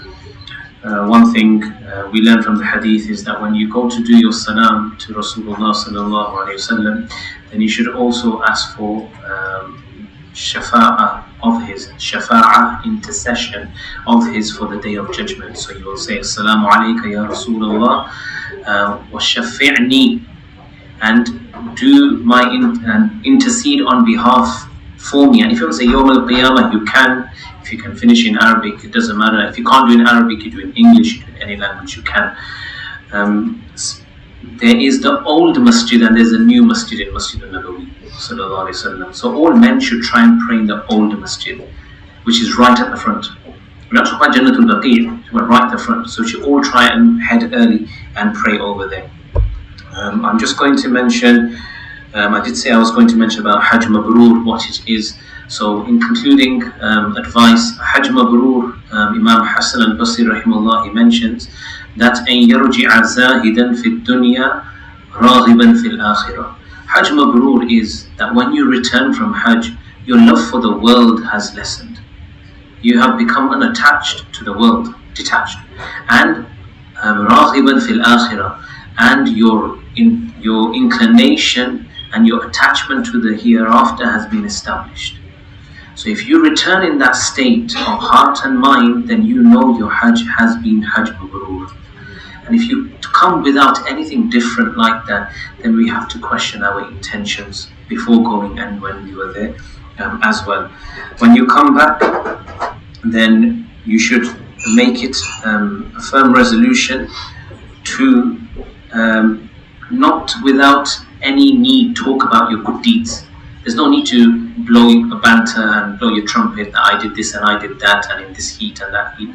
Nor mention about your difficulties. There's no need for it. It was between you and Allah. You were patient, that was fine. Why would you want to destroy your good deeds by mentioning about your hardships and how you were patient upon them, or how people were so bad and they didn't do this?